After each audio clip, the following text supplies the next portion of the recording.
Okay, just in case we're going, I'm just gonna start vocalizing with my vocal cords. I'm basically okay. So let me just throw on the old headphones here. I'm seeing it live on the channel. Let me just see what's what.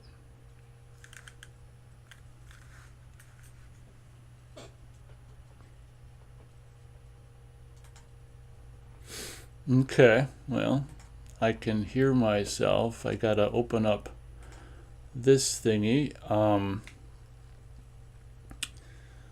the chat thingy. One sec. One sec.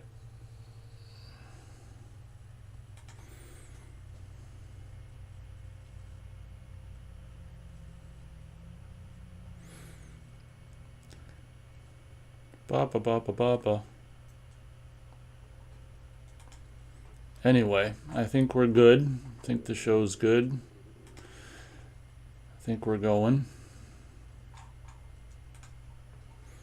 Looks like we've got Austin within like 90 seconds. Welcome, Austin. Doing a, it doesn't really, can't really tell if you're listening to this after the fact, but we're actually doing this show this Thursday on April 21st, 2022, starting at 8 p.m. Central Time, because believe it or not, we actually had some decent weather in Minnesota today. I want to say it got up to 55 or maybe a few degrees higher, mostly sun. I actually, for the very first time this year, got out the bicycle on the bicycle trail, so I'm kind of in good spirits for a change, and that was really cool to get out there and do that for the first time this year, almost a month late compared to last year, which was a bummer. I went, as is always the case, at the beginning of the season, I kind of biked a little too far, but something that I've started doing in past years, if I overdo it and go too far, is,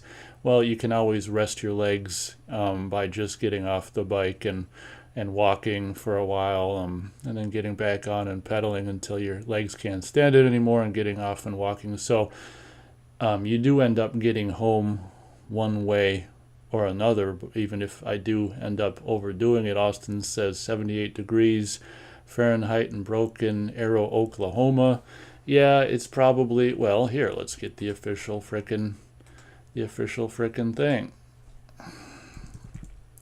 Temperature where I am currently, I would say, yeah, it's 52 still Fahrenheit where I am in Minnesota, somewhere within the state of Minnesota. So yeah, I mean the weather today definitely has my spirits in higher spirits. The spirits are higher than normal. It's always great for me in the spring to get the hell out on the bike trail and frickin' pedal throughout the woods, and it's actually because it's some of the warmest weather so far of the year. You got the as you're pedaling through the woods, and with the pedaling through the woods past the water and shallow water and stuff like that, you can hear the croaking, some of the first frogs croaking of the spring, which is a sound I love, and I always feel bad for them, because what happens is on Monday the high is supposed to be 38 with the low below freezing, and I always feel bad once they start croaking and then it gets cold again, because it kind of puts a damper on their life. But I love the sounds of croaking toads and frogs, or whatever the hell they are, in the spring, and kind of the shallow water areas and stuff. One thing that was kind of a bummer about today's bike pedal was this trail is the same trail I ride every time, and this spring it's kind of a bummer. There's quite a decent amount of like trees they cut down on certain spots and stuff, and it's just like that always kind of bugs me. It's just like, God, I wouldn't call myself a tree hugger, but I mean, I just love the outdoors, nature, animals, trees.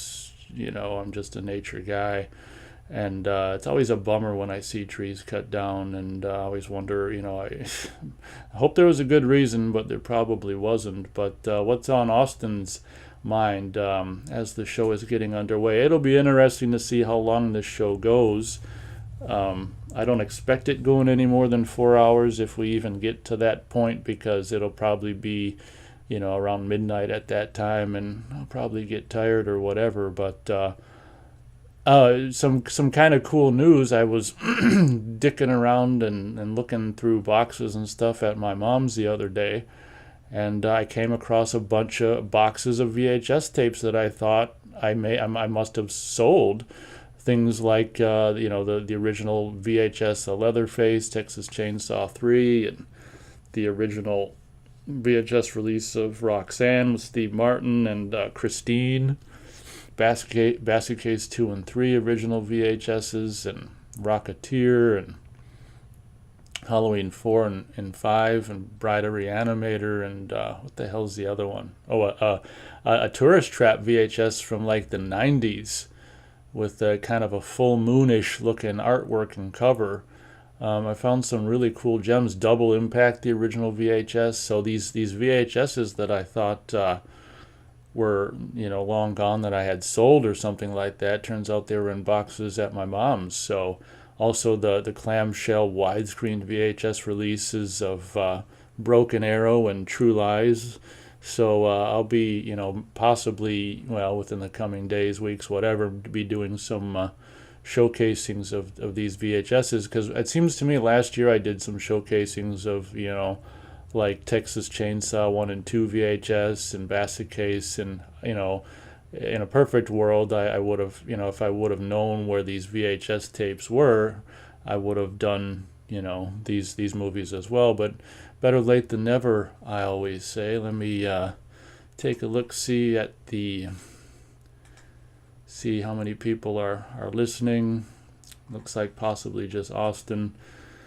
So that's some kind of cool news. These VHS tapes that I had all but figured were long gone or whatever. It's funny because I didn't think that I'd ever sell these VHS tapes, and turns out I didn't. I've got the original VHS release of The Freshman, the movie with Matthew Broderick and Marlon Brando from 1990, VHS release from 91, and a lot of VHSs. The original Army of Darkness VHS release that I'm sorry, I'm kind of ashamed to say I actually bought on the day it came out, and paid an astronomical amount of money for, because it wasn't a sell-through title. So I paid a lot of money to buy the VHS of Army of Darkness on the day it came out on home video in North America. I felt like a chump, because on the way out, I bought it at I ordered it at this video store, kind of corporate giant behemoth store at the time by the name of Tidal Wave, and I felt like a chump on the way out, because I walked by the laser discs, the for sale laser discs, and lo and behold, Army of Darkness laser disc on release day was like $35. Not only that, but widescreen, digital sound, and a better image quality. And here I paid, well, I'm not going to say what I paid, but more than double more than double the cost of the Laserdisc for the VHS. I felt like a chump, and I think that was the moment, I was like, God, I should really look into getting a Laserdisc player. I think that was the spark that really got me thinking about that, and wouldn't be until I think the next year in '94 I'd actually get a Laserdisc player from a pawn shop, and I think it was I want to say it's a Samsung, but then I ended up getting a brand new Pioneer, and then I guess I must have gotten a used Pioneer as well. So I've got 3 Laserdisc players, and but yeah, I can remember that just like it was yesterday, paying through the nose for the VHS release of Army of Darkness on release day, and walking out, passing the Laserdisc section, and seeing the better home video version with digital sound, widescreen, better image quality, better sound quality, and for a fraction of what I paid for the VHS. But Yeah, I mean that movie was king, the shit to me at that time, and I would have been what 16 years old. Let me try to think. Yeah, so that came. I want to say that came out on VHS, on home video. I guess not just VHS, but Laserdisc on sometime in August of '93, I think. So yeah, I don't even know where I got that amount of money required to buy that, but I got it. So Austin's maybe he's in the bathroom or something. He's he's not saying much. I'm just kind of blabbing. So yeah, I mean, let's see here. I guess pretty much I'm seeing potentially two listeners. Welcome all two listeners. As I said, it'll be interesting to see how long this show goes. Probably not 6 hours, as I'm probably get tired somewhere around midnight if we're still going at that point. But yeah, I don't know if this, if I hadn't gotten sick a couple weeks ago, I might have just like just not done a show today at all. But I'm like, you know what? I freaking missed a show a couple weeks ago, so instead I was kind of a compromise. It's like, okay, well, I'm sure as hell not gonna sit inside and do a show on this beautiful day when we finally got some beautiful weather, and the most beautiful weather part of the day. So I'm like, well, I guess I could enjoy the day and then and do a show as the beautiful day is winding down. So that's my way of trying to do my thing and be true to what I want to do, and also not disappoint all two of you who have currently shown up to listen to the show live and stuff. But yeah, Austin's probably, I don't know if he's in the toilet or, maybe away from the keyboard, but that's fine. Yeah, it is kind of hard to keep talking.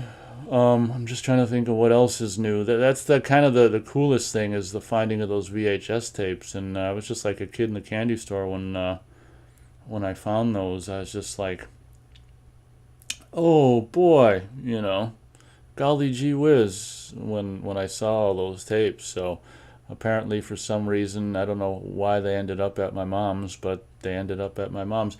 I've also got, it's not in any of those boxes that I found, but I've also got one of them widescreen VHS releases of Independence Day, I want to say. And also in those boxes, I didn't take it home, but it was the original VHS release of Independence Day, and as well. And for those of you who might be too young, Austin had to take out some trash. That's understandable.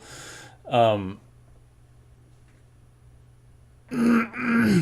maybe he is currently visiting Washington D.C. We can hope.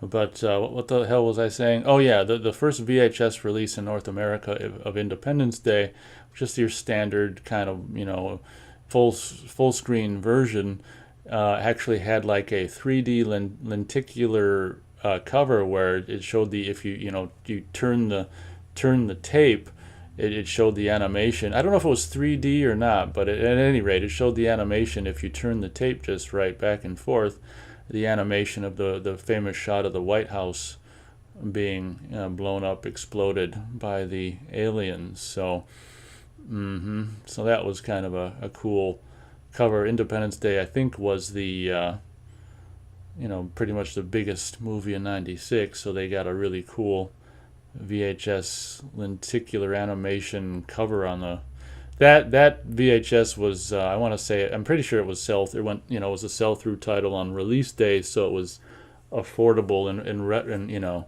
to buy on VHS on release day, and readily available at all your convenient behemoth corporate monster stores. Austin says there's a store called 2001 Video in Oklahoma that still sells VHS tapes. Well, that's really cool. I'm assuming they're like previously viewed VHS tapes. Well, obviously, I mean, they don't, they probably make a few new ones here and there, like, fan films of whatever, or this or that, but that's cool. Yeah, pretty much the only place you can get VHS around here that I'm aware of is like Half Price Books, where I frequent. We've got Versimilitude 86 in the chat. He says, hey Nate, I didn't like Independence Day. Saw it with my dad in the theater. What a disappointment. Yeah, incidentally, I didn't like it as well.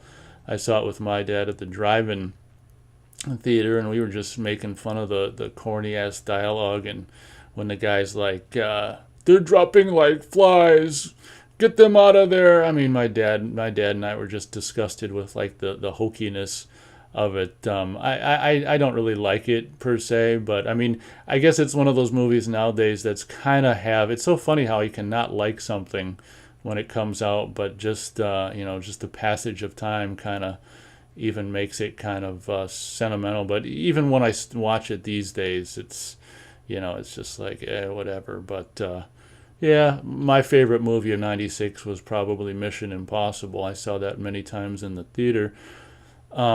Austin says he loved Independence Day when he saw it in the theaters. Okay, in regards to the VHS, he said, yeah, they were used, of course. Okay, yeah, I can get used VHS at half price books is where I am. I would imagine you could probably find them at like, thrift stores and Goodwill. I don't like going into Goodwill because it stinks in there. Like all the used clothes just stink. So I generally don't frequent Goodwill. Austin says he saw Independence Day. I'll just call it 2 in theaters as well. Big laugh out loud.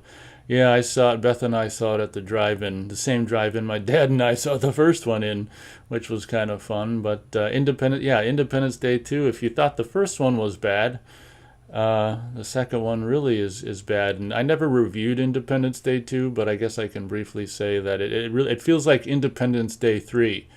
It feels like there's a bunch of stuff that, it just feels like 3. It feels like there's a bunch of stuff that we weren't privy to, information, and I don't know, it just seems to have like characters that are established that, I don't know how to put it, but other than it just feels like Independence Day 3.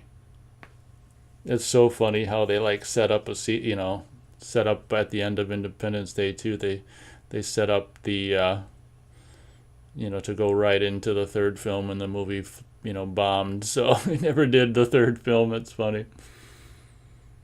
You know what's so crazy about Independence Day 2 is the guy who plays Jeff Goldblum's dad doesn't like look any older than he did in the first film. It's like he looks the exact same age as Jeff Goldblum. It's really creepy to me.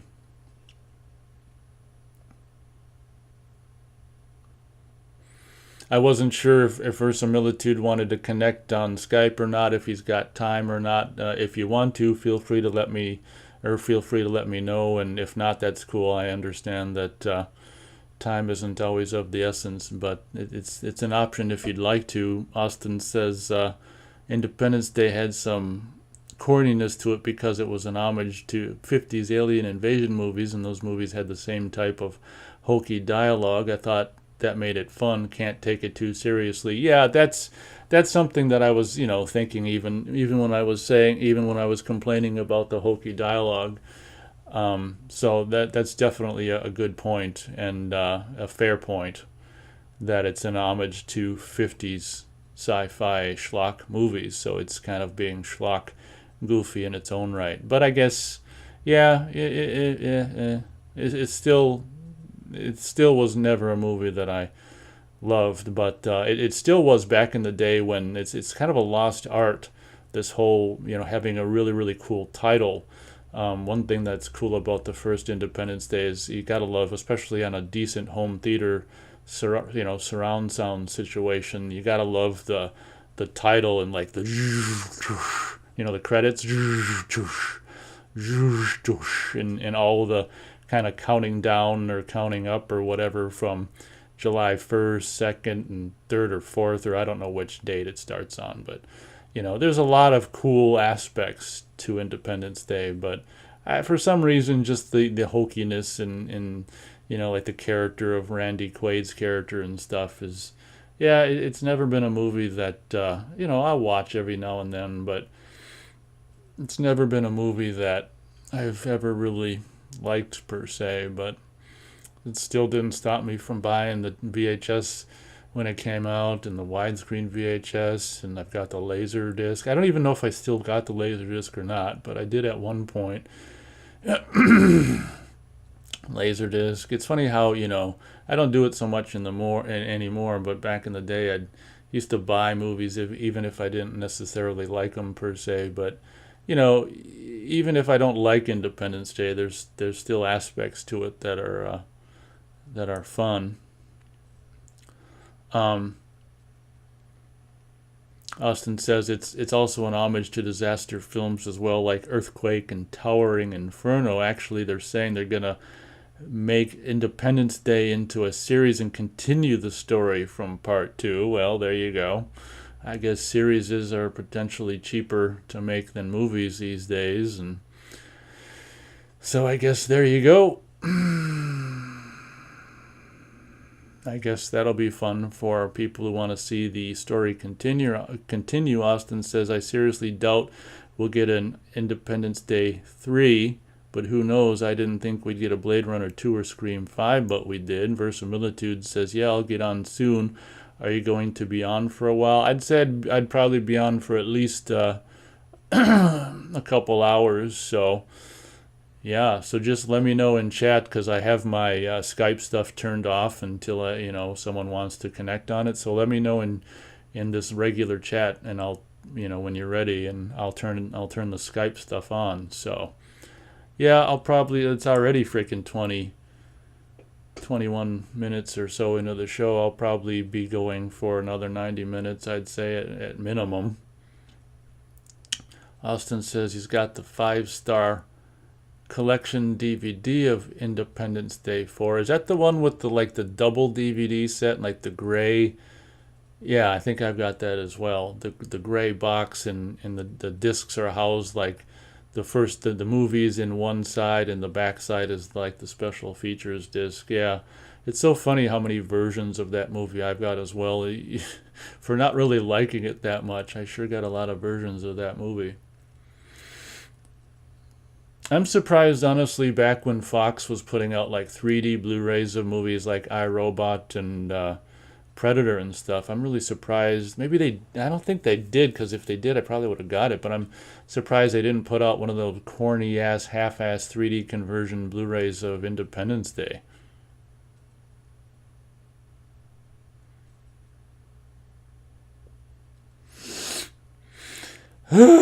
Just taking a break from talking briefly. But yeah, it was fun to find those VHSs. I didn't even remember that I've got the original VHS release of Christine with the door on the side of the cassette. You slide the tape out of the side versus the bottom. It's one of those. And even the VHS release of Roxanne, I mean, that movie was like from 87, so the VHS was possibly released in 88, and they were still sliding the tape out of the side. So that was crazy. Austin says, yep, the gray case. He's got Speed, Die Hard 1 through 3 5-star collections as well. Okay, cool. Yep, the old gray case. Yeah, I think in regards to the Speed, what I have on DVD, I don't think I got the 5-star DVD of Speed. It must just be the first DVD release, which I don't think was even enhanced for widescreen TVs. I think some of the first Fox DVDs that came out weren't enhanced for widescreen TVs. Potentially seeing, it looked like it was 3 listeners down to 2. Austin says True Lies was supposed to get a 5-star DVD release, but a certain thing happened on a certain day, on a certain month, and a certain year, which killed that release. Yay! That day on that certain month, on that certain year, really fucked up a lot of things, didn't it? Yeah, I don't think there's ever been an anamorphic, enhanced for widescreen TV's DVD release of True Lies.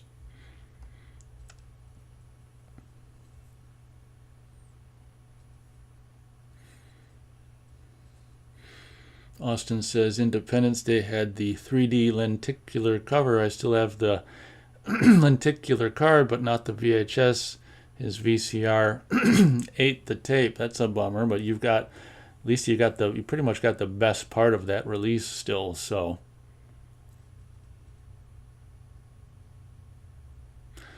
and so you're in good shape.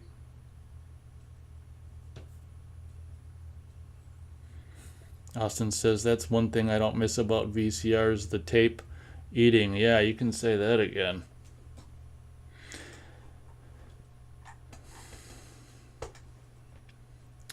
This spring I've, for whatever reason, it's just like I was compelled to watch. A couple of my favorite Woody Allen movies are Annie Hall and Manhattan. I've got them on Blu-ray, and I was just this spring for whatever reason just wanted to, just I haven't seen them for a while, and I got them out and watched them, and it kind of made me want to revisit some more Woody Allen stuff I got. So I got the DVD of Shadows and Fog, so I did that, and then it kind of made me want to do Husbands and Wives, and I got the VHS of that, so I watched the VHS. That's all I got Husbands and Wives on. So I just rewatched Husbands and Wives on VHS last night, and it's kind of fun, kind of in a way. Obviously, if you know anything about Woody Allen movies, like just it's kind of, you never know what you're gonna get, and that movie's like filmed in this kind of goofy ass documentary style, which is kind of interesting.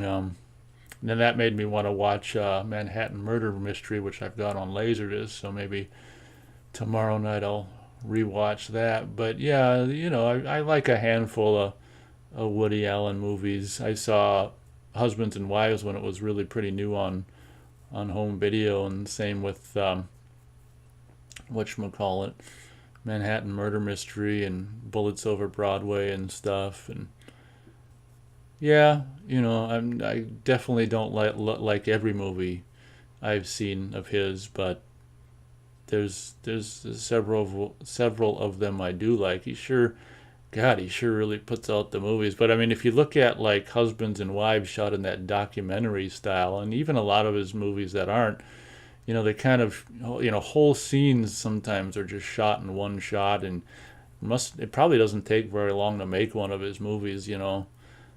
Just kind of, it doesn't have a lot of the conventional coverage, and I'm not saying every movie should. He can shoot them how he wants, but I'm just saying that that's like a advantage for him. Like if you want to put out a movie a year, like he's pretty much been doing more or less for a big chunk of his life, like movie every year, every other year. Pretty much have to shoot every scene in one shot and shoot it in a week.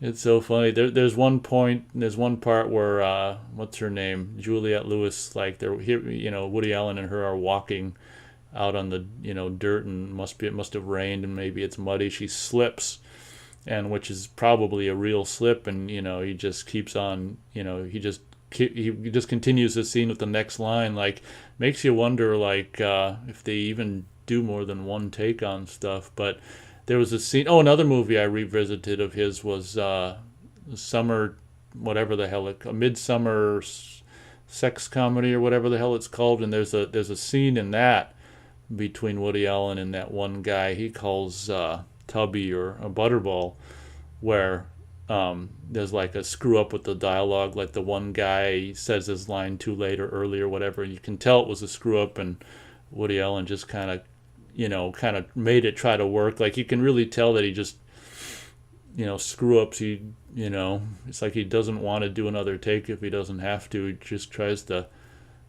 make the scene go on, even if there's like an obvious screw up that's in there. Austin says the rental VHS of Star Trek First Contact had a 3D lenticular as well, but the retail copy didn't. That's a bummer. Yeah, I think I can remember that.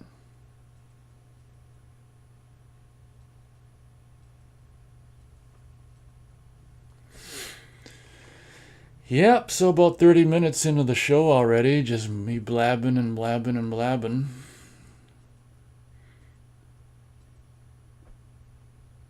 I also had, I'm glad I still got the VHSs of Basket Case 2 and 3, but I also had the Basket Case 3 Laserdisc as well, and that's something that I might have parted with after I got the Fox DVD that came out in '04, I want to say, which is a bummer. That if that's the case, that I may have sold the Basket Case 3 Laserdisc, but at least I still got all the VHSs for all the films. And in regards to that '90s Tourist Trap VHS, it's like released by it's not Full Moon, but it's like Paramount, and it's like, I want to say it's like, I don't know if it's Shadow. I don't know if they were doing it might be Shadow, kind of like Full Moon's, whatever you want to call it, subsidiary or whatever. But it's basically more or less Full Moon putting out Tourist Trap on under whatever it was, Shadow Entertainment, distributed by Paramount in the '90s, and it's got. I'll do a video of it. I've also got a Laserdisc release of the same release with the same cover. I'll show those at some point, and it's got this. If anyone's familiar with the Full Moon cover, poster / cover art of the early '90s, it's kind of got that kind of artwork. I want to say it incorporates the original poster art, from the '70s, and kind of with new additions and stuff that they added. The art department, whoever was doing the early '90s Full Moon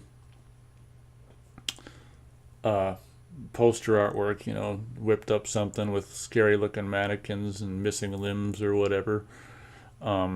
Austin says he's got all the Basket Cases on Blu-ray. Very cool. Yeah, I've got 1 and 3 and one of those Synapse DVDs of Part 2. And when the DVDs of 2 and 3 came out, I'm just like, yeah, or did I say DVDs? When the Blu-rays of 2 and 3 came out, I was like, yeah, the Synapse DVD of 2 is good enough. Plus, I'm not crazy into Part 2 very much. And the Blu-ray that came out of Part 3 was the first time it had a widescreen version and new scan or whatever. So I got 3. I like 3 more than 2 because it's got the whatever that. Well, the Belial animatronic Belial is pretty cool in Part 3, and I've always liked, even though it's kind of stupid, the kind of the Mecho Belial thing at the end, and the baby Belials and stuff. So yeah. Austin says, referring to Basket Case, such a bizarre trilogy. Thankfully, no remake yet. Yeah, that's one that I kind of feel is safe. There's some movies that are so obscure that they almost I almost feel like they're kind of safe from, they might not ever, they're safe from the remake trend or whatever. But yeah, if they ever remade Basket Case, obviously you're never going to top the original. Austin says, was Tourist Trap ever uncut on VHS? Well, I don't know exactly what you're referring to by uncut. I mean, I think the VHS version, all the VHS versions in that, Laserdisc as well, I think they're all, and the first DVD that came out, all kind of the same cut. And then I think the first Blu-ray that came out was missing shit. And then supposedly they put out another Blu-ray with the missing stuff back. So yeah, I was never aware that Tourist Trap was cut per se, until that first Blu-ray came out. But the VHS from the '90s, which is also like the Laserdisc as well. I mean, it's, from what I know, it's the full version. That was on the original media VHS release and the first DVD release and stuff. We've got Will Powell in the house. Yikes, it's frickin' God, it's late or early in the UK. Welcome, Will. God, it's like what? 3 or 4 in the morning? Yikes. Welcome, Will. If you want to connect on Skype, let me know. We might have Verisimilitude joining Skype later, possibly. No pressure if you're not in the mood, but welcome either way. Austin says Full Moon is good at sticking to original art. Yeah.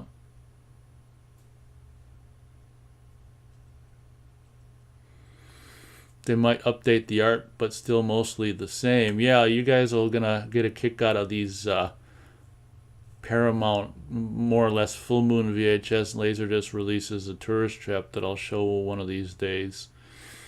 Oh, it's 2:30 in the morning right now in the UK. Okay, yeah, he's up late.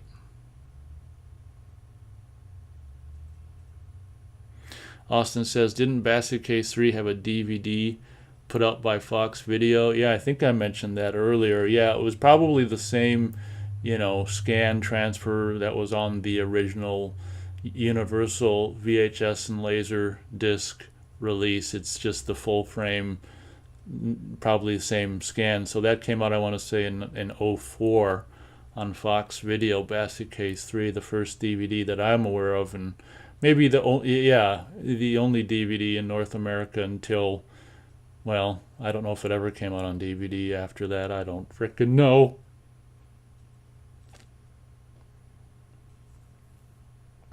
Austin says he watched the uncut version of Tourist Trap on Tubi. Pretty solid horror flick. Yeah, so in regards to this whole uncut thing, is, basically from what I understand, ever since it came out on home video, it was just the full version, from the original 80s media tape to the 90s, VHS Laserdisc release and the first DVD release. And from what I understand, I never got it on Blu-ray. From what I understand, the first Blu-ray release that Full Moon put out was missing scenes, that had been available on all the previous home video versions. So then, which fans hated, and that's why I never ended up with the Blu-ray. So then years later, whatever, recent years, just recently, Full Moon, I guess, put out another Blu-ray, which is kind of touted as uncut. And, it's kind of a selling cheap point, really, because it makes it sound like it's the first time it's uncut, and it's like, well, no, it's the normal cut back. It's kind of a Full Moon chintzy ass marketing ploy, if you ask me. But I still, I guess I could watch it on Tubi and see if it is actually uncut. But I would, the first DVD release of Tourist Trap looks good enough for me. So I just, Full Moon screwing up the first Blu-ray release just kind of rubbed me the wrong way, and I've never felt like getting it on Blu-ray. Yeah, but I love Tourist Trap. I've said it before. I'll say it again. I think it's probably one of the best movies that Charles Band has his name attached to. Absolute classic, and I wish it. It's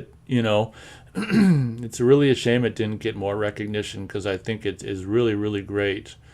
But I do feel like the PG rating really hurt it, and yeah. Will says he's got a nasty cold and blocked nose, which is keeping him awake. Well, that sucks. I'm kind of assuming that means you don't want to, you might not want to connect on Skype, which is understandable, but I'm just putting it out there. If you want to, you can. Otherwise, you don't have to. Well, I'm sorry to hear that. Yeah, I used to get colds in the spring as well, and I haven't for the past several years, which is fun, which is good. But I always used to get colds in the spring and sniffy and congested and stuff. Lately, I've been getting some other kind of illness, like food poisoning, which isn't fun. Hope you feel better soon, Will. That's for sure. Austin says, I first saw Basket, I think he means case, on VHS from a Hollywood video rental. It was the newer re-release. Okay.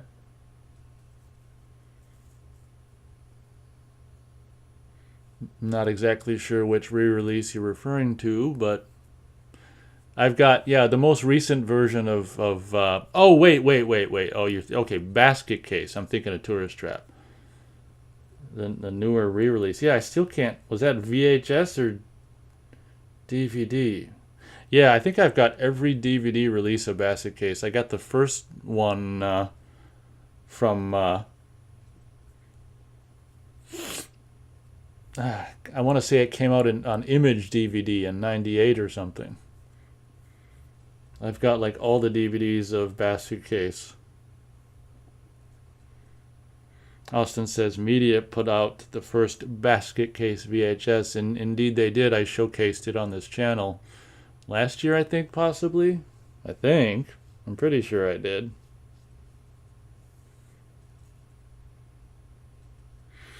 Will Powell says Tourist Trap is awesome. What did you get food poisoning from? Yeah, I'm not exactly sure. I got it at the end of December, probably from like a hamburger and something like that, and then I just recently got it again at the end. When the hell was it? I don't know. A couple weeks ago, from possibly we ate at two different. We had lunch and then we had dinner, so it was possibly a taco. Yeah, probably from the taco. It's possible that they didn't. When I had the hamburger at the end of the year and the taco a couple weeks ago or whatever, 3 weeks ago, maybe the meat was not all that great. My mom's like, well, restaurants, have possibly lost a lot of their good help over the last 2 years, and maybe they just have to. Maybe they don't have as good a cooks anymore, and because it's like usually I don't, get that kind of sick where I'm expelling stuff out of my mouth, if you know what I mean. Usually if that happens to me, it happens once, and then that doesn't happen to me for years and years and years. It was really a bummer to have that happen twice within like a 3-month period. But my mom's like, yeah, restaurants, maybe can't find as good a help these days as they used to, which is very feasible. Austin says Shapiro Glickenhaus put out Basket Case 2 on VHS, and Universal put out 3. Yep, you got that right. Oh, okay. So, in referring to the Basket Case re-release that he rented from Hollywood Video, he said it was VHS. Yeah, I can't picture what that is. All I know that Basket Case was on VHS would have been, the original media, and then I think like Video Treasures put it out later on, like in the late '80s. So was it Video Treasures? Those are the only two VHS releases I can think of. Basket Case. Do you know who put it out?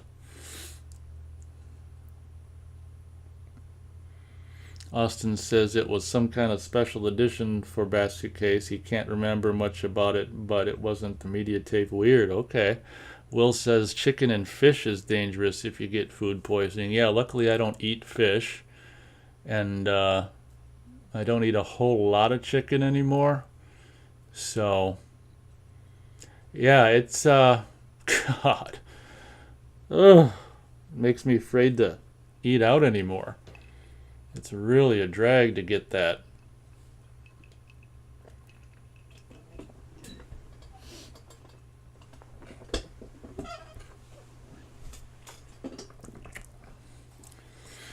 Will Powell tries not to think about what goes on behind the scenes in kitchens when you go to a restaurant, and then he has a really nasty emoji. Thanks for that imagery, Will. Yeah, honestly, the past two, these two events happening, in the last 3 months or so really make me not question what's going on as well, and just like, God, is it even worth going to restaurants? I mean, if this is gonna happen like more and more, it's just like, yeah, I don't know.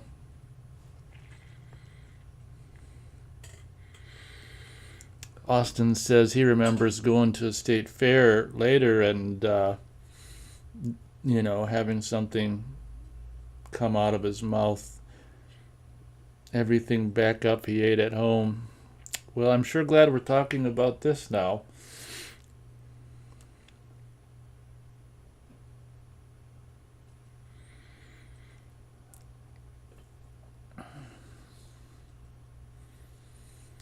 Yeah, that's one thing that I really don't like doing, and honestly, I try to avoid it as much as I can. Like I try to mentally avoid it, and it's just like honestly, when it happened, I have this idea that it's more unpleasant than it actually is. Like I laid the last time I had it, a couple 3 weeks ago or whatever.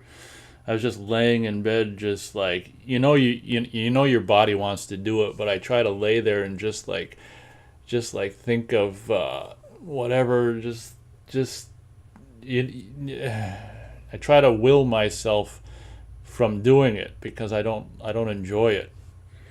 But then it's just like my body just had to do it, so I went and did it, and it's just like, oh well, it's not enjoyable, but I mean, at least it's done with, and now I can start the recovery process. But anyway,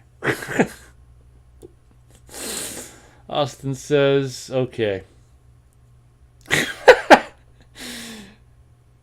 He thinks that was something he ate at the state fair. I'll just put it that way. Yeah, I don't imagine, you know, they have the best food preparing conditions at a state fair either. Oh, God. But anyway, anything else? There we go. Will says he watched Meet the Parents the other day. Thoughts? Solid comedy. Meet the Parents. I guess I can't. I guess I could do a search on it. It like, oh, I think the cover art kind of okay. Let me just do a meet. Oh, okay. Yeah, I don't think I've seen it. Let me just do a. Pardon me. Yeah, I have. I don't think I've seen it. So is this? Yeah. So this must be the precursor to the Fockers. I want to say I was at working at the video store when the Fockers came out because that title was. I remember it being this big conundrum when you said it out loud and people wondered what you said. Did you say? What'd you say? Fockers. Calm down. But yeah, I don't think I'd seen either of them. But I'm glad you enjoyed it. I don't think I've seen either of them. Because I'm not the biggest Ben Stiller fan, but yeah, Will says Ben Stiller, Robert De Niro comedy. Austin says the VHS of Basset Case he rented was a Video Treasures release. He looked it up. Okay. Yeah, the only two VHSs in North America that I can think of were the original media and what did I say? I don't know what I said. Whatever I said, I meant to say the only VHSs of Basset Case that I can think of are the original media and then Video Treasures from the late 80s.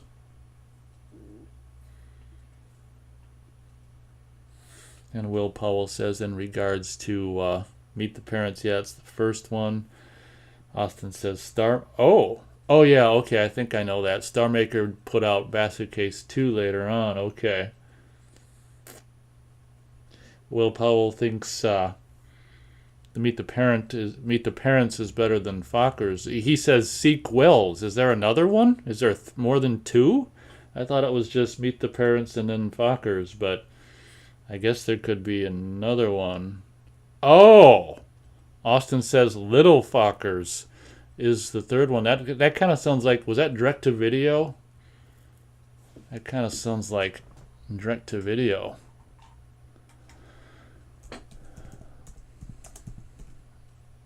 Oh shit. Okay, there it is.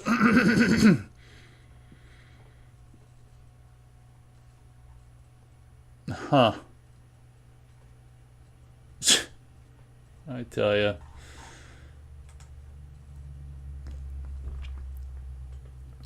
Will says it's not amazing, but just reminds of simpler times when you still got raunchy comedies. Yeah, I hear you. Yeah, I mean, I think I saw the year of 2000 for meet the parents. So that's back when life was a little, well, like maybe even a lot better, wasn't it? Austin says, I love the multiple conversations. Back to Basket Case VHS. So it wasn't really a special edition, but it looked remastered. Okay. The old, whatchamacallit, Video Treasures snazzy artwork. Oh, Austin says Little Fockers went to theaters as well. Okay. What do you know?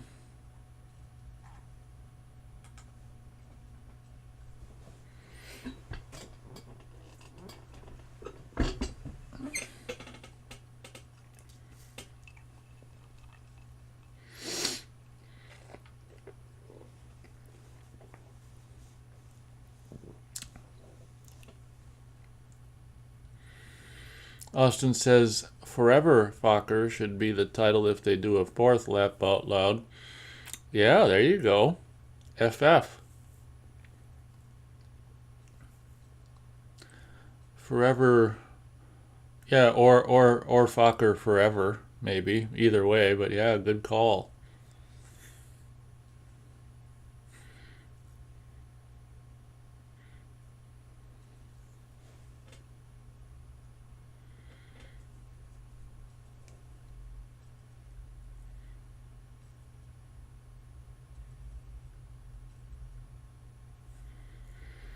Yep, things were sure better in 2000.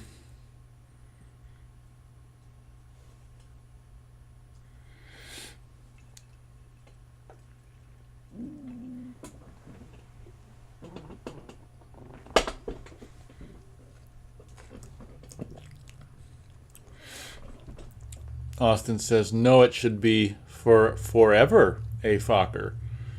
Okay, it looks like he's brainstorming there. Yeah, I'd say either of those titles is great. Will says watched A Nightmare on Elm Street, the original, on his home projector screen. Have a newfound respect for it now. Always liked it, but this time it appealed much more. Well, I'm glad you got a home projector screen. That's awesome. Maybe something to do with that made it a better experience. Yeah, I got a soft spot in my heart for the first two because those are the first two that I saw originally. And honestly, I mean, yeah, the first two I really like. And yeah, Freddy's just so scary, in the first couple movies. And Heather Langenkamp is really fun to look at, isn't she? And stuff. Austin's still fuckering around.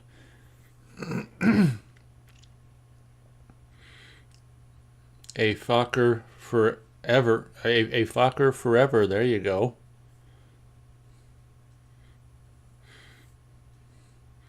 Or you could even go, like Fokker it, or get the Fokker out of here. It's the titles for that franchise is unlimited.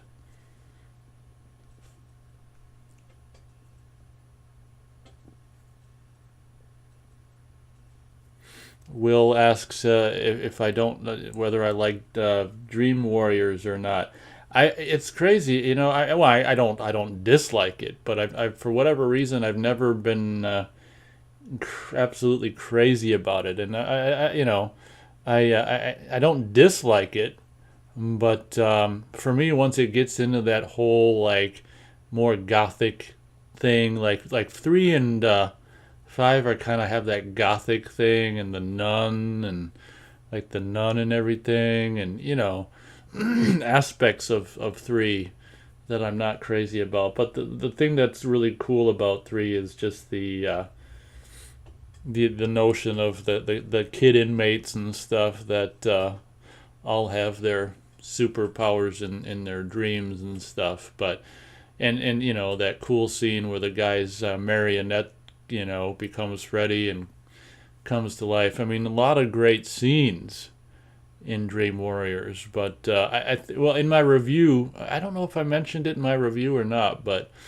I guess one thing I don't love about Dream Warriors is just the location, the environment. I think I've said this before, possibly on past shows. Just, I'm not a big mental institution enthusiast, so just seeing those kids in that environment and being mistreated by the quote unquote authorities, just I don't, it's not enjoyable for me. So that's one of the reasons I don't like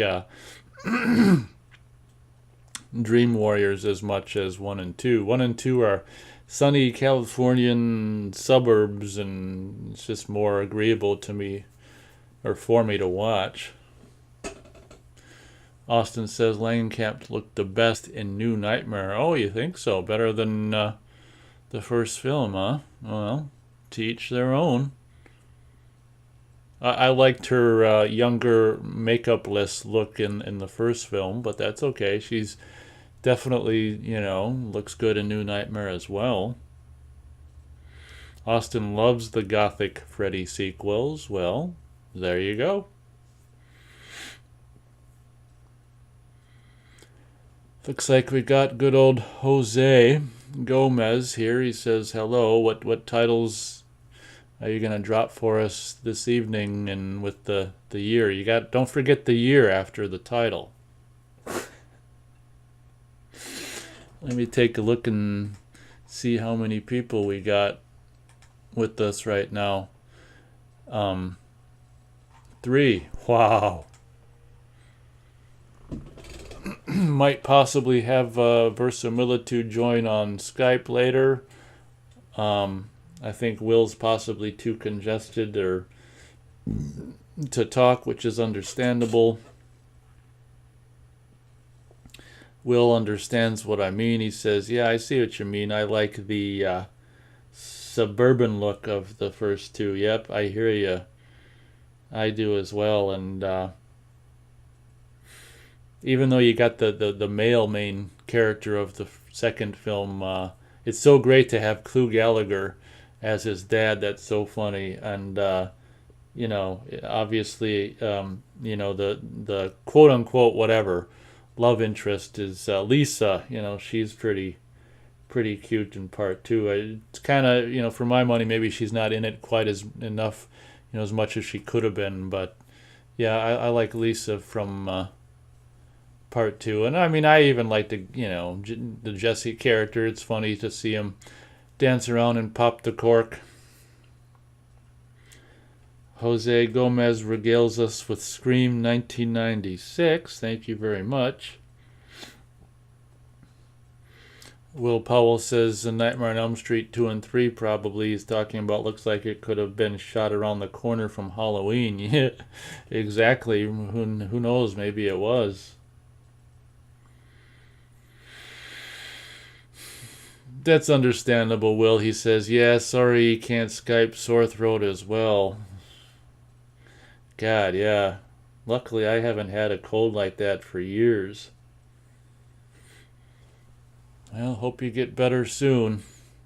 Will, Austin says Nightmare 5 didn't do well in theaters. That's why they decided to stop making them. Yep. The first one I ever saw in theaters was, actually the only Freddy I saw in theaters was Freddy's Dead. That was fun in the theater.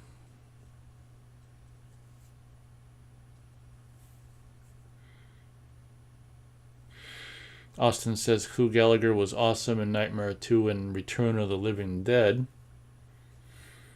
Austin says Jesse from part 2 was hilarious. Wasn't he funny? Oh my God. Something wants to get into my body. Yeah, she's female and she's waiting for you in the cabana. It's just like, usually women don't want to get into men's bodies, but maybe times were different then.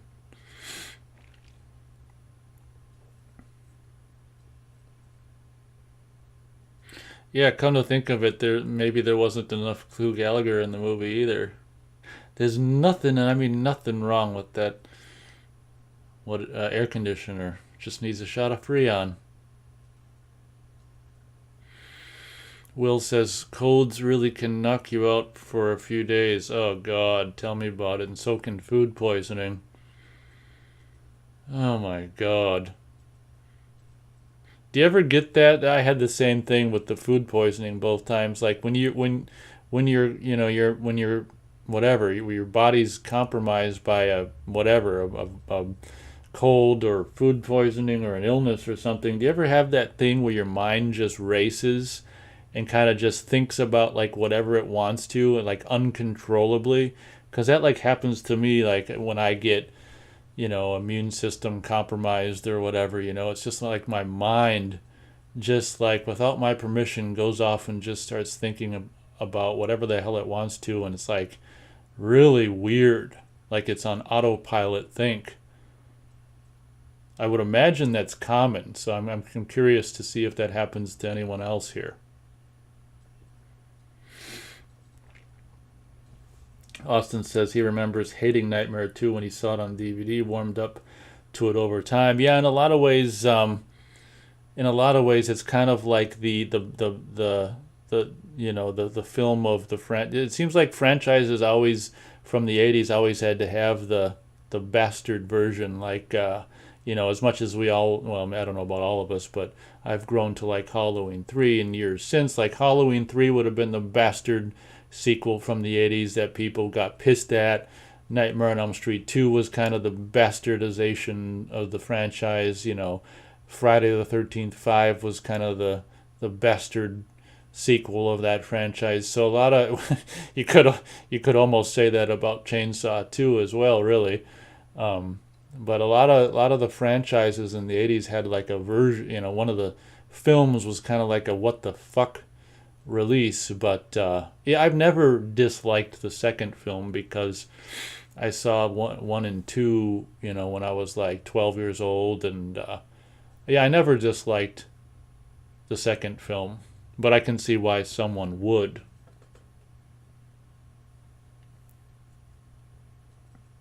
So Will's got some feedback for us. He says, yeah, I know what you mean. It's like a disoriented feeling. His dreams are strange when he's not well. Yeah, it's just like your mind is on autopilot and thinks about whatever the hell it wants to, and like songs just play in your head, and just it even seems like possibly like multiple thoughts at once. It's just like this, yeah. Ugh. I figured it wasn't just something that I experienced. I figured probably just kind of everyone did. So it's nice to have some feedback. Austin says Friday Part 5 was the bastard in that series, but he liked Part 5. Yeah, I was, I wasn't so keen on 5 when I initially saw it, but I've definitely warmed up to it over the years and enjoy it now for what it is, just being this white, well, maybe not white trash, but kind of trashy, over the top, almost black comedy, kind of almost parody. It's really an interesting entry, and yeah, I can understand why people don't like it, but I think it's just funny, like the characters, and I mean, how can you not like just the over the top characters? Will says, I love Halloween 3. It's getting really popular now in a cult way. Yep, that's true. That's true.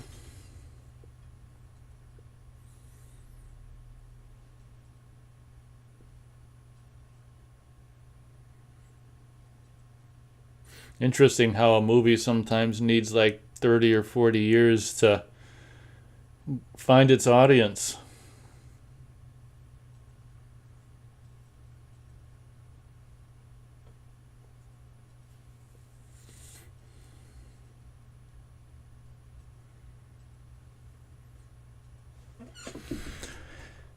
Take a look-see and see how many people are here. Potentially still 3.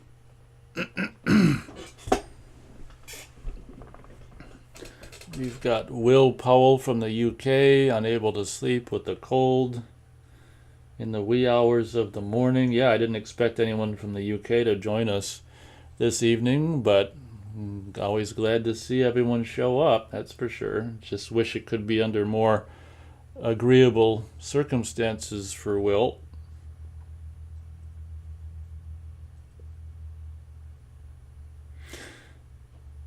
Will says Johnny Depp is a cool looking dude in that first Nightmare film. Yeah, he's got that James Dean thing going on, don't he?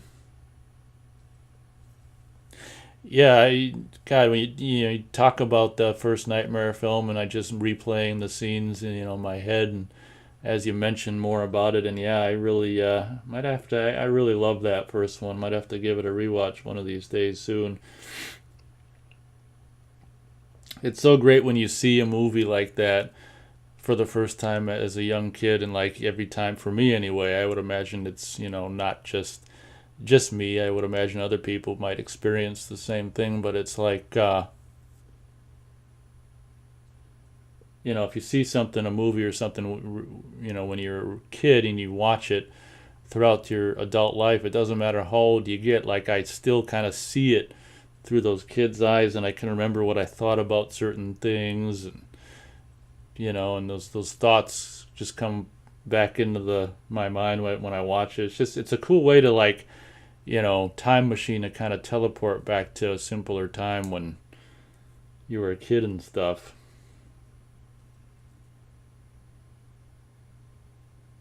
Austin says he hated Halloween 3 as well, but likes it now. Yeah, I was definitely a part of that camp. Austin says Depp was unknown when Nightmare 1 came out. Absolutely. Wasn't that his first movie? That was his first movie, I think. Will says he wonder what feels worse, a British cold or American cold. Yeah, that's a good question. I know that your cold has a British accent and mine has an American accent. It's funny because it's like there's so much landmass in America. It's like to say American accent is weird because there's a lot of, I guess, different accents in America, isn't there? There's the South and the East and I guess really just the South and the East, and everywhere else is kind of more or less kind of like just my accent. Yeah.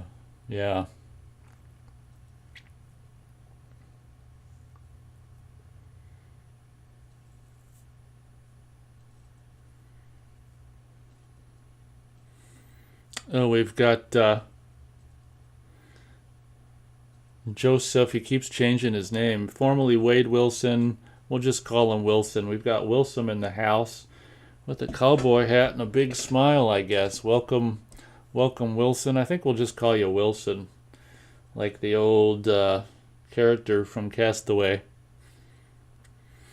Yep, doing a later show because it was beautiful weather, and I didn't want to miss out on the beautiful weather. I got outside on the bike trail for the first time this year today, and had a ball. So I'm doing a later show, and it's kind of an experiment to see like who will show up for a later show, and something that possibly I could switch to in the warmer months, possibly instead of taking a hiatus from the show. Possibly maybe I can just shift the show to the evening for the summer instead of not doing it at all. It's a thought that I'm pondering, and to I guess this tonight was kind of a test, but so far it's a pretty decent turnout. So maybe not every week during the summer, but we'll just see what happens. Austin says it sucks we never got a legit straightforward Nightmare 7 and 8. Yeah, but I mean they did kind of end the franchise with Freddy's Dead, didn't they? And I guess New Nightmare is kind of like an afterthought. So, yeah, I hear you, though. It would have been nice if Robert Englund could have put in maybe a few more appearances, but I mean, at the end of the day, I mean, how many he did 7 of them. I mean, crap, how many do we expect from the poor guy? Will says American accents work better in media, he thinks. British accents in movies can be a bit odd, he thinks sometimes. Yeah, that's interesting how a Brit, can think that. But I agree. It's just like, I like my accent. I like the, whatever you want to call it, the non-Southern, the non-East Coast. I gotta say, though, I do like Matthew Haggerty's East Coast accent. He hates it, but I don't know why. I think he's got the perfect kind of Philly accent, so it's kind of fun. But I like just having a whatever non-East Coast, non-Southern American accent.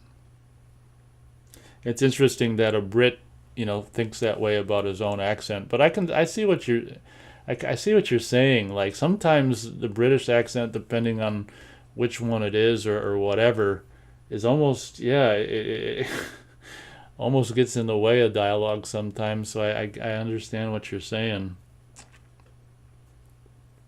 Austin says maybe have Alice come back in part 7. Oh God, yeah. Apparently she's aging really well, Lisa Wilcox. So I don't know if she still is, but yeah, that would have been really cool. Alice was a really kind of a cool character and Freddy heroine and stuff. So yeah, that would have been cool. Austin says we never got an official Friday the 13th part 9 either. Yeah, you can say that again. Austin says a Paramount Friday 9 he means. Well, right, we didn't get a Friday 9 at all. It was Jason Goes to Hell. What I kind of jokingly say, the franchise goes to hell. Austin says a New Nightmare was just a meta movie to end the legacy of Freddy and put it to rest, not really a sequel. Yeah, that's true. That's why you really can't give them too much crap for making it after Freddy's dead, because it isn't a true sequel, is it? Will Powell chimes in with an opinion. He thinks the best American voice ever is Gary Busey. Okay. There you go. Will Powell's a big Gary Busey fan. Yeah, you can probably see Ginger Dead Man on Tubi, or maybe even YouTube. But if not YouTube, probably Tubi for free. Ginger Dead Man. I mean, Gary Busey doesn't have a very big part in the movies, just like in the beginning. But I don't know if it's him that does the voice for the Ginger Dead Man throughout the whole movie or not. But yeah, it's Gary Busey is the Ginger Dead Man. Wilson says Ernest Goes to Camp Laserdisc and Trapped. Oh, okay. He's sharing his latest Laserdisc pickups. Ernest Goes to Camp and Trapped 1989 VHS. Okay. Those are his latest acquisitions. Austin says, so far New Nightmare is the last solo movie with England. He doesn't count Freddy vs. Jason as a sequel. It's just an event film. Or you could say New Nightmare is an epilogue to the franchise. Freddy's Dead is still the final chapter in the canon. Yeah, I'm right there with you. Let's see how many people it says are here. 3. Yeah, that can't be accurate.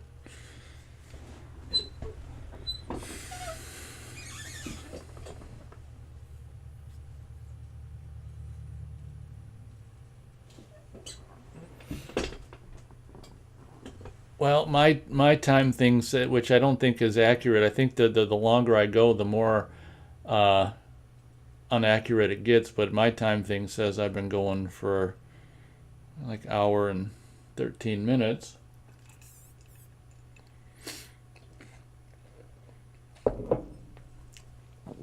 Will's too sick to Skype, and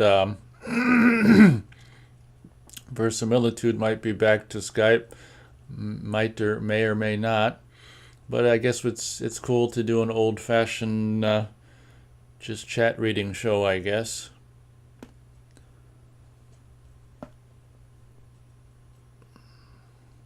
Will Powell doesn't like Freddy versus Jason personally. He thought it was silly, ha.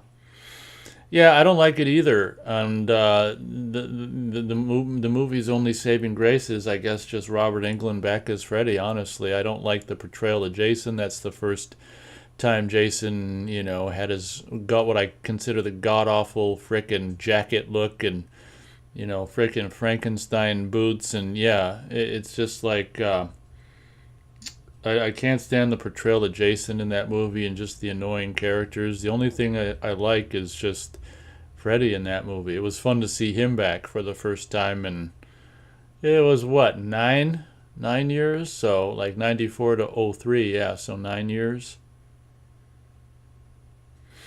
Austin says to Will regarding Freddy versus Jason, it should have been darker, meaning in tone, I'm assuming. Wilson says he just got done watching Trapped 89 VHS with his dad and he thought the picture quality was good. Wilson thinks it had more to do with the 2001 Panasonic player. That's a four-header, meaning a four-head VCR, I guess. Well, that's cool that you're still rocking VHS. I said earlier in the show that last night I revisited the film Husbands and Wives on the VHS I own of it. That's the only format I own Husbands and Wives on. Apparently the DVD and the limited Blu-ray release are kind of more expensive than I'm willing to pay. Well, I found a DVD for only $20, but after I watched the tape, I'm like, yeah, it's not a movie I really need to watch very often, so I'm not going to get the DVD. But it was fun to revisit Husbands and Wives. Will says, best scene in the whole of Nightmare series is Tina getting dragged across the ceiling. That is pure horror. Yeah, I'd agree. That's something. And for, being a relatively low-budget movie, that was some really, really great kind of camera trickery. Just build a set and turn it upside down and have the guy who's supposed to be on the floor on the ceiling and the girl who's supposed to be on the ceiling be on the floor. Yeah, great scene. And yeah, I agree with that. Just blood everywhere, isn't it? Wilson says that there's some movies that are only stuck on VHS. Trapped 89 is stuck on VHS. That movie is not available on VHS. I think what he means is DVD. So I think Trapped is a movie, from what Wilson's saying, that never made it beyond VHS. Yeah, there's definitely a lot of those. Isn't that a bummer? Austin says, what is Trapped about? Will says, did anyone used to watch movies before going to school in the mornings? Ha ha. Me and my Will and his brother did. You can't imagine getting up early now to do that, ha. Yeah, I mean, Jesus Christ. I could barely get myself up to go to school. So the only thing I watched before school was like cartoons. I'd, try to, cartoons that were on TV at the time. I'd try to eat a little bit of cereal or something. And God, I hated going to school. Thanks for bringing up that memory. But I sure as hell didn't have enough time to watch a movie. Just some cartoons that were on TV at the broadcast television at the time. Wilson says they are trapped in a building with a killer. Well, that's pretty specific. Austin says he's seen the work print scenes of the Tina scene. They look out a lot. Oh, they took out a lot of footage of that scene. Huh. Like gore, or must be gore or something. Yeah, the scene, that's interesting. The scene seems fine the way it is. I can't imagine it being longer. That'd really be kind of drug out. It seemed to be.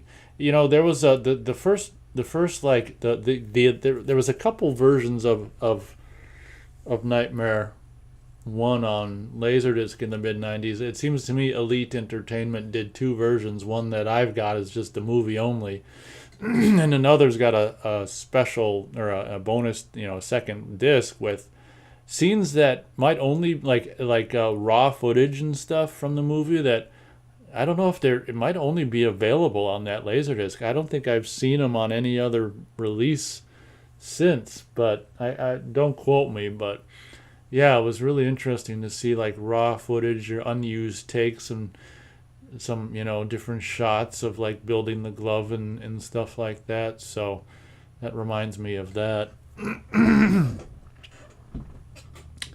Will Powell frickin' hated school. Yeah, a lot of us that meet up here on the show. Yeah, that can be said for a lot of us. So Matthew Haggerty as well, and Verisimilitude. Yeah, that and now Will Powell must be like-minded in that way. It's for sure. Austin says to Will, "Yeah, I did in high school." Oh, he's talking about watching movies before school. He watched like the openings on DVD, but that's it. Didn't have time to watch the whole thing. So get up and watch the first scene of a movie before school and then go to school. Oh my God, I don't want to think about school. Let's see how many people are here. 3. It's always 3.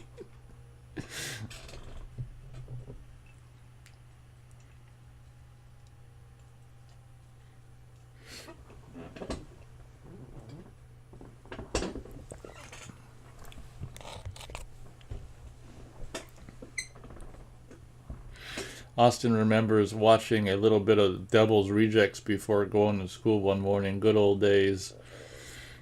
There you go. That would get you in the school mentality mindset.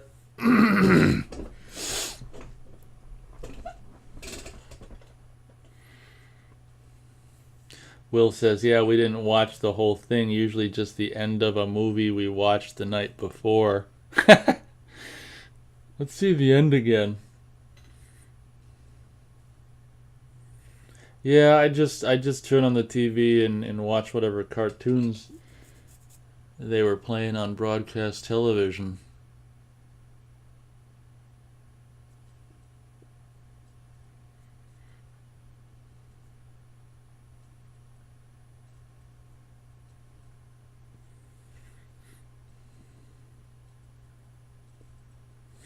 Well, this kind of experiment of doing a show in the evening where I am is, I guess, pretty successful. So, so there you go.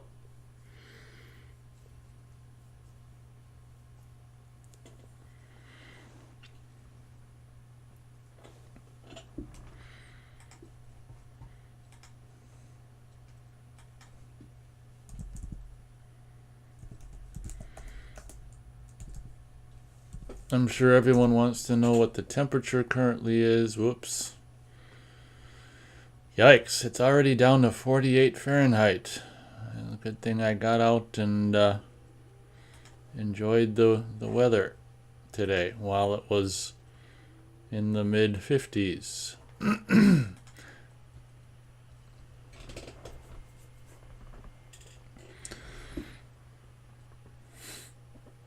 Slowly approaching an hour and a half into the show. We'll go at least 2 hours, and possibly longer. We'll just see.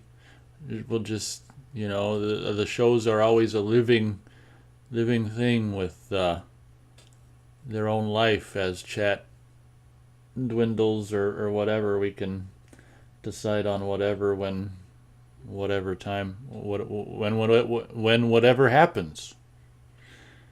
Austin says the Tourist Trap VHS he's looking at has a bunch of girls on the box with the mannequin in the background. Yeah, that's the one probably from the 90s. They're like mannequin girls missing limbs or something.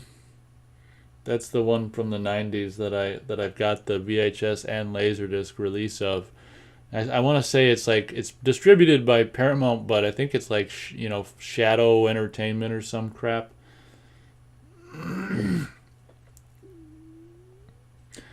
He says the two women in the back aren't even in the movie. Yeah, exactly. That's just trying to spruce up the cover art. Classic full moon fakery. Will says, "Remember the days when you would have a fallout on what we was watching in the living room? Many arguments between me and brother on what we was watching." Yeah, I mean, I'm an only child, so fortunately, I never had to deal with that. But yeah, that must have been bummer. Two brothers and one telly. Yeah, I think in a lot of ways, probably both good and bad. Like in a lot of ways, it's probably a good thing I was an only child, but maybe also a little bit lonely at times. Like I imagine there's good and bads to having siblings, and that sounds like a bad. Yeah, there was nothing. I never had to deal with that. I always had like a TV and VCR in my room, and no siblings, so I could watch whatever the hell I wanted, whenever the hell I wanted.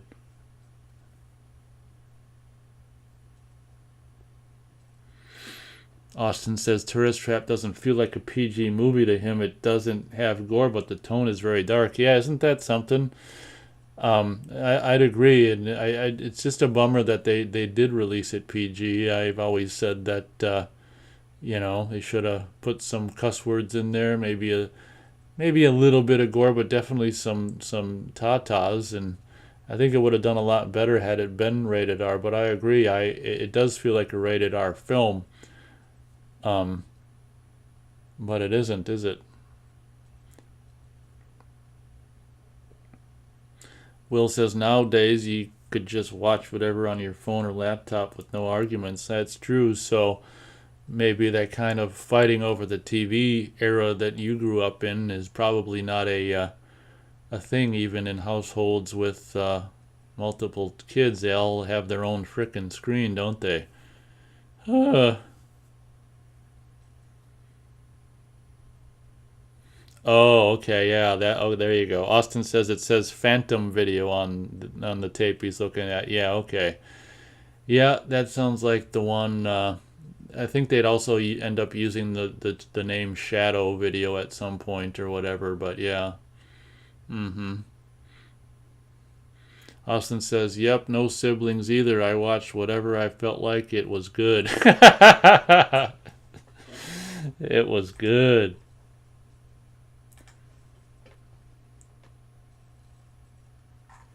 A whopping 2 listeners I'm seeing.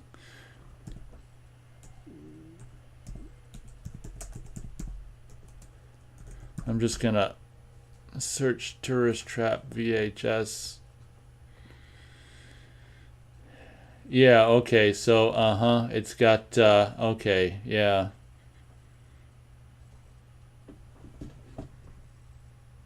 Oh wow, there's some Disney movie with Daniel Stern called Tourist Trap from 2000 or something. Yeah, so this one here, yep, it's got. I mean, you didn't mention that goofy guy that's like kind of creeping on Tanya Roberts or as well, but he's not in the movie as well. Yeah, he's like hey hey hey hey hey. Yeah, okay, I see what you're saying. Phantom Video. Yep, this is the one I just recovered from my mom's. So I'll be doing a showcasing of that and a companion laserdisc at some point.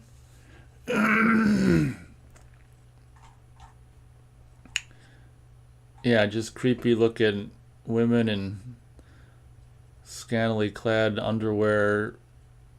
Yeah, that aren't in the movie. It's funny.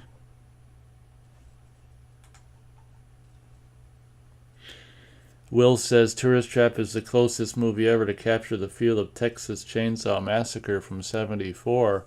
Yeah, I don't know if I mentioned it before. I don't know if it was you I mentioned it with, but yeah, did you know, Will, that Robert Burns, the guy who did the production design on Chainsaw 74, did the production design for Tourist Trap, and that's probably why the masks that the killer wears kind of resemble Leatherface masks. I think that's, yeah, I'd agree with that sentiment, and I think a lot of the reason it's so much like Chainsaw obviously is Robert Burns' participation. Austin says media put out Tourist Trap on VHS first. Yep. And I did a little search just now, and I guess media had at least two versions. The very first one must be this one with the whatever the hell, yeah, kind of border, and it's got the media slanted on the bottom right corner. That's probably worth quite a bit of money. I've got the second media release, which I'm pretty sure I showcased on home video. I want to say that I got the cover, the purple cover, but I want to say that the tape is actually from the first release. I can't remember. La, la, la, la, la, la. Oh, you know what else I got? The original vinyl soundtrack of Tourist Trap I got off eBay a long time ago, like in 2012 or something. The original vinyl soundtrack release from like 79. I know that like Full Moon put out the soundtrack, re-released it, but I've got the original. That's really fun. I should showcase that too. Yeah, I got stuff I could sure definitely showcase. Will said, yeah, I think you did mention that, probably referring to Robert Burns being production designer on Chainsaw 74 and Tourist Trap. Yeah, it's hard to remember. He'd done hours and, hours of these radio shows combined. Austin says, ever seen Rumpelstiltskin? No, I haven't. Will says, can't believe Texas Chainsaw Massacre came out in 74. So ahead of its time. Yeah, it's going to be 50 years old. Oh, not next year. In 2 years, it'll be 50 years old. Isn't that crazy? Yeah, I that's definitely just one of the greatest horror films, period. I don't watch it nearly enough. I should. I should watch it. What else was I oh, Nightmare on Elm Street. Yeah, I should watch it one of these days, rewatch it. Austin says Republic Pictures put out a lot of horror back in the day. Yeah, in the 90s they were putting out just not even just horror, but a lot of VHS of all kinds of stuff. Republic Pictures was really, doing a lot of business in the 90s.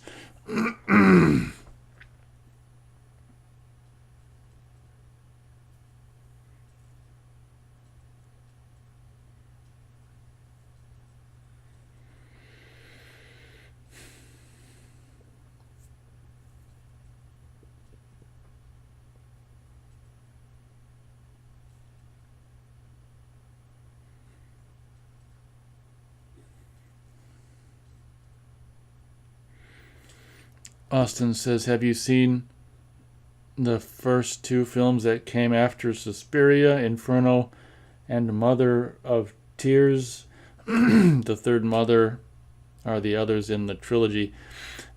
I've got Inferno on DVD, but I haven't seen Mother of Tears.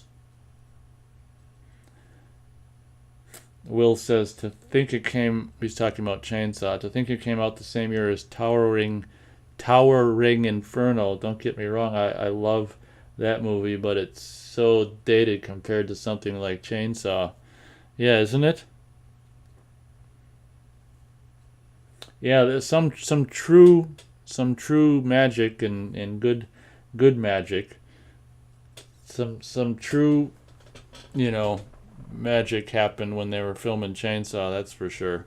It's just a bummer that, like so many, oftentimes is the case with a low budget movie like that gets distributed by just, crooks. It's like the people who actually made the movie, behind the scenes, behind the camera, in front of the camera, it's like they didn't get they're just desserts, like so oftentimes is the case. It's such a bummer.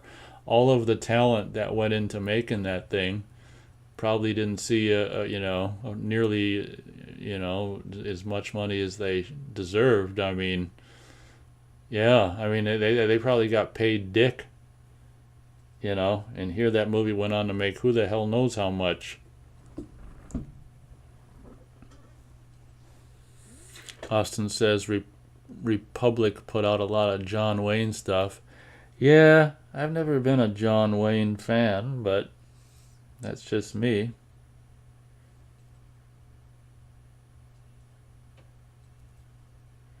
Will says love that movie. Are we talking about? I'm assuming he's talking about Chainsaw. If so, I agreed. Yeah, I got to actually give it a rewatch.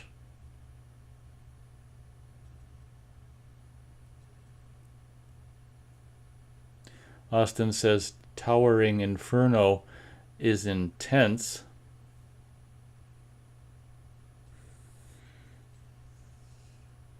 Oh, Will loves Towering Inferno. Okay, I understand.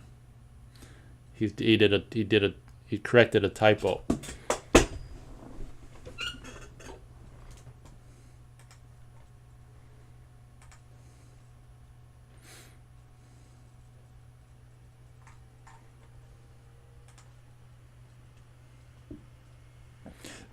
Well, we may have lost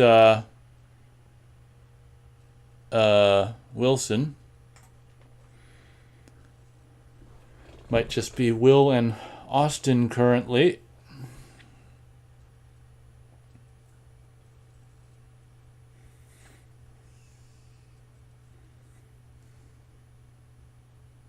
Yeah, I want to say that Fred Astaire is in Towering Inferno. I was just thinking about that the other day, that in the 70s there was a lot of actors from the golden age of movies in 30s and 40s and stuff. There were, by the time you got to the 70s, there were a lot of those classic actors that were obviously getting on in years that were still being in movies, more or less just kind of like almost kind of using them for their name, like in a way, like, okay, it's just kind of I don't know how I feel about that. It's like, yeah, on one hand, it's like, I guess it's cool to have, still have them get some work and stuff, but were they being exploited, like, oh well.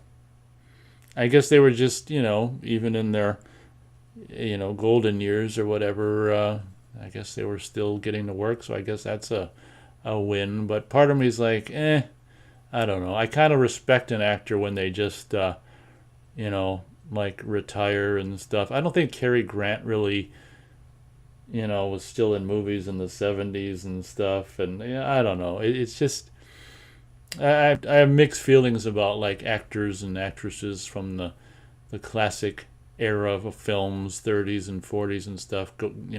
Continuing on like, Betty Davis and stuff to be in movies in the 70s and stuff, but whatever. Part of me is like, it's cool that they're still working or able to work, but another part of me is like, well, maybe that would have been cooler if they just would have retired and they, their career would have just represented that one era versus, the 30s all the way through the 70s, whatever. Wilson says nope, and he's got some goofy face with glasses on, so he's still lurking. Okay. Will comes out of left field with a random title. Dante's Peak is a guilty pleasure movie for him. Yeah, I hear you there. I hear you. What about Volcano? What are your thoughts on? Have you seen Volcano, Will?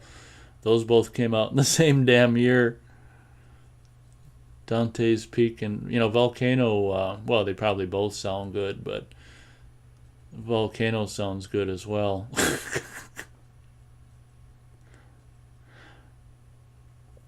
Will says, love it how Steve McQueen is top billed in Towering Inferno and doesn't show up until halfway through and completely takes over the film. Ha ha. That's interesting. I haven't seen it for a while, but I think I can vaguely remember that, like, top billing and you don't show up till halfway through. There's another movie called, I want to say it's like a B movie, disaster movie. Is there one called Swarmed? I want to say Swarmed. I guess I could search it, but I'm pretty sure it's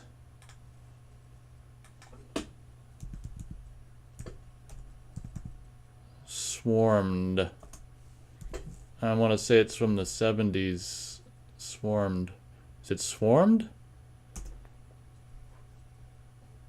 I don't know. Swarmed. I'll type Swarmed movie. Maybe it's a different movie I'm thinking of. Probably. Oh, okay. The Swarmed was some Lionsgate straight to video, so it must be. Anyway, there's a. I'm sure one of you guys will say what the title. Oh, is it The Swarm? Maybe that's what I'm thinking of. There's one from the 70s. It might be The Swarm. Okay.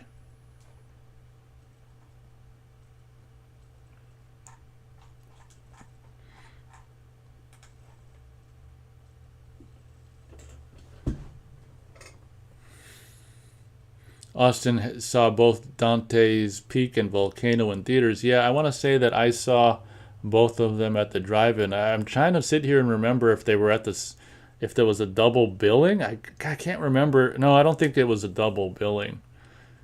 But I seen them both at the drive-in in '97. I can remember I had this car with the radio for some reason at the time didn't work, and I forgot about that, and me and my dad went to see a Volcano in the drive-in, and when I got there, I'm like, oh shit, the radio, that's right, it doesn't work, because I'm not a radio user, like, in a vehicle, so I'm like, oh shit, the radio don't work. So we had to just sit and watch it with, like, listening to the audio just from other people's cars and speakers, and just, it was kind of a fail.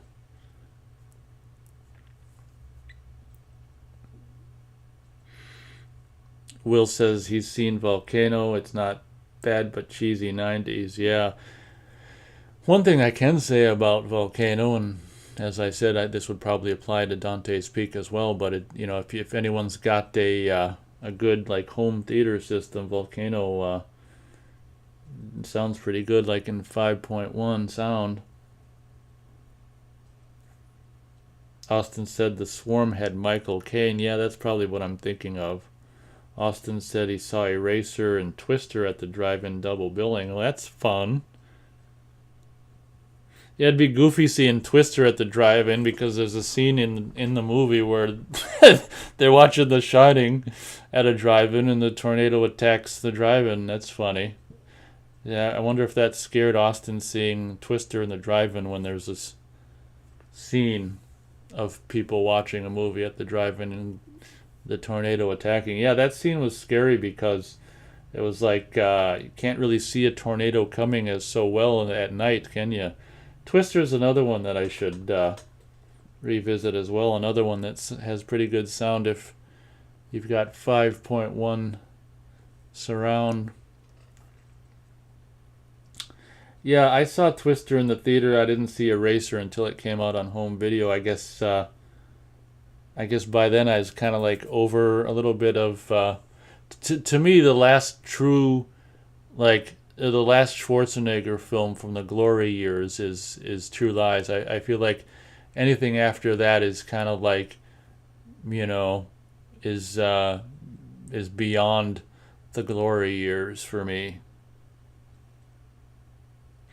Will says Dante's Peak has really nice cinematography. That's true. That takes place in, I want to say, Colorado or something, and that's true. It does have that nice mountain summertime cinematography. And back when what's her name was still pretty sexy. Oh well, I can't remember. Linda Hamilton.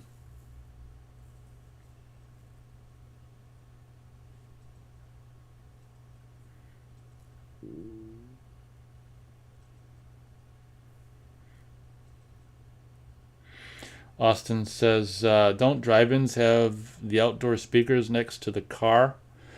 Yeah, not ours doesn't anymore. Those were unfortunately a couple years ago when because of you know what, those were removed at our drive-in before the year of 2020. The first three rows had the speakers that you could take and hang on your window.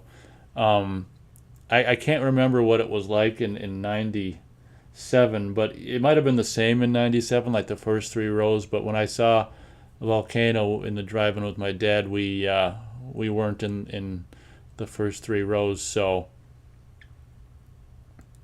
yeah, I mean, obviously, yeah, I can't remember. Obviously, the speaker probably wasn't available. Otherwise, we would have just used that. So yeah, it was kind of a fail at the drive-in, but oh well. It was kind of just like one of those things that I didn't think about it until we got there. I'm like, oh shit, like the antenna wasn't connected or something, like the wire. Anyway, we got through it. I guess the scene in Twister when they get attacked by the Twister at the drive-in did not scare Austin. Will Powell says Twister, rest in peace, Bill Paxton. Ain't that the truth? Yeah, it's kind of interesting that he was like a rose to whatever dramatic lead in Twister when he'd always been kind of the. I wonder if that's the first movie where he was like one of the leads. He'd always been kind of just a background character in movies, for quite a long time. Pardon me.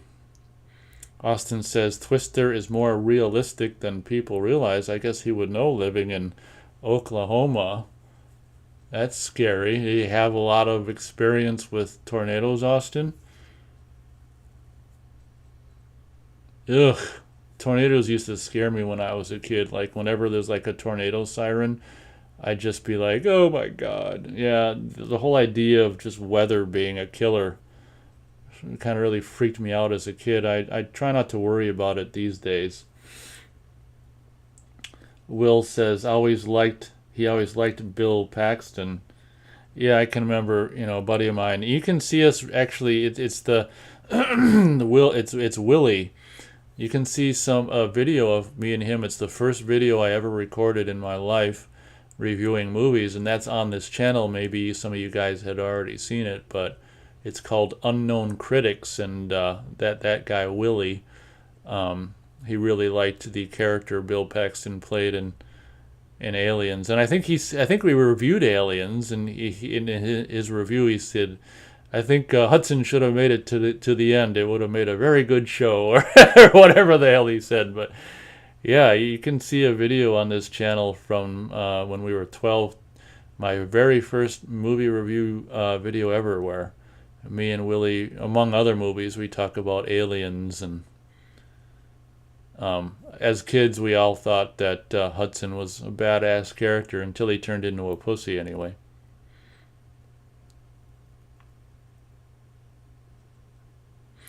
Oh, I think Austin's talking about Twister at the drive-in. I mean, I guess we could, oh, he says, were we able to hear any of it? I mean, because of, people, yeah, you could get the gist of it. I mean, it wasn't like it was completely silent, because if you're at a drive-in and, if you've got your audio, if you're not able to hear it on your car stereo, I mean, it's echoing throughout the entire drive-in. So I mean, you can't hear like every single line clearly, but I mean, you get the basic gist of it. So it was kind of it was okay. I mean, what the hell, the dialogue in Volcano wasn't gonna make or break your life anyway, but just kind of like a definite fail. But yeah, it was kind of fun to just hear the audio just echo from in the outdoor drive-in theater, and kind of try to pick up what you could as best as you could. I mean, obviously the second half of the movie, when everything's hitting the fan, it's really not about the dialogue so much as just the on-screen visual peril Oh, looks like Verisimilitude is ready to Skype. I'll set up my Skype. He's giving me orders. He says, set up. What'd he say? Set up Skype when you're ready, Nate.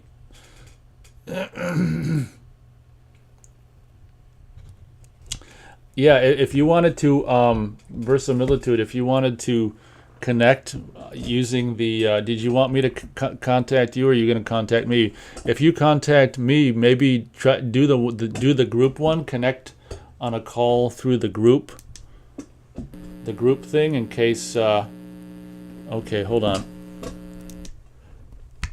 In case anyone else shows up, they can just,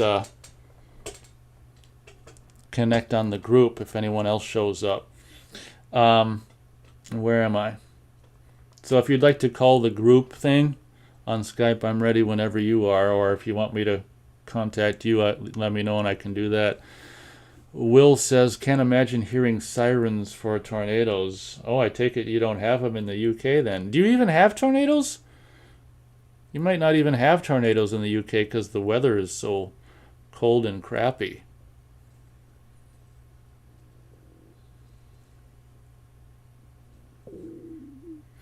Let me know, Verisimilitude, if you want me to contact you or not.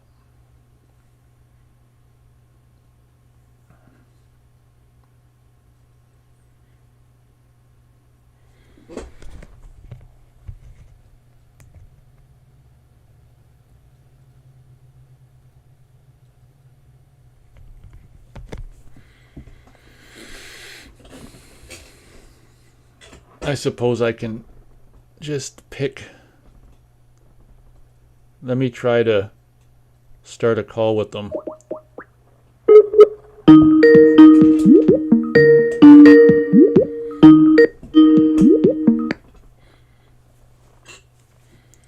Hello. Hello. Hello, Poppet. What's that from? That's just something me and my buddies say and stuff. I think it is in one of the Pirates of the Caribbean movies. I think it's something Johnny Depp says. Oh, okay. Yeah. I heard you guys talking about Nightmare on Elm Street Part 2. Oh, yeah, we were. Funny you bring that up because yesterday I actually watched the documentary about Part 2. Are you aware of that, Nate, that there's a documentary dedicated to just the second movie? Yeah, it seems to me I might have watched that on YouTube or something. Where did you happen to see it? I watched it on Shudder. Oh, okay. Yeah, watched it yesterday. It was pretty interesting. Kind of answers a few questions, and so like it's mainly focused on the guy that played Jesse, and I can't think of his name right now, but yeah, the guy that played the lead in the movie, and like how like how the movie pretty much made him quit acting, and because of like the backlash from the movie itself, and then all the flack he got for being gay and things like that, and he actually confronted the writer of the movie, because he says that the writer of the movie is like try to put the blame on his performance is why the movie's known as being like the gayest horror movie ever and that sort of thing. So they sat down for about 10-minute conversation, and they kind of talked that over, and it seemed like it was really cathartic for him to talk to this guy, but it was pretty interesting. It's pretty much like a one-time watch for me. I don't think I'd probably ever need to see it again, but it was interesting. Yeah, I may not have seen it. Maybe I just saw the trailer, but I at least saw the trailer, but yeah, I can't remember if I saw it or not. Yeah, a lot of those kind of things are just one-time watches, aren't they? Yeah, I mean, something like Crystal Lake Memories, I've seen that like a bunch of times, but I mean, that's not surprising knowing me, but like my thoughts on like my quick thoughts on Elm Street 2 in general. Like as a kid, I really didn't care for it. Like didn't really like it at all. And I kind of picked up on the gay. I didn't even think it was subtext. I thought it was just text. Like it was like, how's this even subtext? Like it's right there. You know, I mean, I wouldn't even say it was subtext, but I picked up on that stuff as a kid. So like, it still baffles me to this day. Like even Jack Shoulder, the director, he still says to this day that he had no fucking idea. Like when they were making the movie that all that stuff was there, and I'm like, dude, like, do you not have any brain cells? Like how? Like the gay bar scene, like he said that like he had no idea that that's what it was supposed to be, and it's like, dude, like you're either like, you know, like taking the piss, or you're the most like, you know, naive person that, like, I mean, I know it was the 80s and all, but like, but still, but I don't know, the whole movie just is such a big departure from the OG film that like it's a very jarring watch, you know, even to this day. But I've revisited it a few times over the years. I watched it actually a few months back with a buddy. We watched all the Elm Streets, and it's grown on me a little bit. There's a few things that I can appreciate. Like I've always liked the pool scene, even though like it kind of breaks all the rules of the franchise. And then I do dig that scene. Like, yeah, and that dude's like trying to talk Freddy down. He's like, "Help yourself, fucker." Always like that scene, but it really is an anomaly in the franchise, eh? Yeah, that's true. Let me do a little bit of chat here so we don't leave them behind. Let's see here. Will says British weather isn't anything like the extremes you get in America. I guess Will says in the UK they don't get tornadoes. They're very rare, and if there is one, they're very small. Well, that's lucky. Austin says, anybody seen Rawhead Rex yet? I have not seen it yet myself. What about Verisimilitude? No, I'm aware of it. I've never seen it though. But yeah, I've been aware of that one for the longest time. There's still a few that I try to, you know, got to check off my list. I actually kind of made a promise with myself, like at least every October, try to knock off like a few of these ones that I've been meaning to see for years. Like last October, I watched Vamp because I'd never seen that. Enjoyed that. That was pretty good. Actually, Robert Russell from Elm Street 2 was in that. And The Hunger. I'd never seen that either, which was okay, but I would say that's pretty much a one-time watch, whereas Vamp, I do want to get the Arrow release of that at some point. Okay, very cool. Looks like Wilson's got Rawhead Rex on Laserdisc. Of course he does. He's the Laserdisc master. Will Powell says summers in the southwest of England can get really hot, and the sea looks like the Caribbean. No joke. That's where he lives now. Well, that's kind of cool.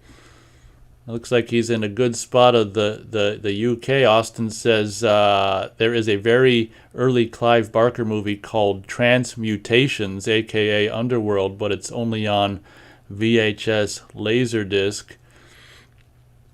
Austin says nowadays he likes how different Nightmare 2 is. Yeah, I'm pretty much in the same camp there.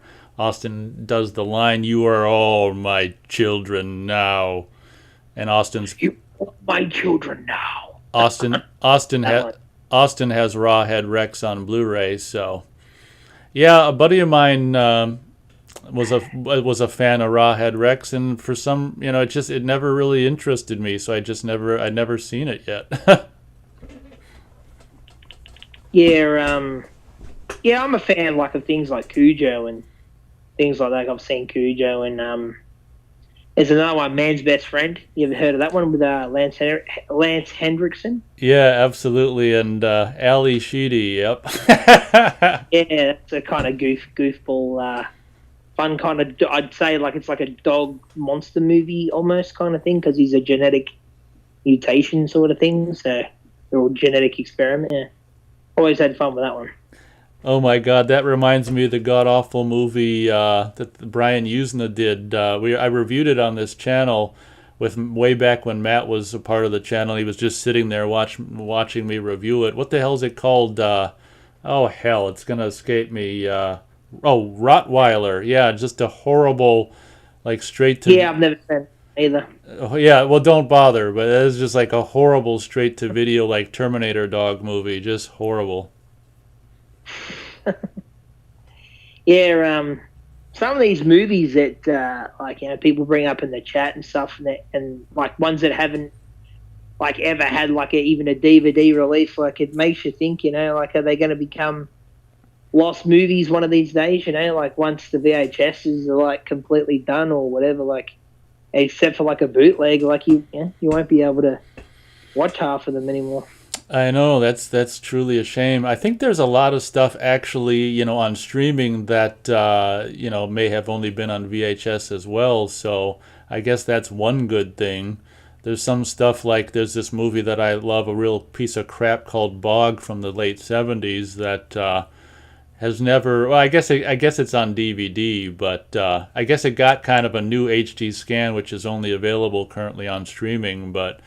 Yeah, I hear what you're saying. A lot of movies are gonna, kind of like, or just disappear when, yeah, if they've never made it past VHS. I think we were talking about that in the chat earlier. That's a bummer.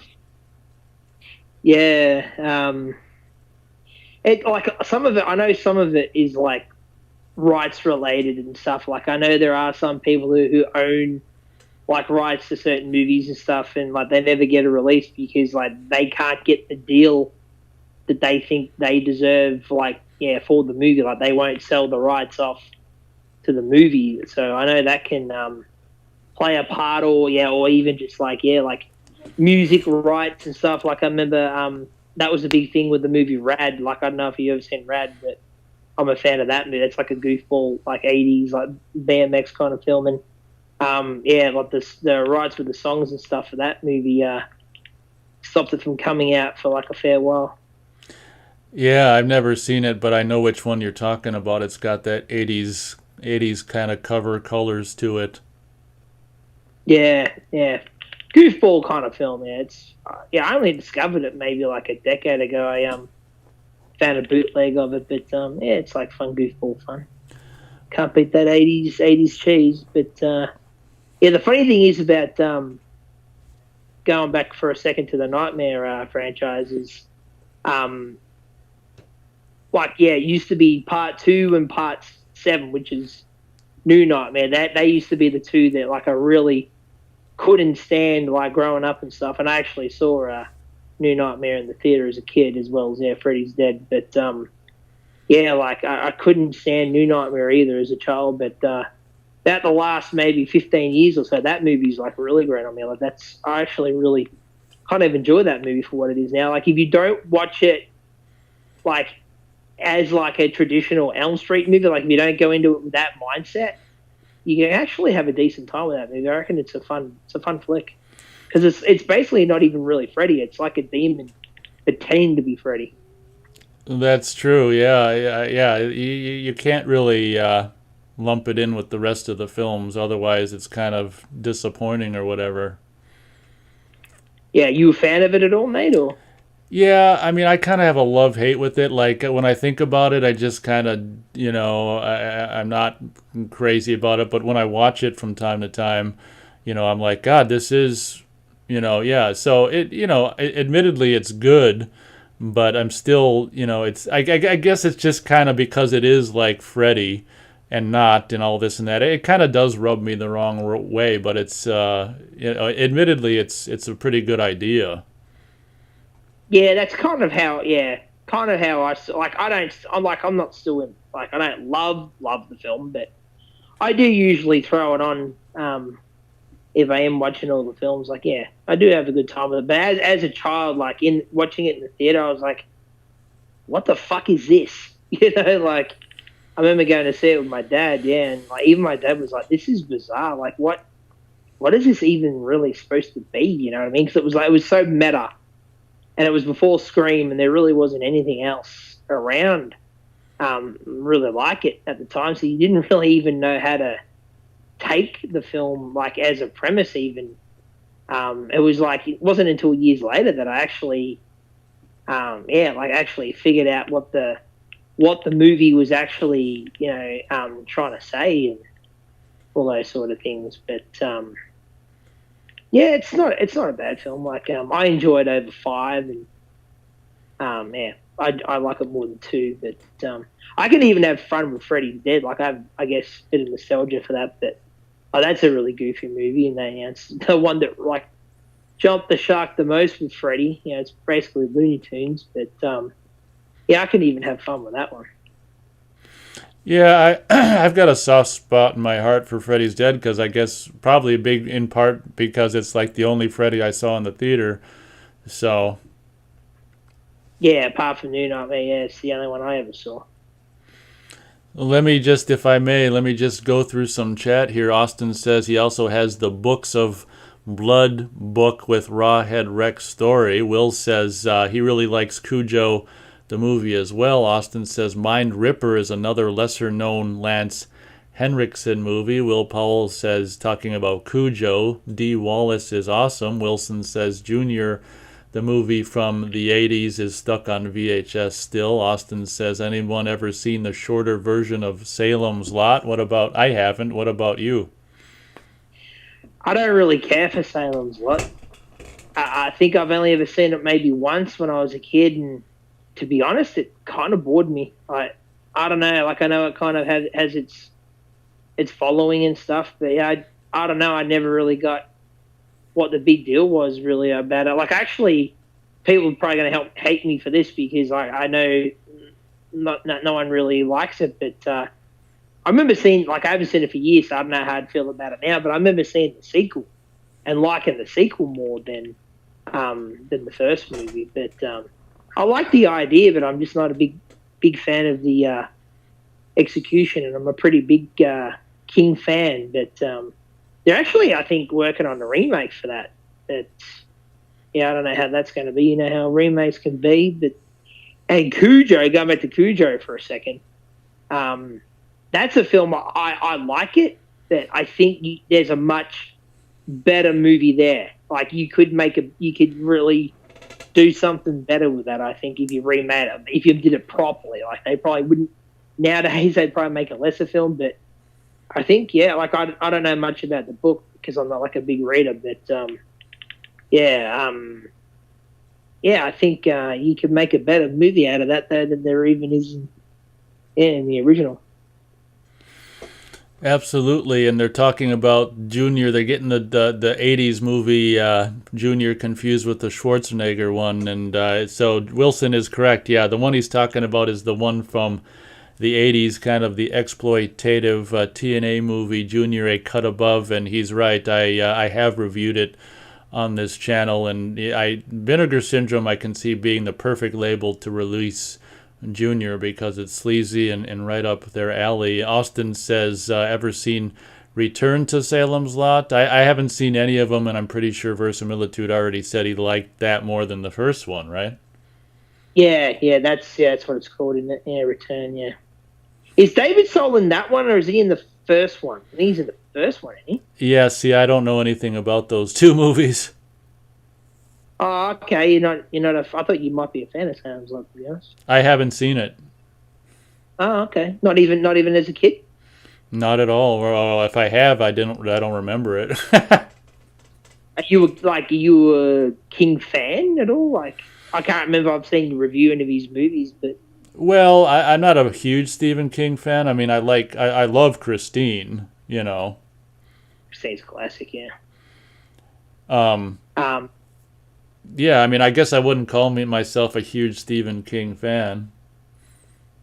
Yeah, I like most of his early stuff, like everything kind of from, I guess, Carrie to maybe like I guess kind of like the like Misery maybe, or even like The Green Mile.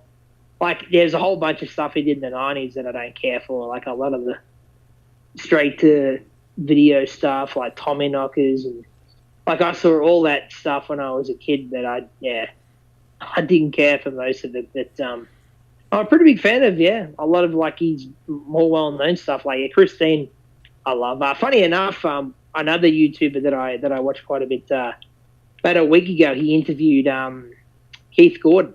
Oh, fuck.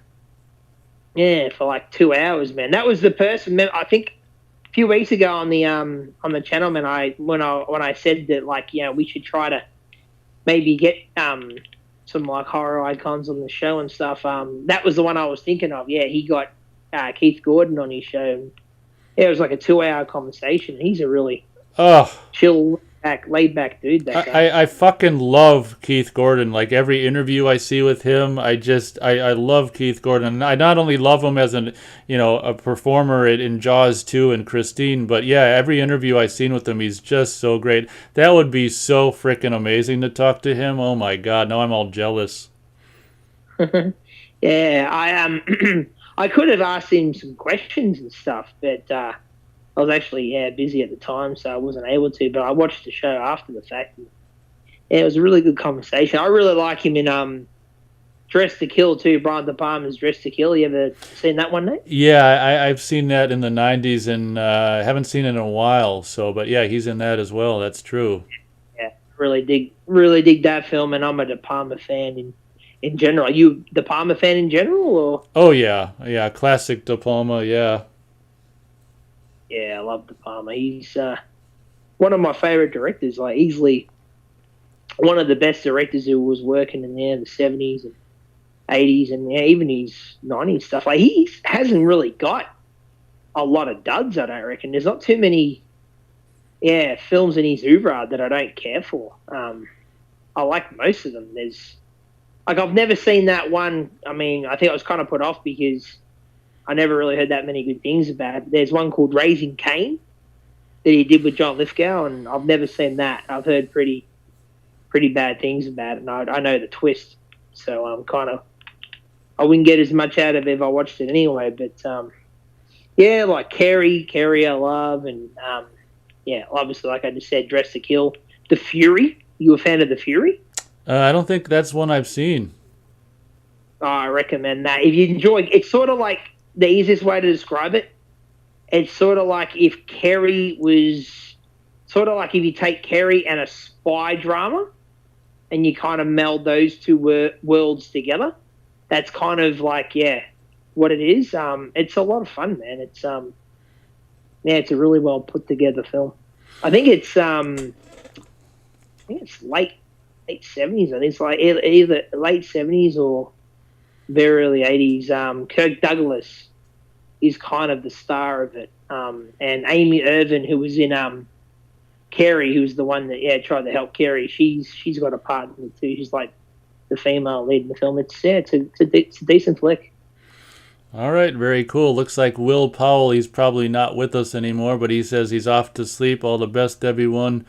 Cheers, Nate. Yeah, Will Powell's got a cold and a sore throat and stuff, so that sucks for him. Looks like we've got Matthew Haggerty in the house. Welcome, Matthew Haggerty. Austin says the movie The Stuff is awesome. I haven't seen The Stuff. Have you seen The Stuff?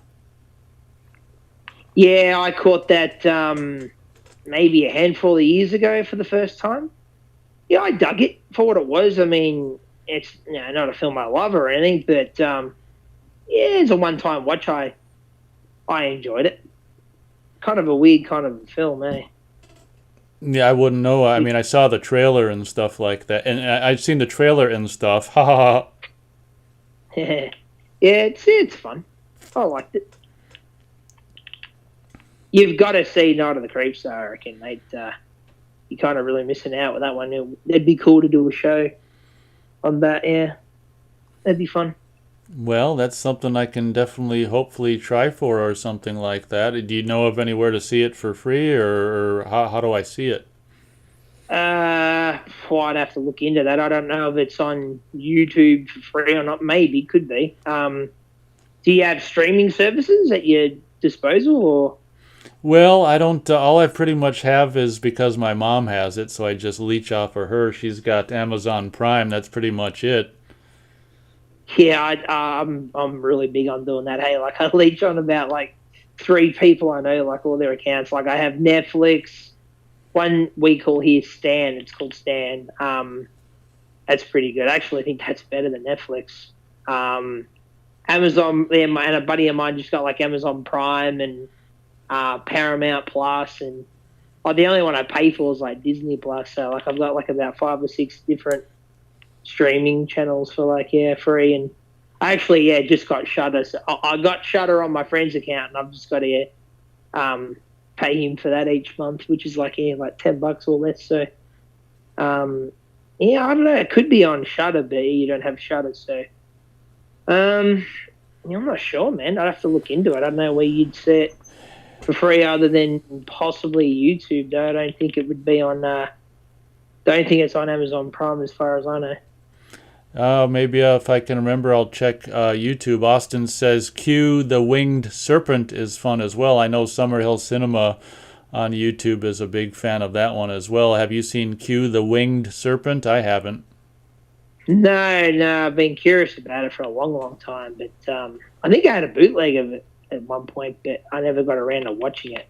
But yeah, it looks kind of fun. It's about like a stop animation monster, isn't it? Like the effects of stop animation, I believe. It seems to me there's stop motion monster effects. Yeah. Yeah, I love all like the Ray Harryhausen stop animation films. They're amazing. Like things like Clash of the Titans and Jason the Argonauts and things like that. You found any of that stuff in there? Yeah, I mean, I guess I'm not a really big fan of those movies per se, but I'm a fan of the animation. I guess, yeah, I mean, I guess I'm not the biggest fan of a lot of Harryhausen stuff. Well, you're a Kong guy, aren't you? You're like the original Kong and. Oh God, yeah, the original King Kong is just amazing to me for what they pulled off for they're from 1933. Wow. Yeah, well, that's sort of the film that kind of inspired Ray Harryhausen to even become an animator. He saw that as a kid, and but I like all this stuff. I actually prefer stop animation to CGI sometimes. To be quite honest with you, I really like the look it has. Yeah, because the things are actually real and exist and they're photographed. Yeah. Exactly. That's the thing with CGI. Like, to get that photorealistic look, it's really not easy, and it's rarely pulled off, isn't it? Yeah, that would be my thoughts as well.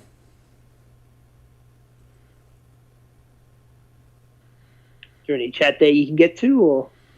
Well, Austin's just saying about Q the Winged Serpent. Yeah, the monster is stop motion. It's on Blu-ray. He's just doing a little plugging for Q the Winged Serpent. I know our buddy Summerhill Cinema 700 is a pretty big fan of that, and like I say, I've never seen it, but I've seen the trailer.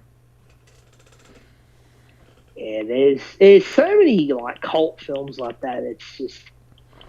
It's really hard for one to see them all. Hey, like especially when you get older and you got responsibilities, it can be hard to find the time to do those, see all that sort of stuff. But hopefully, if I live to be at least in my 70s, maybe by then I would have seen them all. Yeah, it's hard to see them all, that's for sure. Well, there's over, I think, like just American movies. There's like over 40,000 American movies there. And probably out of all them, I've probably seen about maybe 2,000, 3,000 of them. You can never see them all in a lifetime. It's impossible. Yeah. So how would you feel? You want to have Matthew Haggerty join on Skype Verisimilitude? Well, that's your channel. It's up to you. Okay. I would appreciate if we keep it movie talk day. Well, I don't know if that's going to be possible. Matt, do you want to join on Skype and talk about movies here and there? Matt asks, how was my day outside in the nice weather? Yeah, I said it at the beginning of the show. I got out today, and for the first time this year, got on the old bicycle on the old bike trail and had a good first ride on the old bike trail, so that was nice. Almost like a month later than I did last year because the weather this spring has just been crap. Matt says as he gets older, he actually has less responsibility he had when he was younger, he tries his best to get rid of responsibilities. Well, there you go. Oh, so he can't. Yeah, I hear him on that. Yeah, I tried to do that, but yeah, it's not easy. So Matt cannot join Skype at the moment. So there you go. Austin says, anyone seen the Watchers films? I haven't seen the Watchers films. That's the one with Corey Haim, I believe, isn't it? I Oh think. yeah, it very well might be. Yeah. Yeah, I think I've seen the first one. I don't think I don't. Yeah, I know I haven't seen the sequels, but I think I watched the first one a handful of years ago. But I don't remember much about it. I remember liking it, but yeah, apart from that, I don't remember too much about the movie. Sorry.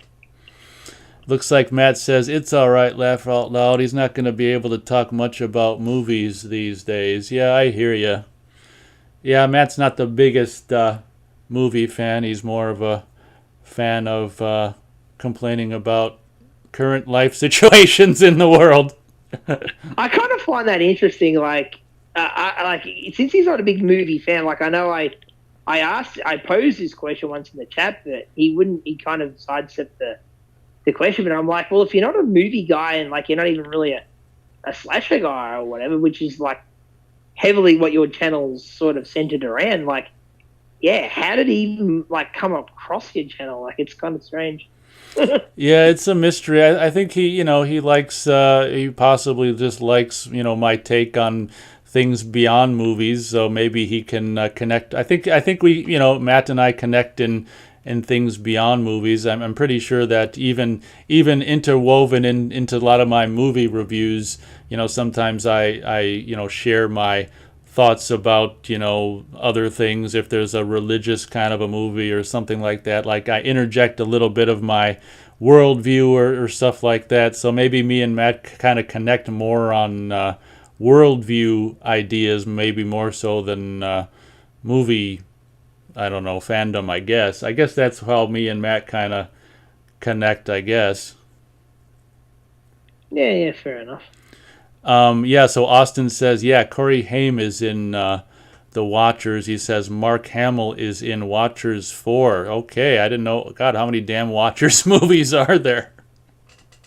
I think we mentioned this when Will was on, but like the kind of the decline of Mark Hamill's career, like from being like starring in the biggest movie of all time at the time, pretty much to yeah, Watchers 4, like that's kind of mind-boggling in a way, isn't it?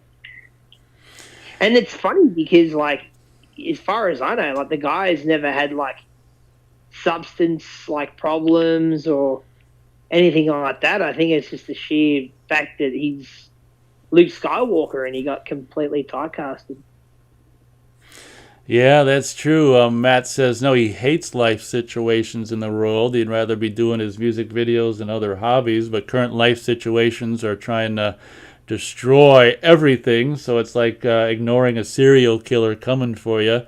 Kind of becomes first and foremost before I worry about anything. Yeah, so we can definitely understand where Matt comes from. That's for sure. And Wilson provides us with a pretty shitty emoji, which I'm not even going to describe. Thanks a lot, Wilson.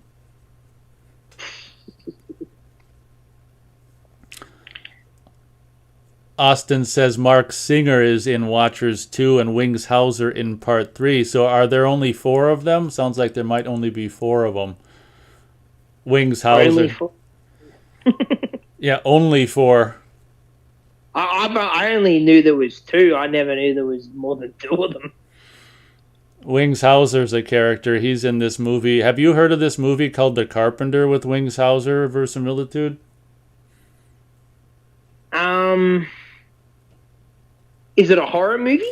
Yeah, I think it's kind of billed as a horror movie. Yeah, he's like just it's almost like American Psycho in a way. I think it's If it's the one I'm thinking of, I think I remember watching my father. My father had it on once. He was watching it. And, yeah, like he's like a carpenter. He's psychotic and shit, and he's killing people.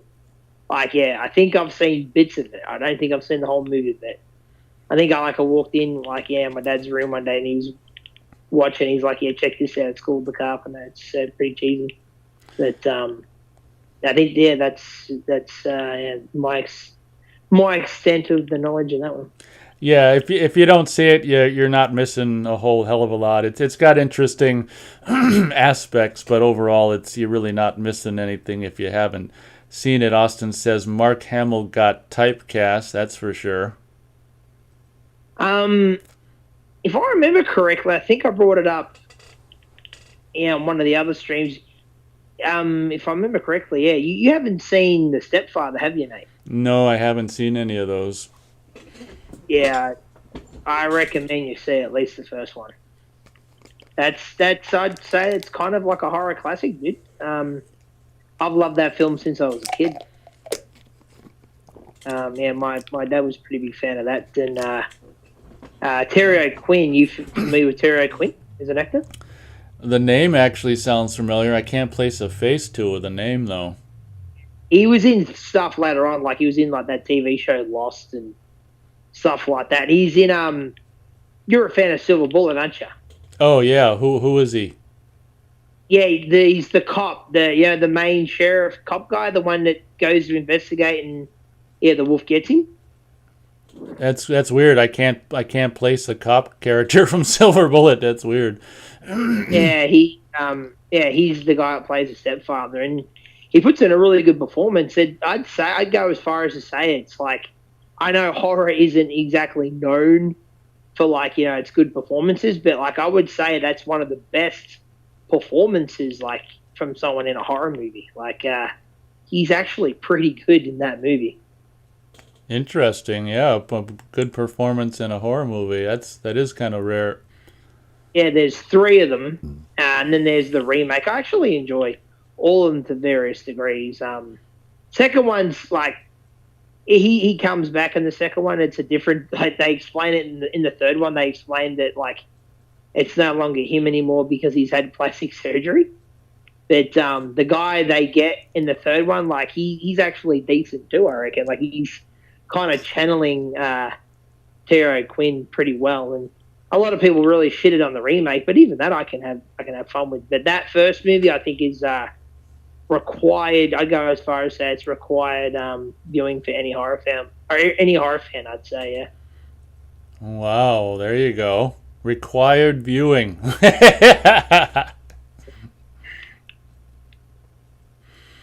Matt, thank you very much, Matt. He's telling everyone in the world, and including us, safety before anything else. Safety before comfort or life. There you go. I kind of added to it, but Austin says there's only 4 Watcher movies. Okay, Hauser plays a psycho pimp in Vice Squad. Wilson says, okay, Wilson's got some, I'll just say Wilson's got some thoughts regarding Mark Hamill, and in his opinion, he's an awful human being. Okay. I don't think I've ever heard anyone say that about good old Mark Hamill, but to each their own. Now you have. Wilson says he owns the original Star Wars trilogy on Laserdisc before George Lucas ruined the movies with CGI crap. Yeah, I've got a huge super deluxe Laserdisc trilogy as well. I actually looked it up a while back on eBay and was disappointed to find out it really ain't worth much. But let's see here. Wilson has Silver Bullet on Laserdisc. Of course he does. Austin says to Wilson, He doesn't have on Laserdisc? yeah, that list would probably be shorter, wouldn't it? Yeah, it would be, yeah. Austin does us all a favor. He asks Wilson what makes Mark Hamill awful in real life. Let's see if he responds. Oh, okay. Wilson says he makes twisted jokes about babies. Okay. Well, there you go. Evil man. I wouldn't hold that against him. Babies can be pretty annoying. Oh my God. Yeah, I can agree with that. Uh-oh. Now you're an awful person, verisimilitude. With that, I'll wear that badge. I'll wear it proudly. All right. Ain't that a bitch about Star Wars? Like how, yeah, like that's really the only way you can view the original experience now. Like Disney need to get off their ass and re-release those like in their original forms. You know what I mean? Like George wouldn't like it, but who gives a shit? You know? I don't give a shit what George likes. Yeah, exactly. I'm the same. Like, yeah, once he's George is, I think the person most in the world who doesn't understand the statement. Once you release your art into the world, it's no longer yours anymore. It belongs to everybody. Yeah.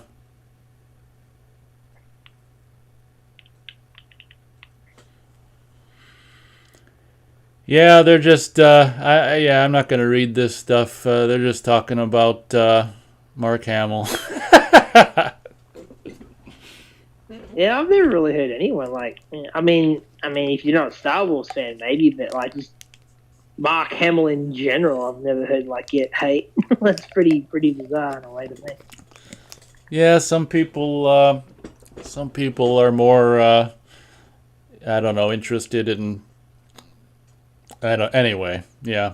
Let me see. Let me take a look. See. Okay. Now, Yeah. So okay. Wilson's just going on and on. Okay. We're pretty much caught up in chat. Yeah, I was just gonna add, yeah, that, like I don't mind some of the stuff that George added to the special editions and stuff. Like, yeah, he improved, like yeah, when the Death Star gets blown up and stuff in the first movie, and the color grading is better and all those sort of things. But like when he started adding things like it was awful in Revenge of the Sith where Vader, freaking let out the awful no, and then he adds it into Return of the Jedi, and it's like he already had backlash for having it in Revenge, and it's like you add it into this movie too. It's like, dude, are you taking the piss with this? Like, seriously, like, you're really trying to piss the fans off, aren't you? Like, it's funny. There's an interview he did years ago with Seth MacFarlane. I don't know if you're familiar with him, but he's the guy that created Family Guy. Yeah, I'm aware of the name. Yeah.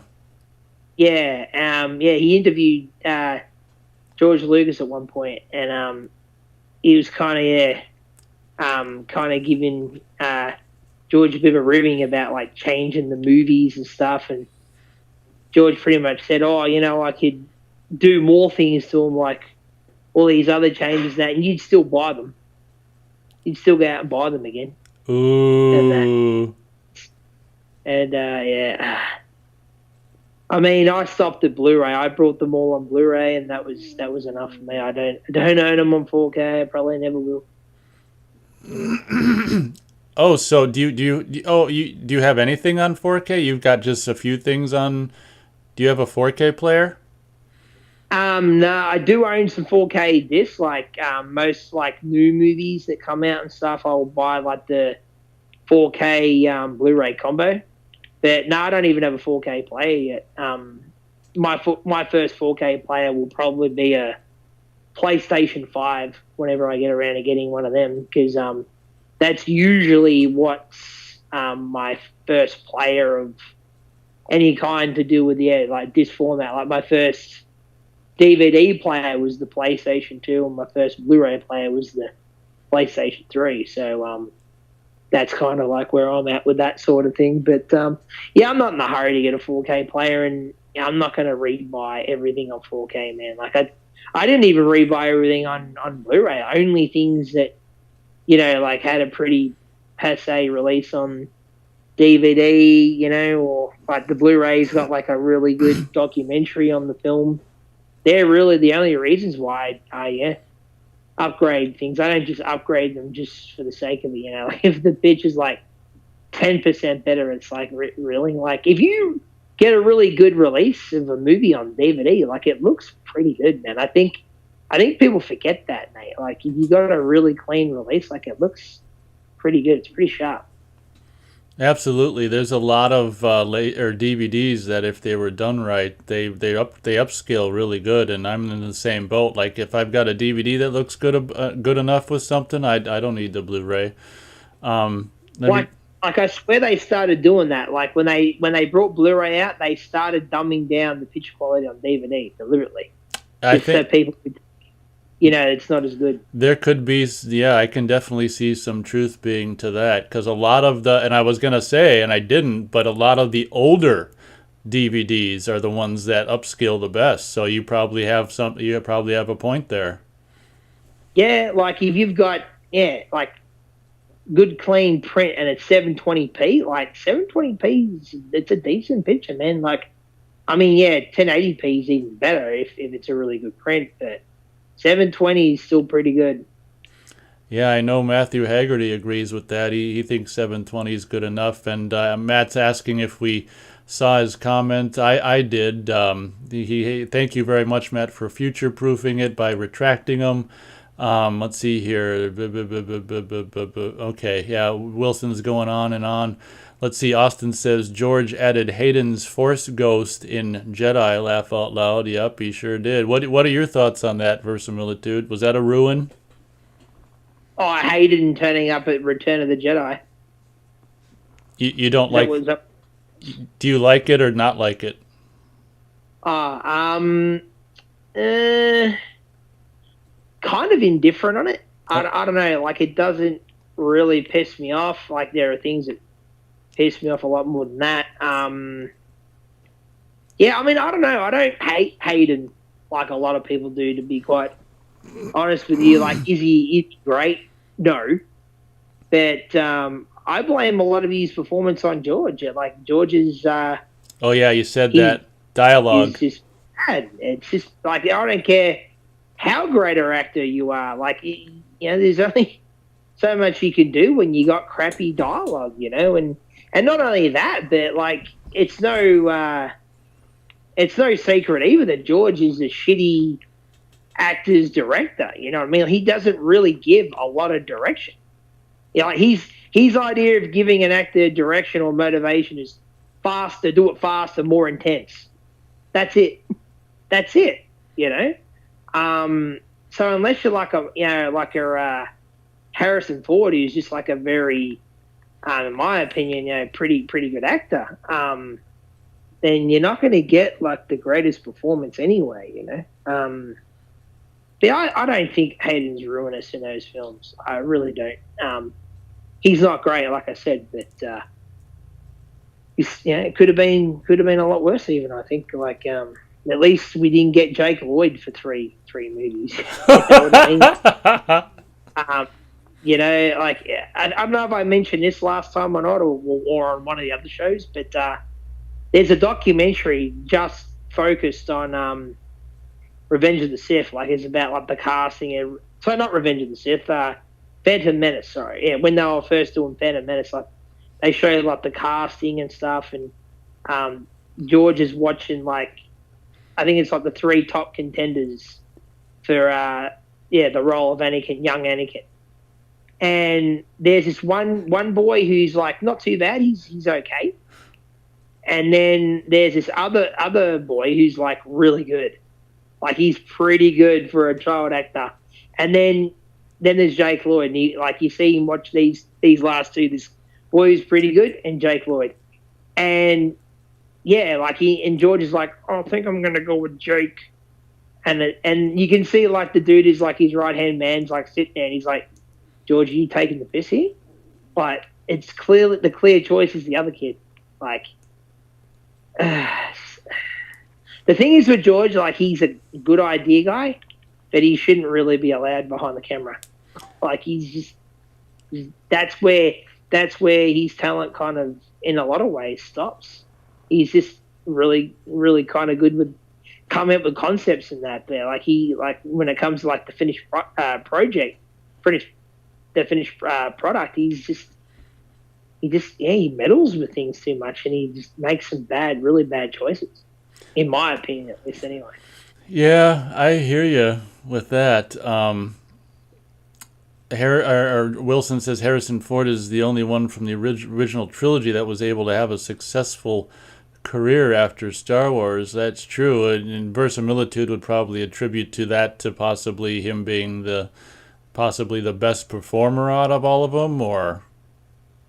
Oh yeah, I'd agree with that. Yeah, he's definitely the one with the most talent, and I think his career, his later career is proof of that. I mean, I don't know about you, but I'm a pretty big indie fan. I love the indie films and The Fugitive. That's like one of my favorite '90s movies. Like I love that movie. That's a very well made film to me. But yeah, Harrison's definitely the shining light in that original trilogy, no doubt. Apart from maybe Alec Guinness is really good. Like I'm not too familiar with his other work, but he's pretty good as Obi-Wan in that first movie, and the little bits here and there that he turns up in Empire and Jedi and stuff. Yeah, he's a pretty established actor, I'm told. Yeah, he's in a lot of stuff from the old days.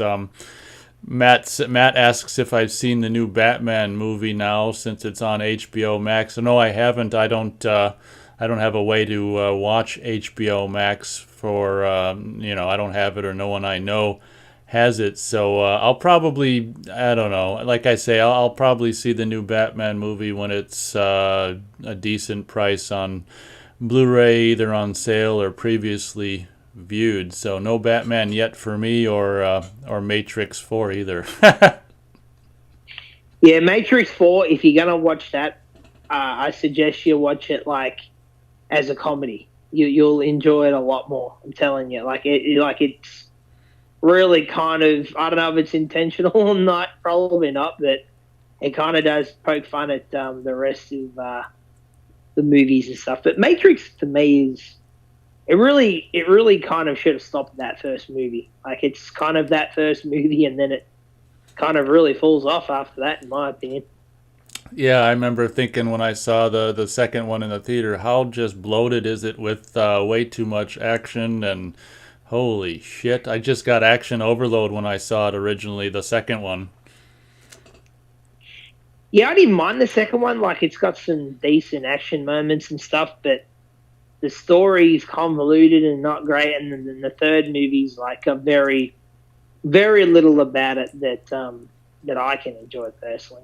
But yeah, they really didn't need to make a fourth one. I don't think. Yeah, I agree with you there, and I guess they had plans to do a fifth, obviously, which isn't going to happen now. I wonder why.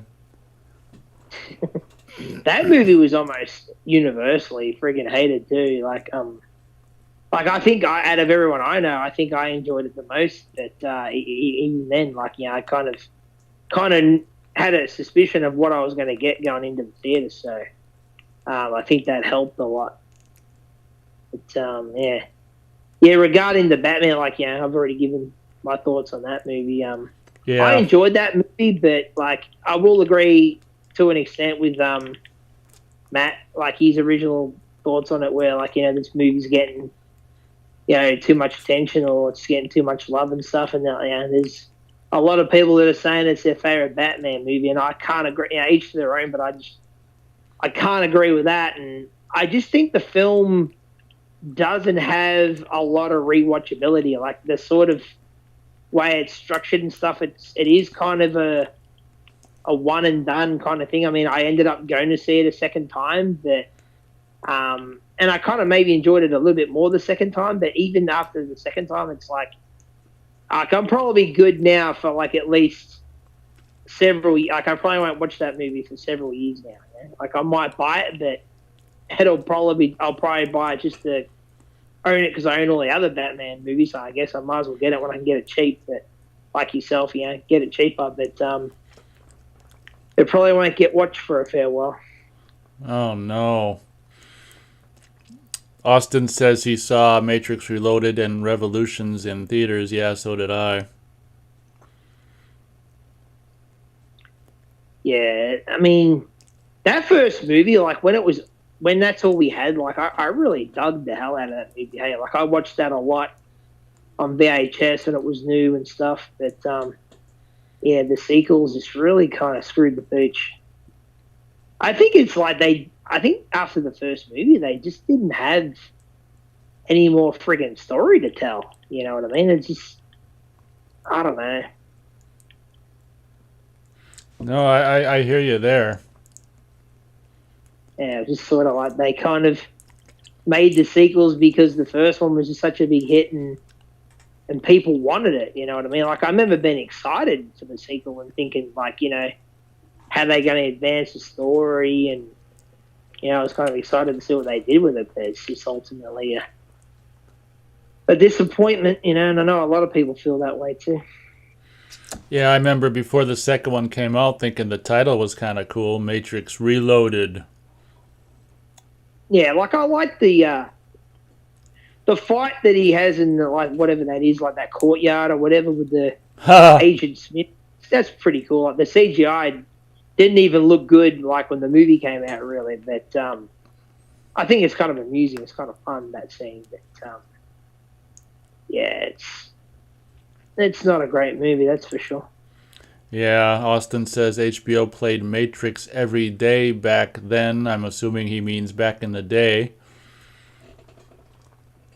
Are you a Keanu fan at all, mate? Or No, I wouldn't consider myself necessarily a Keanu Reeves fan. How about yourself? I like him. Like I recognize he's no great thespian, you know what I mean? But he has had the odd performance here and there where he's done pretty well. But yeah, I like him. I think he's a likable actor. That he's not a great actor, but there are some film. I'm a pretty big fan of some, like a lot of the stuff that he's done. Like I'm a pretty big Bill and Ted guy. I grew up with those films. Don't ask me about the third one though. That came out a couple of years ago. Oh, that was bad. Okay, But, okay, I won't. Yeah, love Speed. I know someone mentioned Speed earlier on the show. Yeah, I love that film. Saw that in theatre when I was a kid. Yeah, that's easily one of my favourite action films of the 90s. And Point Break, I really dig as well. You ever seen Point Break? Oh yeah, I'm familiar with Point Break. Yeah.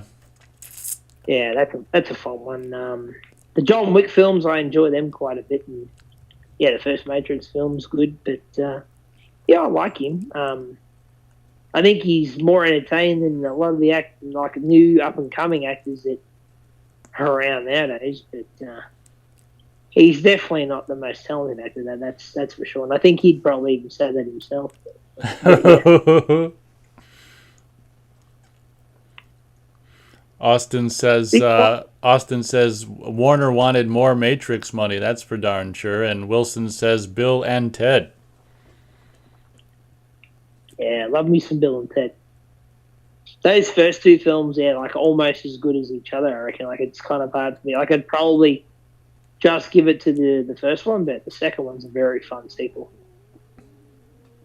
What about Bill and Ted? You a fan of Bill and Ted at all, or did you see them as a kid? Yeah, so I I never saw them as a kid, and honestly, I've got a DVD double feature, and I may have seen like the first one a long time ago, but if I did, I only saw it once, and I don't even think I saw the second one. I've been meaning to check them out on the DVD double feature, but like you say, or like we both say, I mean, there's so many movies and so little time. Yeah, I don't know. You'd maybe get like a bigger kick out of the second one, like since you're a big horror buff like myself. Like the second one kind of has a bit of a horror element to it in a way, for at least part of the film. So there is that. If that entices you at all to see the second one, but yeah. Yeah, it's just a matter of getting to them, I guess. So much to watch, and Yeah, that's the thing. Yeah, it's only so many hours in the day, and there's so many things you want to watch, I guess. And then I know you like myself, like you keep going back to the things that you love, like things like Friday and stuff. You end up watching that again over something else. Like I will admit, like I'm totally guilty of like not all the time, but there'll be some times when it's like, oh, should I check out this new movie, or should I watch something that I know I'm gonna like, something that something that I'd love already. You know what I mean? yeah, I can definitely identify with that. Do I take a chance on this thing I haven't seen, or watch something I know I'm gonna enjoy? Yeah. Yeah, I think that's a big reason why I've seen things, like the Friday series so many times. And it's like comfort food. You know what I mean? It's like you love it. You know it so well that like I know I'm gonna have fun with this. Yeah. Yeah, that's interesting. I know Matthew Haggerty isn't big on rewatching movies, and honestly, he can't understand how people can just watch a movie and over. But I think you and I kind of have the same thought when it comes to it. It's like I guess it's comforting, especially if you've seen stuff when you were young and stuff. It's just like you say, it's a comfort to watch it, something that you love, I guess. Yeah, that's very true. I can understand the other argument where like someone might raise the eyebrow, yeah, there are people, that come to my house and they'll see like my Friday memorabilia and they're like, oh, yeah, I really love Friday 13th, and they might ask me like, oh, how many times have you seen those films? And I'll be like, oh, I have no idea. And they'll be like, what do you mean? And I'm like, oh, I've lost count. Like it's that many times I couldn't begin to tell you. And yeah, they're kind of puzzled sometimes. Don't you get bored of watching the same thing like over and over? And I'm like, no, not really. It's like visiting an old friend to me. Yeah, no, I honestly don't, man. Um, yeah, like I think in the last year or so, like I think I've watched like the entire Friday franchise about 3 or 4 times or something. But that wasn't every time my idea. Like a buddy of mine wanted to watch him, so I watched him with him. And I mean, I'm not gonna say no to watching Friday, anyways. But yeah, there are people out there that like they even if a movie's really good, like really good, and they really like it, they watch it once and they're like, I don't need to ever see that again. Yeah, yeah, I guess to me, I'd call those people casual movie watchers. I mean, they're people that even if they really like a movie, they don't need to see it again. Yeah, it's just two different, I guess, schools of thought. I guess in those regards. I mean, yeah, it's really interesting. Like obviously, I think you and I can agree that we've seen plenty of movies that we don't need to ever see again. But obviously, the ones we love, I mean, it's they definitely are just as enjoyable, if not get more enjoyable, the more we watch them. Yeah, that's very true. I mean, I bet you're the same. I bet you can't like begin to try to tally up how many times you've seen even just the OG Friday King.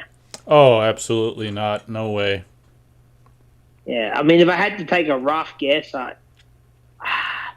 it's got to be close at least to 100 viewings for me. It's got to be somewhere up in that neighborhood. Like I know to a lot of people that's probably friggin' insane, but hey, you love what you love, as a buddy of mine would say. Yeah, absolutely. Austin has a really good question. He says anybody still have dollar movie theaters where you live? He says his are all gone. Yeah. I had one that was, in decent, that wasn't too far away from me that has obviously closed down because of you know what, and is currently and has never opened since. They're not officially like out of business, but they're like, well, yeah, they're not completely out of business, but they don't know if they're ever gonna be able to open again because the past couple years the industry might have been irrevocably, there's me trying to use a big word again, might be forever changed. So there's a chance that what happened the past couple years has killed all of the second run dollar theaters. What about verisimilitude?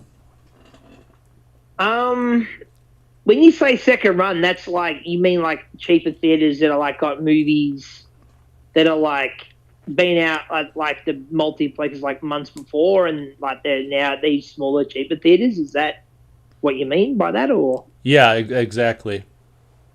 Yeah, that's not really a thing here, eh? Like that, as far as I know, it's never been a thing here. Even like way back when I was a kid in the '90s and stuff.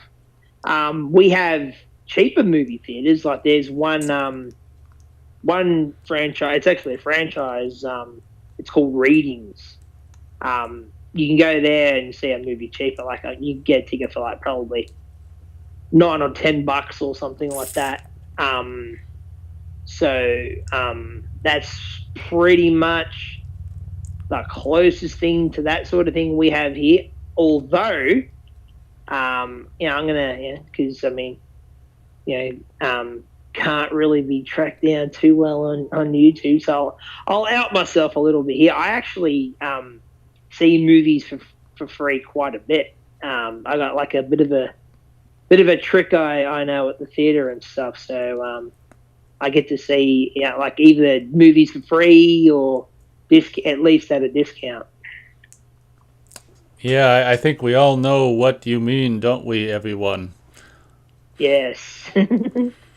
No, Yeah. I'd say more power to you when it comes to that. Wilson says Friday the 13th is in what, 3 weeks from now? Watch Friday the 13th Laserdisc on Friday the 13th.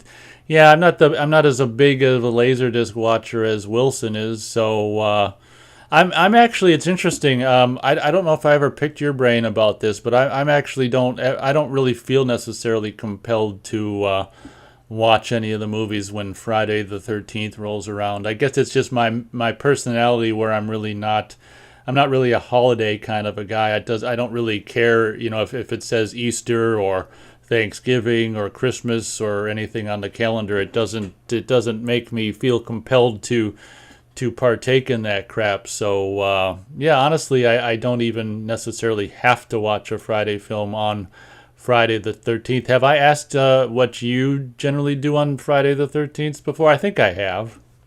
I don't think so. Not that I recall, anyway. But to answer your question, no, I do actually. I wouldn't say like, well, for me, my favorite holiday is Halloween.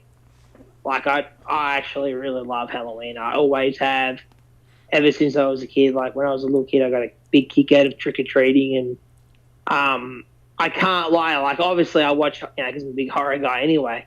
I watch horror all the year, through, but the whole year. But the month of October does feel special to me. There is an atmosphere about it, for a lack of a better term, and like if I watch like if I watch Halloween on Halloween night, like there's an atmosphere to it for me. It enhances the viewing of the movie to me in some kind of quirky kind of way. And like in recent years, I've done a bit of that with Friday the 13th, watching one of the films on Friday the 13th. Like I know, I think it was like maybe 3 years ago, something like that. It was a Friday the 13th, and it was a full moon, and like that was like the last time that was going to happen for like the next 80 years or something. So I kind of made a point of watching a couple of the movies that night, but I can't deny that. Yeah, I do get a kick out of that sort of thing. But I don't know if you did it for the channel only or what, Nate, but I don't think you're totally immune to that. Like, didn't you just do a review of April Fool's Day and release it on April Fool's Day? Yeah, I can't remember if I uploaded on it. Yeah, so I guess you're right. I'm not completely immune to that. And for the record, I probably agree with your thoughts on watching Halloween on Halloween. To me, that's almost more necessary than, like I don't need to watch a Friday the 13th on a Friday the 13th, but I can understand where you're coming from, wanting to watch Halloween on Halloween. Yeah, I don't need to watch. Like, it's not like, if someone wants to watch, so my buddy's like, you want to watch Friday 2 tonight or something. It's not like, nah, can't watch it until there's another Friday 13th. You know what I mean? The only movies I'll do that with is pretty much Halloween. Like, as a kid, I used to just watch them whenever. But now, like, if someone's like, hey, you want to watch Halloween? I'm like, nah, not until October. That's the only series really where I'm, kind of anal about that. Because it just, I don't know, like, if I watch it any other time of the year, like, it might sound weird, but I feel icky. Like, it just doesn't feel right. It's like, I'm watching Halloween in June, or like, I don't know, it just feels weird. Oh, interesting. Yeah, I can't watch the Halloween franchise any other time than like September, October either. So you've kind of adapted to that. You've like started the Halloween season, not even in October, but like in September now. Yeah, I mean, pretty much because, where I live, I mean, I know it's like spring and where you are, but where I am, it starts to get pretty damn cold in September. So, October pretty much for me starts in September. So I can start Halloween's in September. That's been known to happen. Oh, okay. Yeah, that's the only thing that really kind of sucks about like yeah, Halloween time here. Like usually it can be quite warm. Like we don't yeah, that's not our winter. Like even though we can get winter almost any time of the year here. We can get all 4 seasons in one day here, believe it or not. It's crazy. Like Ugh. yeah, like I remember a few years ago, me and my girlfriend were actually we were out and we were getting lunch and then we were going to go see a movie.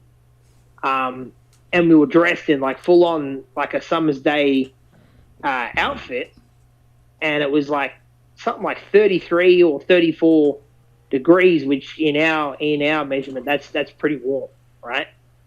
And yeah, within about less than 10 minutes, it dropped like a good 15 degrees, and it started like almost hailing. So yeah, and then like the weather went kind of back to a summer's day, like a couple hours after that. So yeah, it's pretty weird. Yikes, that's crazy. Let me do a little bit of chat here. Austin says his second run theaters all died before 2020. Dollar theaters were a big deal where he lives, and Austin watches Halloween anytime. Well, there you go. Well, that's dirty. He should feel dirty doing that. I'm sure he does. He also says they released H2O during the summer of '98. That's true, and I think Resurrection came out in the summer as well. And I know the stupid Rob Zombie one came out in the summer. For the longest time, they weren't putting the Halloween movies out in October, which I could never understand at all. Yeah, I remember that. Like I was quite young when H2O came out. Like I went and saw it. Like yeah, it's 98, wasn't it? I think you just said yeah. So I was like 12 when that came out. But I remember yeah thinking like I can't remember exactly when that movie. Would you say it got released in June or something in the US? Was it? I think H2O might have been August or something. Okay, yeah. I do remember thinking like it's not Halloween time. Like why are they releasing it now? Sort of thing. And yeah, Resurrection. I actually dragged my dad to see that. That got released, funny enough, on my birthday, if I remember correctly. So that was a shitty birthday present. But Oh my uh, God. but yeah, but don't even get me started. Like Resurrection. Like I kind of knew that was not going to be great going into it, and the same with the Rob Zombie films. But those Rob Zombie films, they kind of really rubbed me the wrong way. Hey, like just there's really nothing about those movies that I really enjoy. Like just really. He really screwed the pooch on those ones, if you ask me. I mean, when there's people that say that, oh, I prefer it than the original, prefer the remake to the original, and it's like, really? Like, Holy shit. but do you have brain cells? I don't know, man. Like, that might sound harsh, but I don't know how you prefer those films to the original movie, man. I don't know. Even as a standalone movie, even if it hadn't been called Halloween, like, yeah, it wouldn't have that stigma on it, but I still don't think they would be great movies, when every third word's like, I'm going to skull fuck you, bitch. Like, I knew that would make you laugh, that's why I said it. But yeah, it's just, like Rob Zombie in general, like, yeah, I'm not the hugest fan. Like, I don't mind the Devil's Rejects kind of movies and stuff. Like, they're okay. But yeah, like I'm really like I don't even know if I'm gonna watch it, but because it'll probably just destroy my childhood. But I'm really worried about like what he's up to with this new monsters incarnation. Like I just can't see that being anything good. Oh my God. Do we know if that's going to be, I would assume it's going to be rated R, or, yeah, I would assume. I think I heard no. I think they're keeping it at a PG, which That seems I don't see impossible. why would hire him for a PG, and how you're going to keep it at a PG with him at the helm. But Wow. yeah. You know what's kind of weird though? I remember seeing, the first time I saw House of a Thousand Corpses, and there's like one scene where I think like the main girl of the movie like calls her dad and like tells her that like like she's doing okay or whatever, and like where they shot that scene, it was like on the old Universal lot, and I could be wrong, but I'm pretty sure. Like you can. Like, there's one shot where you can see the old Munsters house in the background, and I remember seeing that like way back then, right? So this is like 2000 and like what year was that? Like 2004 or something. And I remember thinking at the time, like, is Rob Zombie a Munsters fan? Like, yeah. Oh, okay. So that makes sense. Let me do a little bit of chat here. Austin says he doesn't feel dirty for watching Halloween Well, he anytime. should. Well, you should. That's what Versimilitude says. And he's like, yep, Halloween 8 was summer too. He says H2O was August, but he saw it on October 30th at a 9, I'm assuming 9 p.m. showing. That's cool. He says Devil Rejects was his best, referring to Rob Zombie. He says 31 was okay. He says Munsters is going to be PG. Yeah, I just cannot fathom a PG Rob Zombie movie. Even I don't know. Even PG's. I don't know, because to me, like the Munsters is something pretty wholesome. You know what I mean? Like, even though they're monsters and stuff. I don't know if you grew up with the Munsters, Nate, but I did. The original show, I grew up with that because my old man like grew up with that stuff, and almost everything that my dad grew up with, he introduced it to me at a young age. So therefore, I grew up with it. But like I'm a Munsters fan from way back. Like I love that original show. And like this is not the first time. I don't know if you know, but it's not the first time they've tried to do this. Like they've tried to reboot that thing quite a few times, and it never works. And it's because those original actors just embodied those characters. You can't replace those actors. There's certain roles where it's almost like you shouldn't try because like there's no one else can do it. I think Yeah, like Freddy comes to Robert. mind. Yeah, it's like Freddie. I was about to just say that. It's like trying to replace Robert England, and it's like you can keep trying, but I just don't think you're ever going to be that successful doing it. Yeah, that's a good point. Austin says House of a Thousand Corpses was actually shot in 99, 2000-ish, but got shelved for 3 years, so I can see why. I did remember hearing about that. Yeah, I've seen some interview with Rob Zombie where he's talking about that, and there's a few reasons for that. I think like the studio was like confused on like what he had even made. They're like, what is this? Like they didn't know how to market it and things. And I do know that. And the weird thing about that movie is like I remember because I went and saw that with a buddy. Like I didn't even know what the fuck it was. Even it came out. My buddies like knew I was a horror fan, and he was into horror, not as much as me, but he's like, oh yeah, there's this new movie out, House of a Thousand Corpses. Do you want to go see it? And I'm like, what the heck is that? And I remember going into the theater pretty much blind, like I didn't know anything about the movie. And I kind of was digging the film, but like once it got to that third act, the movie just falls apart, mate. Have you seen it? No, I've never seen it. No interest.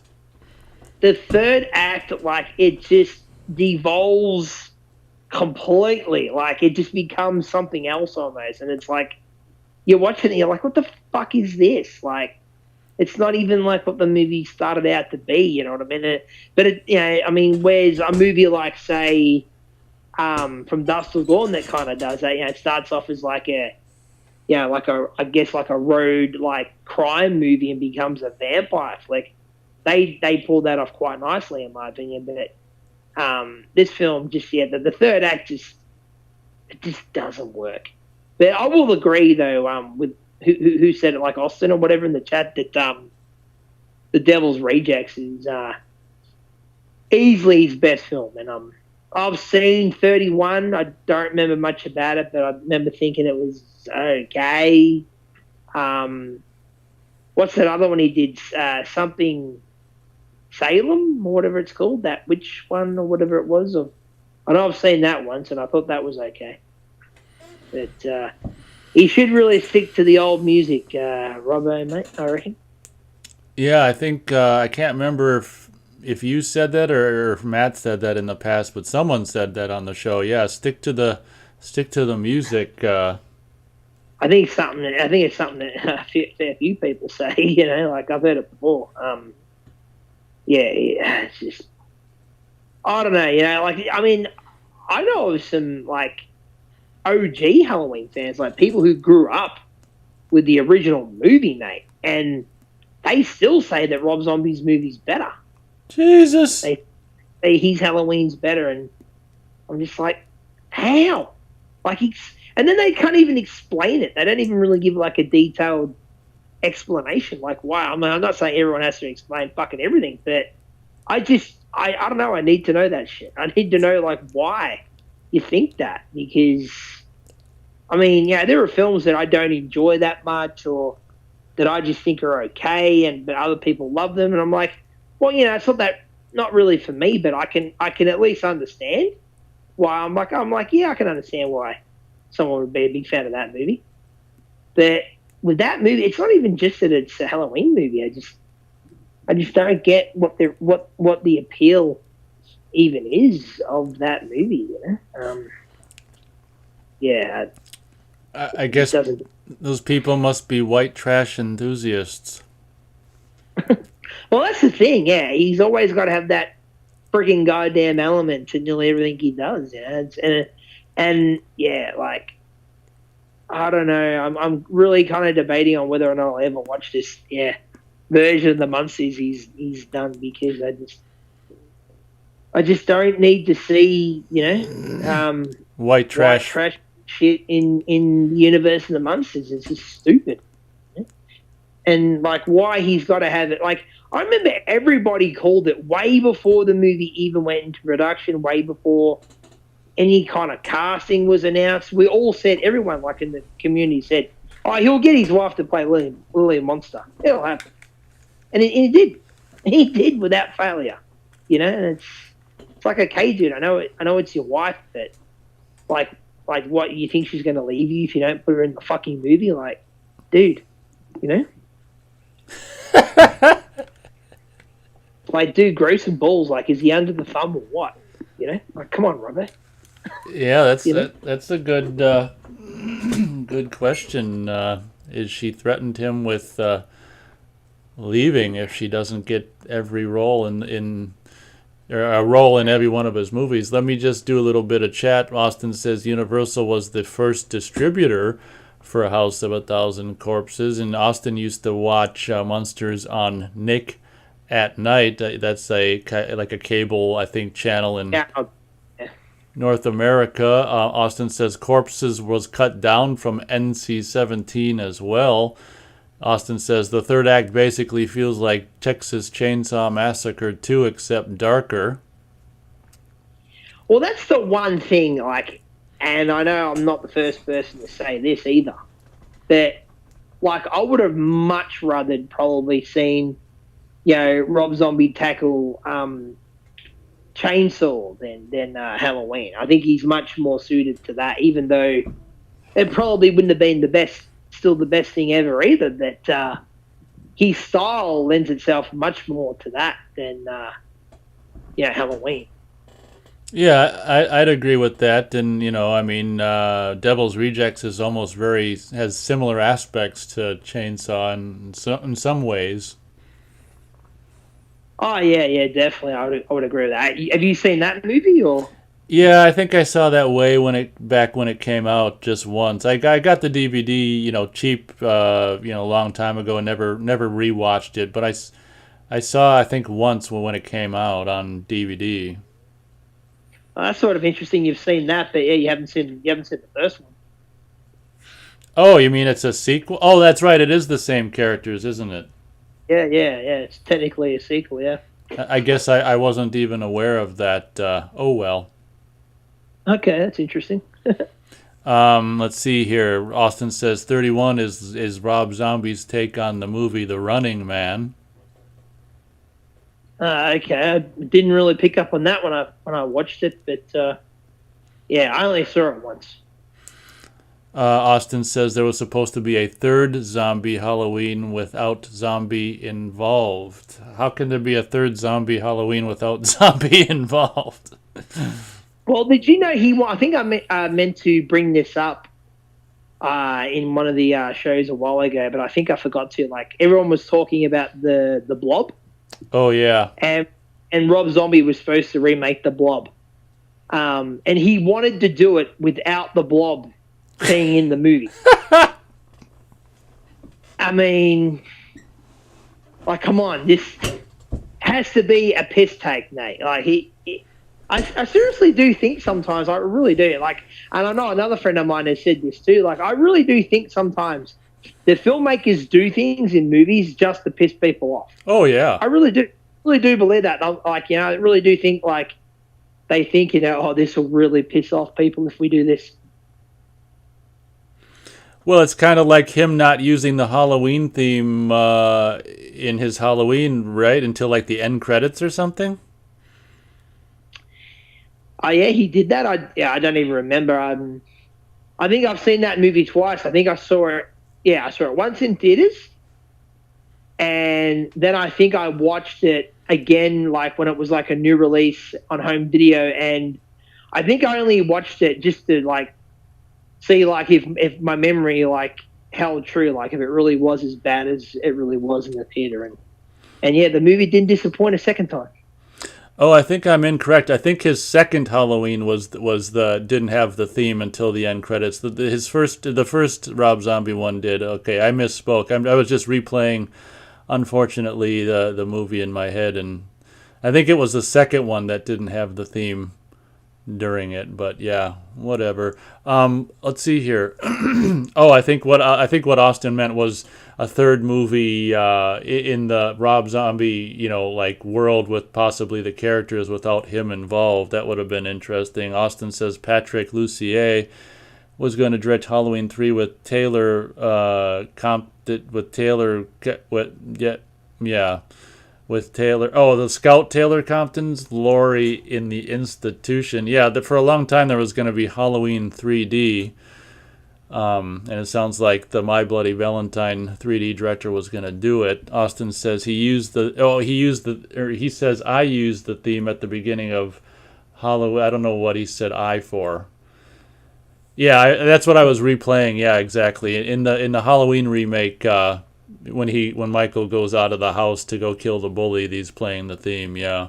This might be a good opportunity to segue into what you thought about X. I don't think you said it on a live show. Oh, okay.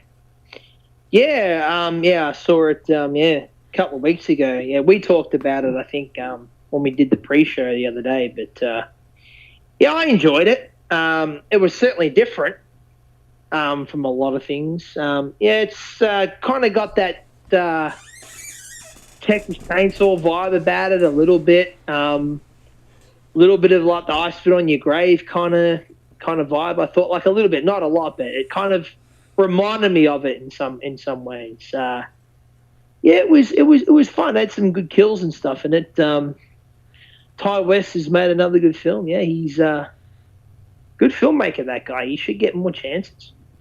Yeah, I certainly love House of the Devil, and Innkeepers was, although I didn't love it, was probably better than most movies are. So I'll probably see X on home video at some point. Yeah, I won't obviously give any spoilers, but there's one kill in particular in the film that really kind of surprised me, and I thought it was really cool. Oh, okay. But, yeah, you'll see what I mean when you see the movie. Well, there you go. That's intriguing. I can't remember. I know you've seen Scream, the new Scream now. I can't remember if you gave your thoughts, like in detail on the show, like what you thought of it.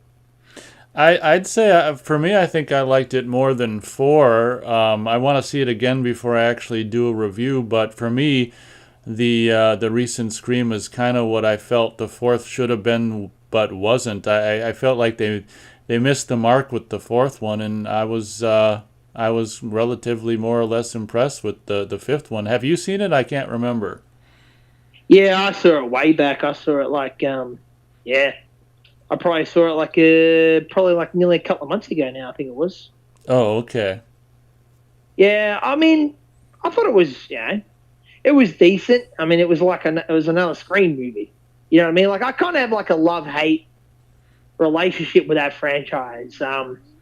Which is kind of funny though because I was kind of the demo. I mean, I was only about 10 years old when that first movie came out, and I've only ever liked the film. I've never loved the film. You know, I mean that's another one that people really put up there as like the Halo is like a classic, and you know, some people it's their favorite film, and I mean, I guess I can kind of understand how it might be someone's favorite, but I don't know. Like, for me, there's just way better slashers out there. Like, in a funny way, I'd kind of almost rather watch like a really mediocre 80s slasher over Scream, to be honest. Okay. Yeah, I mean, that's just me, but that's my thoughts. But, yeah, I mean, the new one, it was okay. I mean, just, yeah, didn't impress me either one way or the other. I mean, I don't know how now that you've seen the film, I don't know how you feel about giving out spoilers on the show, but there was one moment in the film that kind of rubbed me the wrong way a little bit. Oh yeah, You know see, what I'm yeah, I when I do my review, I didn't plan on spoiling that, so I don't know if we're thinking about the same thing. Is it in regard? I don't want to spoil it just in case someone hasn't seen it, but is it in regard to a death? Yep. Yeah, we're probably thinking of the same thing, and yeah, I wasn't thrilled with that if we're thinking about the same thing. Yeah, I mean, the character in question, I don't know how much I can really say. If I say one thing or the other, even though I'm not saying it outright, it's going to lead people to believe one thing or the other. But I'll just say the character that got killed, I was never the biggest fan of, but at the same time, I thought it was a big slap in the face to fans and stuff. But Yeah, I just yeah, it's funny how I was really surprised how much it actually kind of hurt me to see that happen, honestly, and it's just like holy shit, kind of like you said. I mean, it's not like the character was ever anything really important, but all of a sudden when they do that, it's yeah, it's kind of like John Connor at the beginning of Dark Fate to a certain extent. yeah, I mean that really rubbed me the wrong way because I'm a much bigger Terminator fan than I am Scream. But yeah, I can definitely see why someone would have that reaction there. Yeah, I agree. That was a moment that was like, wow, I didn't expect that, and now that it happened, I'm not too happy about it.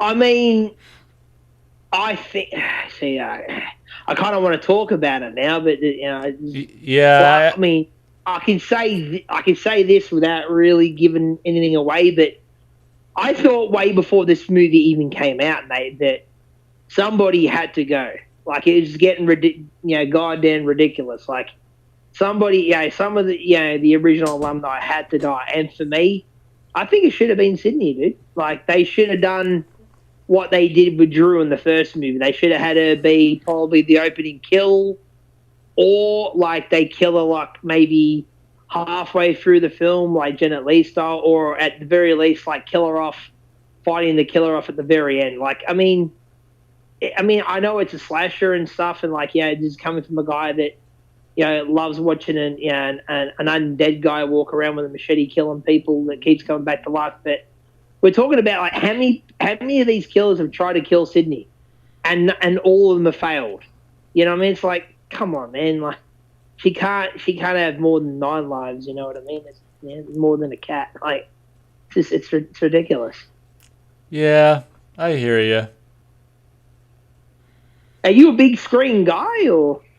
No, I wouldn't say so. I was more so like after like 2 came out. I didn't see The first one, I didn't see the first two at the theater at all. I kind of avoided the hype until after the second one came out on DVD. And when I just blind buyed the first and second on DVD. And by the time I got to two, I was enjoying them, and I saw three in the theater and was a pretty big fan when there were just three of them. And then when four came out, I kind of disappointed. And yeah, I wouldn't call myself a big Scream fan. I was bigger before four came out.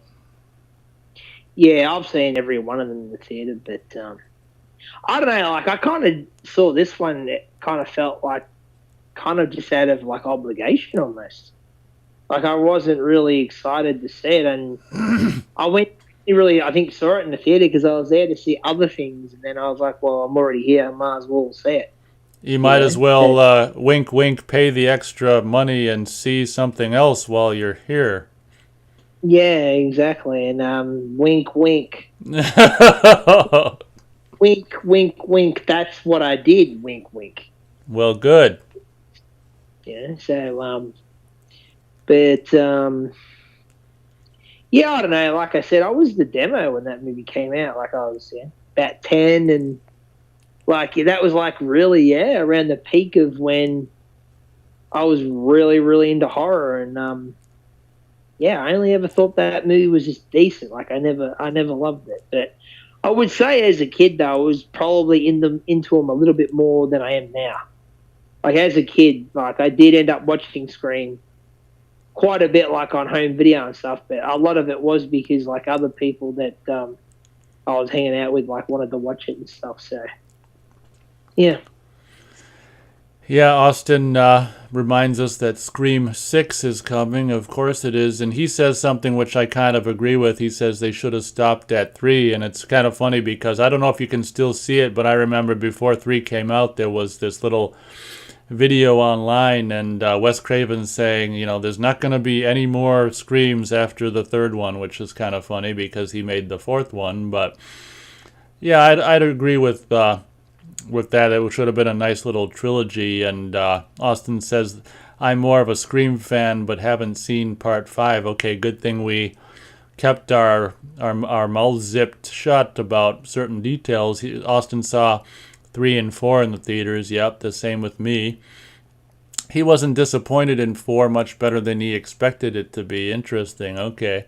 For him, 3... Yeah, I'd probably say, sorry to cut in, but I'd probably say 4 is my favorite sequel, I'd probably say. Oh, interesting. For Austin, 3 was the disappointing one.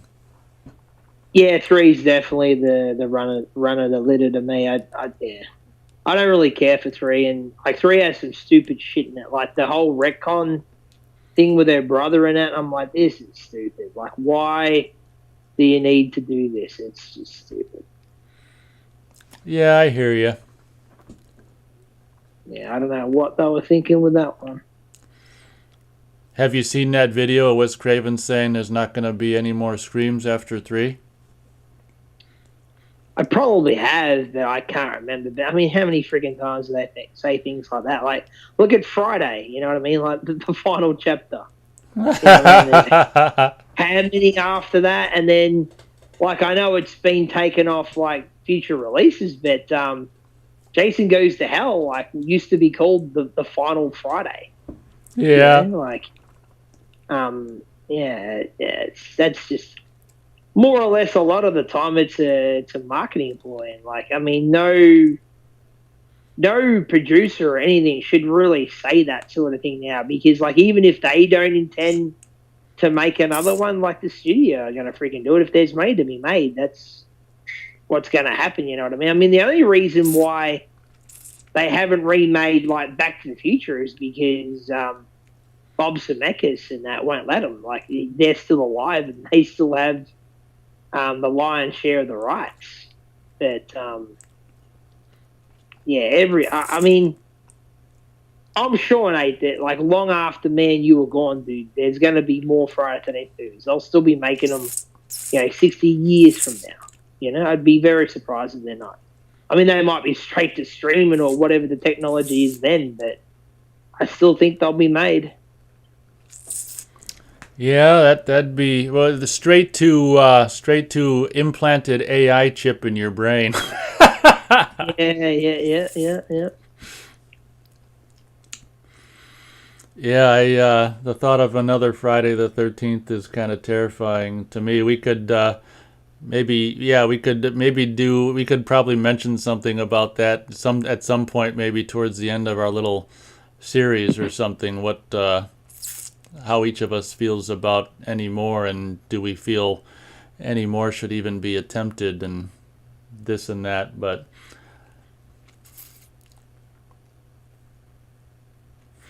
Austin says they should have went with Stu running a cult from prison for 3. That was the original idea. Stu, I don't know who he is. Stu, is that the? I don't know who he. Stu Mocker, is that the killer from the first movie?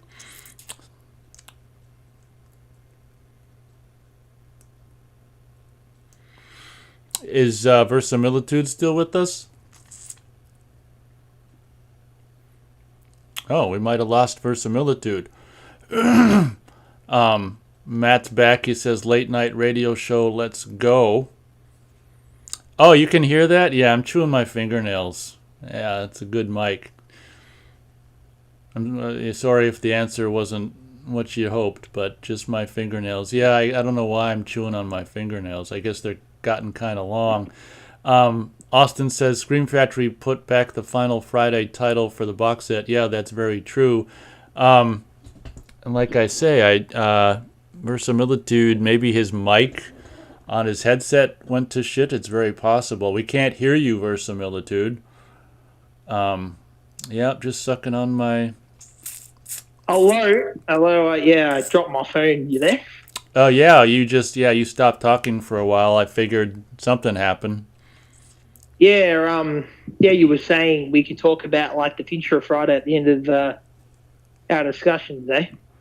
Yeah, something like that. Yeah, I don't know where we'd want to put it. Maybe. Well, yeah, right. After we're done talking Maybe about. like at the very end. Yeah, maybe. Yeah, once we're done talking about, I guess the '09 movie or something, we can discuss that. Yeah, that'd be perfect. That'd make the most sense. But yeah, I'm the same. Yeah, I'm kind of scared of what's going to happen once they do struck up a deal, and I don't know. It's looking more and more like it's going to be Blumhouse. So yeah, I don't know. Like but the only thing that would give me hope for that movie, like if they go to Ty West or something like it, or at least someone with a caliber of talent like Ty West, you know. Yeah, that's true. But yeah, it's a scary thing. It probably won't even be as good as the reboot. I know that's what terrifies me. And reboot, like, I mean, I don't know about you, but like, I kind of hated the reboot when I saw it. Like when I first saw it, and in the theater, I really like, yeah. No, I didn't really think much of it at all. I hated it and still hate it. Okay, fair enough. Yeah. I mean, I don't hate it anymore, but like, I mean, I can watch it, but it's not great. I can agree with that. Austin says there's a movie called Scream from '86. Ever seen that? Vestron Video put it out. I haven't. What about Verisimilitude? No, I've never seen that. I'm aware of it, but I've never seen it. Okay, that's what I figured. Austin says Stu was the killer from part 1. He says, anyone seen From a Whisper to a Scream with Vincent Price? I haven't. Love that movie. I love that film. It's also known as The Offspring as well. Oh, okay. Yeah, it's a horror anthology, yeah. I actually brought that. There's a Screen Factory edition of that I brought some time ago. I haven't dug into it yet, but yeah, that's a pretty good horror anthology. If you like your horror anthologies, mate, I suggest you check that one out. Okay. Matt says... Maybe skip the first story, though. This first story's... I don't know. I don't really care for the very first segment. It's pretty weak, but Clue Gallagher's in the first segment. But the rest of them are pretty good. Like, I think there's... If I remember correctly, there's 4 stories, I think. But yeah, the first one, it's just weird. It's really strange. But the other ones are good. All right, very cool. Matt says the late night erotic show with Nate. Laugh out loud. Yeah, verisimilitude probably can't hear my fingernail chewing as well as people on the show. They got a better mic than he's got. But Matt heard me chewing my fingernails. He says, "What are you sucking on, Nate?" I'm like, "Yeah, okay, just my fingers. Sorry to disappoint."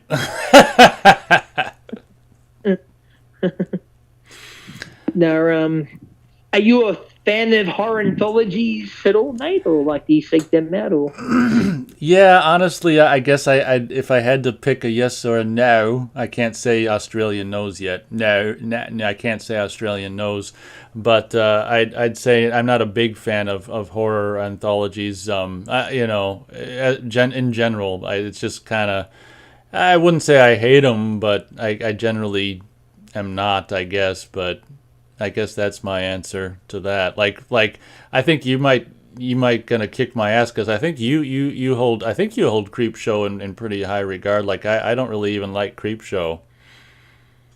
yeah, you kind of dead to me now. All right, well it's been fun talking to you. No, I love Creepshow, man. Yeah, that's my favorite horror anthology. I hold that in very high regard. Well, have you seen the whole film? Have you? Or Oh, I've seen it. I've seen it more than once. I've got the DVD of it, and yeah. But it's just one of those things where I don't know. It just doesn't. Well, I'm not a big fan of creepy crawlies, and there's that one shot of the creepy crawlies. Yeah, we can't all love the same stuff. yeah, that's true. Yeah, yeah, I've loved that film since I was a kid. The sequel is not great. Like The Raft is the best story in the sequel, but yeah, I in general I love me a horror anthology. Like I love all the old. There's a company called Amicus. Uh, I'm sure Will Power would be familiar with them. They made a whole bunch of them in like the 60s and 70s and stuff that are really fun and stuff. But yeah, I love horror anthologies when they're done well. Like, but to be honest, I think most of them are pretty good. Like, there's not that many that I don't really like, to be honest. Have you seen Trick or Treat? No, I actually haven't seen that.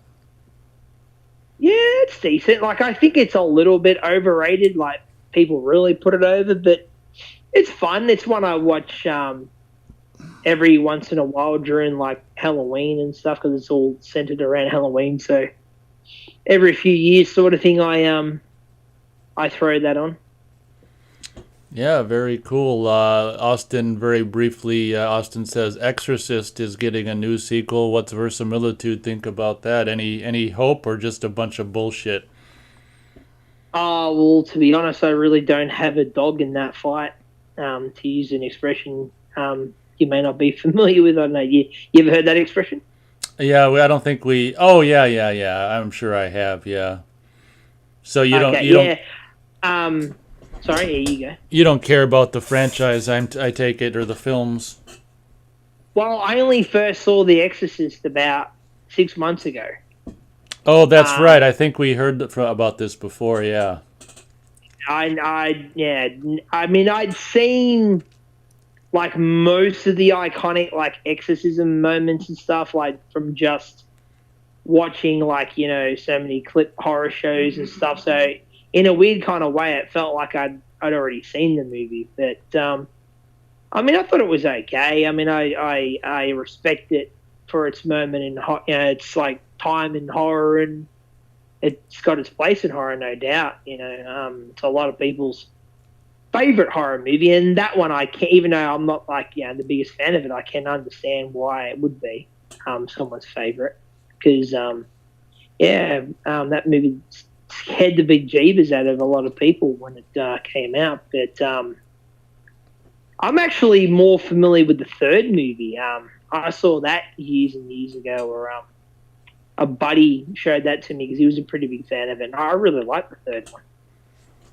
Oh yeah, I'm a big fan of the. I'd say I probably like the third one most myself, and yeah, Oh, okay. I'm a big fan of the third one. That was brand new on home video when I was 14, and I actually saw the third one before I saw any of the others, and yeah, I hold that in pretty high regard.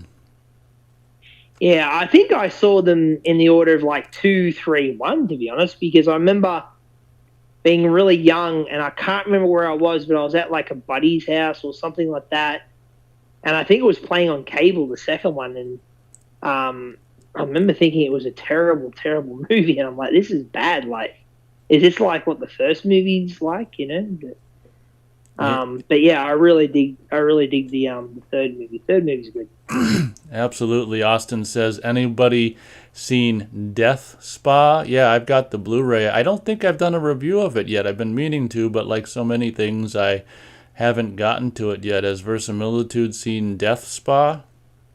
Yeah, I saw that about maybe like 3, 4 years ago. I Oh, had fun with it. It's like cheesy kind of fun. Yeah, it's I wouldn't mind buying that sometime. Yeah, it was pretty good for what it was, like a cheesy kind of flick.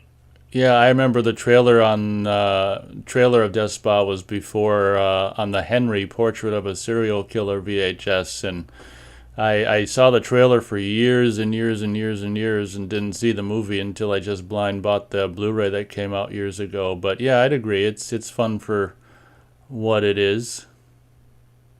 That now talk about an effective film, Henry Portrait of a Serial Killer. Oh, Yeah, I actually watched that a few months back with a buddy. He'd never seen it, so we watched it, and yeah, he was pretty affected by it.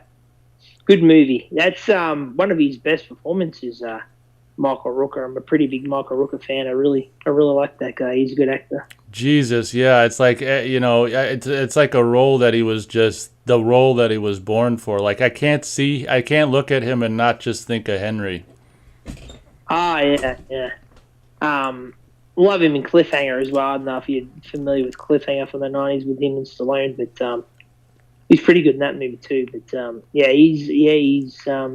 he really does embody that role. Like even like I don't know how familiar you are with the film or when the last time you saw the film was, but that one scene where him and that girl are playing cards, and her brother that like lives with them like told her about like how Henry like killed his mum or something, and Oh he's yeah. like, "Don't ever mention that to Henry," and that, and she brings it up, and just like the awkwardness of like how he's kind of quiet for a minute, like there's a pause, and then like he's like, "Yeah, I killed her," and it's just kind of really unsettling, and it feels real. Like that movie has like a documentary kind of feel to a lot of it, I think. Absolutely. That's another movie that kind of captures a little bit of the somehow what Texas Chainsaw 74 pulled off with just like you're not watching a movie, you're watching reality. Yeah, I totally agree with that. Yeah. Did you know there's a sequel to it? Yeah, I never saw that. I mean, come on. I did. It's actually strangely like I don't really remember it too much because I did only see it once, but I remember actually kind of liking it. Like it's different, but I thought it was okay for what it was. I've seen worse, but yeah, definitely not something that would need a sequel. But I remember, yeah, because I think it just popped up in yeah the video store one day, and I was like, really? They made a sequel to this? Um, but yeah, that's such an effective movie, and yeah, like we said, it's got that documentary feel to it. Like, and it's got like some moments in the movie where, like, when I first saw it, like, I'm thinking, like, I'm laughing, and I'm thinking, am I sick for laughing? Like, is this meant to be funny? You know what I mean? And then I remember seeing like interviews with the director, and he's like, "Oh no, it's intentional. Like, it's supposed to be funny." Something that, like, the scene where Henry and Otis, yeah, is the chick's brother's name. They go to buy a TV set. You remember that scene, Nate? Oh yeah. Yeah, I just like the way the dude there's like friggin' telling them at the TVs, and like they're kind of like getting shit wrong, and the dude's like, "You got shit in your ears," like, and then like the way like he's like, telling him basically to get fucked, and like Henry just loses it and starts stabbing him and shit. Like I remember cracking up during that scene. I'm like, why am I laughing? Like I remember thinking like to myself, like, am I psychotic for laughing? But then yeah, the director's like, nah, it's actually intentionally funny. Yeah, I remember me and my dad rented it when it was pretty new on home video. It was either 90 or I think it was 1990, and I was 13, and both my dad and I were just amazed by that movie at the time. It was really a good one. Austin, we're kind of getting behind on chat, but we'll just pose this question to you. I was going to actually ask you earlier when we were talking about anthologies, but Austin asks, do you like, I'll answer this first and we'll get your thoughts. Do you like Tales from the Dark Side TV show and movie? I've only seen the movie, and my dad and I saw that at the drive-in, and actually that's one of my favorite anthology films. I really love the Lot 247 or whatever the hell it is with... what's his name, Steve Buscemi and Christian Slater. I like that story. For my money, I mean, I could have watched a whole movie about that story. I like that story. What about verisimilitude? Am I having a Mandela effect right now? Didn't we discuss this like a couple of weeks ago?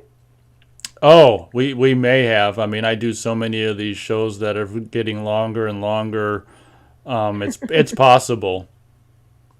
I think I mentioned, yeah, like, yeah, I mean, yeah, I love the movie. The movie's great. And yeah, Lot 249, I agree. You could have made that into a whole movie, and I would have been cool with that. And yeah, Buscemi is great in that. And you got a very young Christian Slater doing his best Jack Nicholson in that movie. It's yeah, the TV show, like, I think I meant, because you've never seen the TV show, have you, Nate? No, yeah, we may have talked about this. Yeah, the TV show for me, like, it's kind of, I don't know, it's almost got like a legendary status in the horror community. Like that show gets brought up a lot, like on a lot of like Facebook forums and YouTube streams, like like what we're doing right now. But I think a lot of it has to do with the opening theme.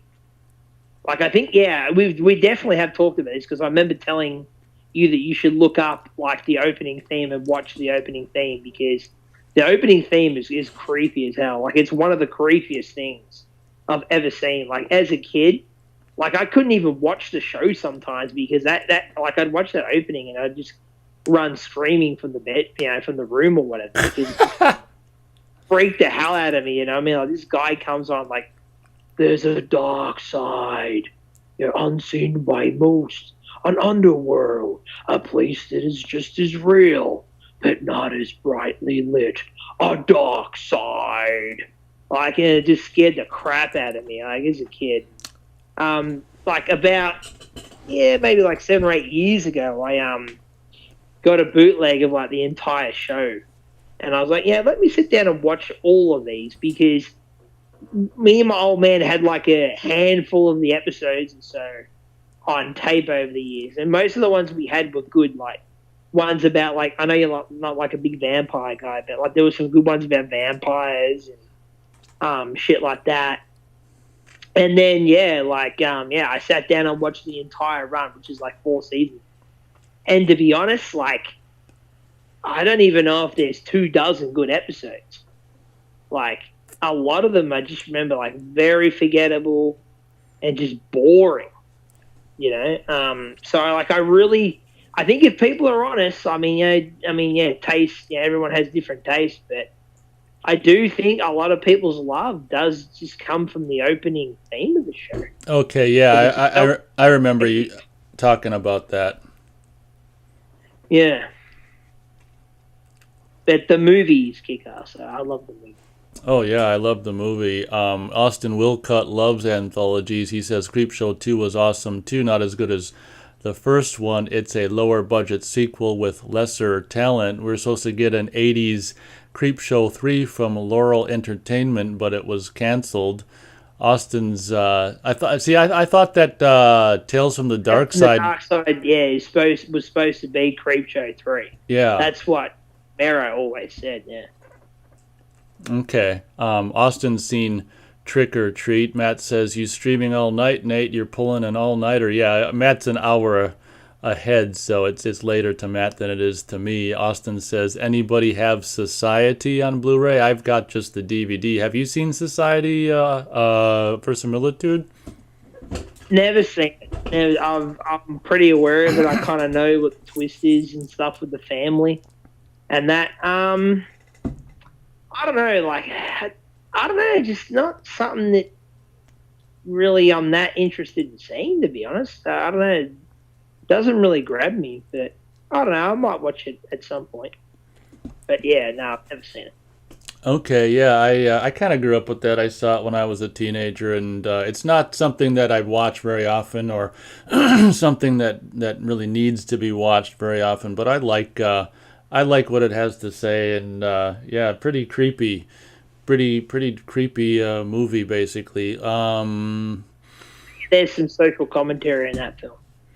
Right, yeah, exactly. About the, the ruling class and the rich people and the elite basically leeching off of us peasants. So yeah, there's a lot of subtext that is basically more or less true. So it's interesting having a movie like that that's pretty low budget and stuff yeah, it just says a lot about reality. So I guess that's one of the things I like about it. Austin's got Henry on DVD, so do I. I don't have it on Blu-ray, but that was shot on 16 millimeters. So I mean, I don't really think anyone really needs it on Blu-ray if they've got the DVD. Personally, That's something that, reminds me of something I wanted to also mention about Henry. The opening of the movie is even very creepy. Like where it shows like all the past victims oh and yeah, stuff that he had, and that creepy music, and just like the way it's shot. It's almost like news footage. yeah.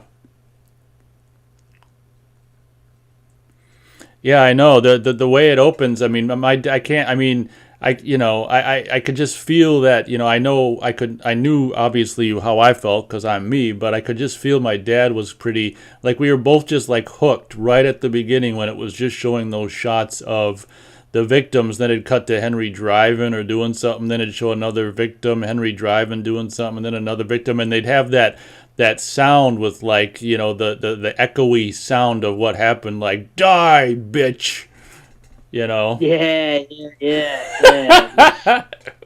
It's that movie's full on, man. Like I'd go as far as to say, like it's kind of disturbing, that movie. Like it's not a film that I can just throw on any day and just watch it. Like I kind of, yeah, I only probably watch that movie, like, to be honest, maybe once every 5 years, because it really is kind of unsettling, that film. Yeah, I'd agree. It has that effect on you that's really hard to achieve. And what's crazy about it is I think it was the director's first movie, which is just unbelievable. Yeah, that's not as uncommon as you think, though. Hey, like some of these directors, there's some of them that kind of, yeah, that first movie they kind of knock it out of the park, but and then sometimes they never do again. You know Right. what I mean? Like you could argue that with like Toby Hooper. You know what I mean? Oh Like the yeah, chainsaw. yeah. For me, Chainsaw is his best movie in my opinion. Oh yeah.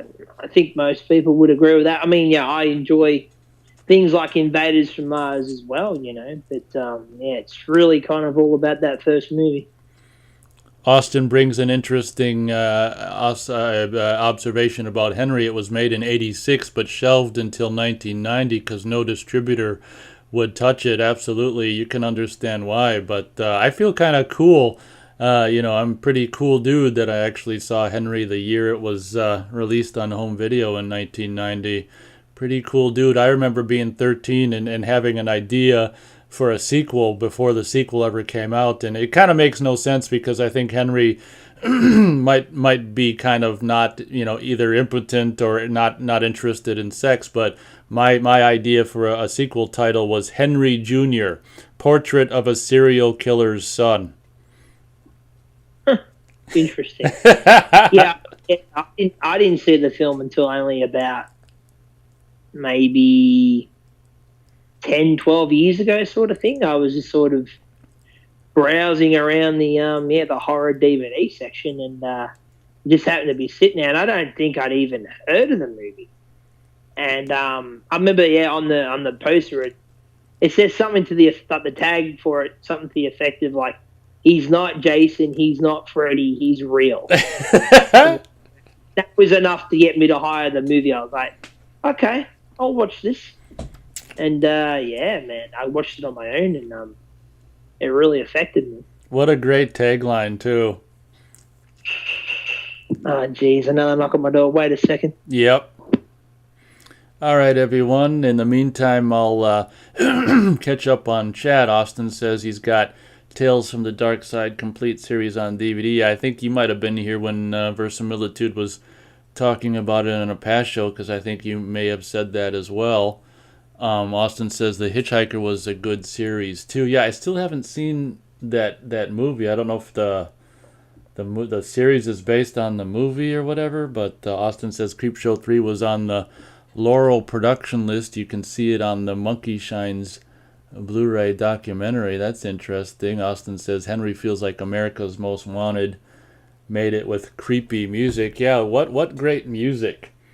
Just like, it's almost really, I don't know if you can really call it music. It's just like ambient music like stuff. But yeah, Henry's one of those magical just movies that just everything came together, and even down to what you'd call the music of that movie, just the is kind of mood altering, mood affecting, just ambient, whatever the hell you want to call the music. But yeah, Henry's a powerful movie, and I can totally understand why people, distributors were afraid to put it out. It sounds like he's back.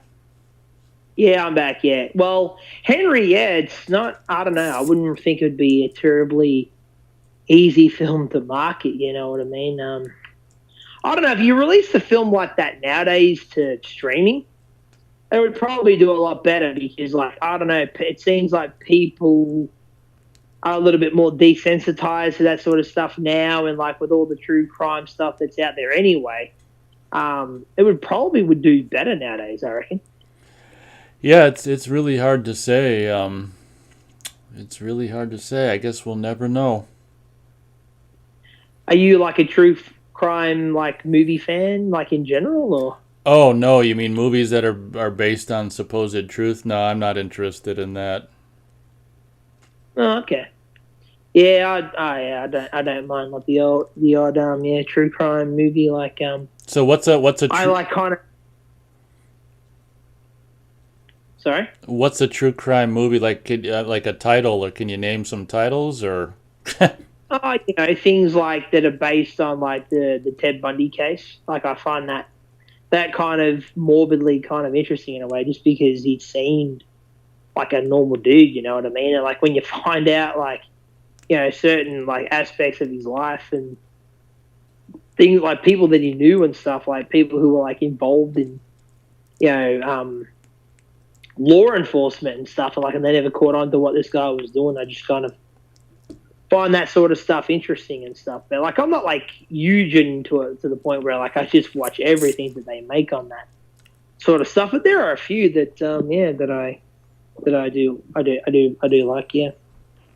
All right, that's cool. Okay, so while you were answering the door, I was reading Austin talk about the Hitcher TV show, and I just thought of the movie. And Austin says that Hitcher's not based on the series, totally different thing. And Austin says seeing Henry at a local Blockbuster in 1990 would have been cool. Yeah, I don't know if they would have carried that, because that was like an unrated movie. I don't think Blockbuster generally carried unrated stuff from what I remember of them. Austin watched. Yeah, I believe so. Yeah. Austin watches Crew Time stuff. Um, was that the Hitcher TV series someone was mentioning? Was it? Where the hell is it? Yeah, I think so. Where the hell is it? Oh, wait. Oh, he says The Hitcher was a good series too. Okay. Okay, yeah. I've seen a few of those. I actually watched an episode about 6 months ago. I can't remember if I'd read about it somewhere or someone mentioned it maybe on a podcast or something, but I heard there was one with Bill Paxton in it, and I've got to watch everything that Bill Paxton's in because I love Bill Paxton. And so I watched an episode of that a while ago. And it was kind of cool. I've seen a few of them in the past, and that's actually a series. Yeah, I wouldn't mind sitting down watching the entire run of that. I think that one went for about maybe two or three seasons. I think it had, and I do remember watching one episode years ago because I think at one point I think my dad had them on DVD at one point, and then I think he ended up trading them in at one point, which I really wish he hadn't have because I think they're pretty sought after now. Those DVDs, so they're pretty hard to get. But I remember there's one episode with that has Jennifer Coop from Jason Lives. Oh, okay. Yeah. Yeah, she's in one of them, and she's actually topless in it. So I Yay. remember getting a kick out of that. Wow. Wouldn't mind, going back and watching all those at some point. Well, that's cool. Austin says Hollywood Video carried Henry. Okay, that makes more sense. And he says The Hitcher was an HBO series. He also says Bill Paxton was in Tales from the Crypt episode in season 5. Yeah, that's right. Yeah, I've seen that one. I'm very familiar with Tales from the Crypt. I grew up with that one too. I can't remember the name of the episode, but also Brad Dourif is in it. He plays his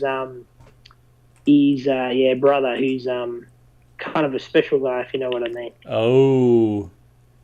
Yeah. He's younger brother in the movie. Oh, sorry, in the episode. Yeah, it's a pretty good one. That's a really good series. Did you grow up with Tales from the Crypt at all, Nate? Or No, actually not. I didn't actually do a lot of TV watching, honestly. okay, yeah. I mean, I watched a lot of like TV as a kid, but then once I got to maybe around early teen years, I didn't watch so much TV, and that was really only because like a lot of it was bad. Like it just wasn't stuff that interests me. But like all that early stuff, like Tales from the Crypt, all those sort of '80s shows and early '90s shows. I saw most of that stuff. But I would actually argue now. Yeah, I know. I think you mentioned somewhere not too long ago too. It might have been on the last stream that you don't really watch any TV even like nowadays. But I would argue that TV now is probably better than movies. Like better than like most of the movies they make now. Yeah, I'd kind of agree with that because I have been over the years. I've been watching getting the Flash the more recent Flash TV series on Blu-ray, and I kind of had that thought a couple years ago when I was watching that. I'm like, wow, some of these episodes that go, because they have the continuing story or whatever, a lot of these episodes on this TV show, I had that same thought. It's kind of like, wow, this is better than a lot of movies now. So I can agree with that. Oh, you're a Flash guy. I didn't know that.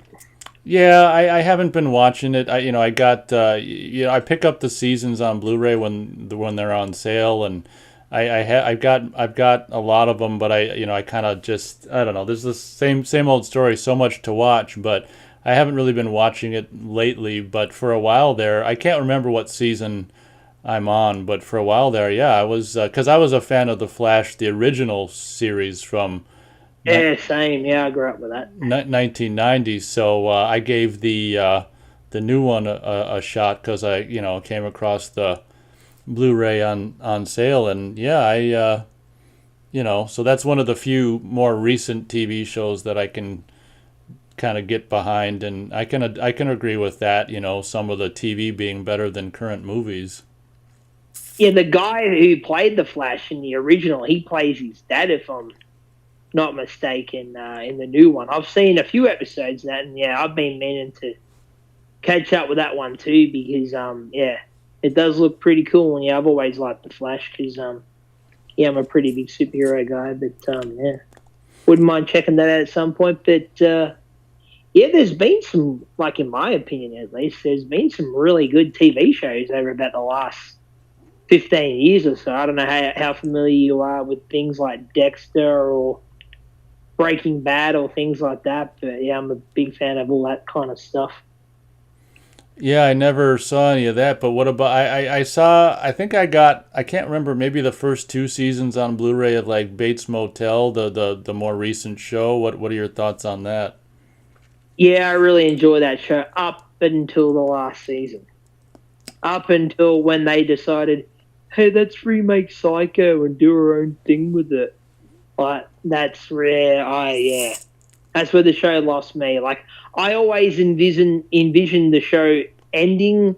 The show to me should have ended with like Marion's car driving up to the Bates Motel, and then it like fades to like goes black and white, and then like the show ends. That's where I reckon it should have ended. But yeah, they kind of tried to do their own thing with Psycho, yeah, and they casted Rihanna as Marion Crane.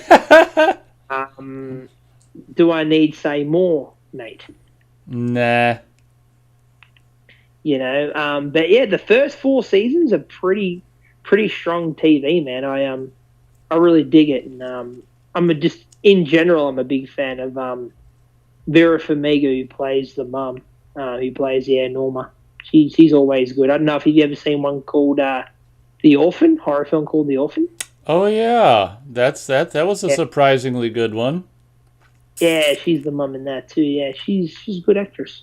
But yeah, I really dig Bates Motel. If you've never seen Dexter, I'd be interested to see what you'd think of that. Like, if you wanted to check out maybe a couple episodes of that one day, I'd be interested to see what you think of that one because I really dig that show, especially like the first four seasons are really strong. And actually, funny enough, to dovetail back into what we were talking about earlier, Keith Gordon actually directed a good handful or more of the episodes of Dexter.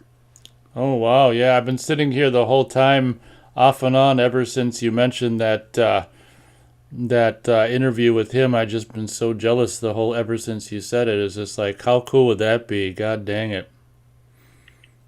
Yeah, we'll never say never, man. We could reach out to some people at some point, and yeah, maybe something might happen, dude. Yeah, I've got a channel with an average of 17 views. You want to come on and do an interview? Yeah, we might want to try to boost the numbers a bit first. That's a good point. Which it's like I don't know. Have you ever thought of I don't know how you feel about that, but like, have you ever thought about like at like the end of streams or whatever, at the end of videos, asking like your current audience to like share your stuff, like share your videos on social media and things like that? See, the reason I don't is because I think it's tacky, and I just think it's tacky and pushy. So that I've made a blah blah blah. I've made an effort to not do it because when I watch something or listen to something, I can't stand that portion of the recording. I just think it's tacky. So I guess I'm kind of against doing that. I just feel like if they're inclined to do so, if they're inclined to subscribe or share, they'll do it. I just feel like it's pushy. Yeah, I mean, yeah, I can definitely see where you come from, and I kind of agree for the most part. Yeah, it's just it is. Yeah, it is. Yeah, otherwise, it can be a hard thing to grow your channel. But like, you've had this channel for quite a while, man, and I'm actually surprised that just even without you doing that, the channel hasn't grown at least to be like maybe 5 times the audience it at least is now. But Yeah, it is. Yeah, without kind of pushing that kind of thing, yeah, it can be a challenge. And I admit, yeah, that that sort of stuff does kind of annoy me at times too. When it's like, yeah, right at the end of the video, yeah, it's like, yeah, like, comment, subscribe, and yeah, sharing your socials and stuff, or like, yeah, there's like some people. I'm not going to mention names, but yeah, there's some people they do streams and I watch their streams and like right in the middle of the stream, dude, they'll be like, "Well, smash that like button if you haven't already," and it's like, I'm trying to enjoy the video. Don't ruin it. Yeah, right. Like I'm gonna definitely make a point to not hit the like button now. Yeah, it almost kind of has the reverse effect, But I don't know, like, yeah, I mean, I don't know if you've discussed it all because I haven't heard the whole show like went up before I jumped on or not. But like, have you discussed it all, like what happened the other day, like with what we recorded the other day, or? No, I didn't know if you wanted me to, but we Verisimilitude and I the other day recorded a nearly 5 hour conversation about the first Friday the 13th film. That if I can find time and motivation to cut the stuff together, I will probably be uploaded at some point. I guess we're kind of aiming for Friday, May 13th for the publishing date of that talk discussing the first Friday the 13th film. Yeah, that really would be cool. Yeah, if we could manage to pull it together for that. But yeah, like, I don't know. Yeah, we both put a fair bit into that episode, and I mean, yeah, I mean, technically, even though I'm on the show, technically, I'm still a listener. So technically, if I share it, it's not technically the channel pushing itself, is it? Yeah, that's very true. Yeah.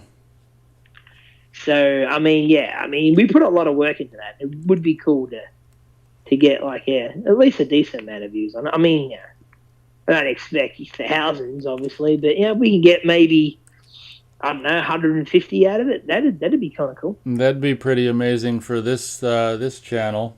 I don't know. Some of these streams are getting up into like the hundred view kind of. Yeah, the three digit area.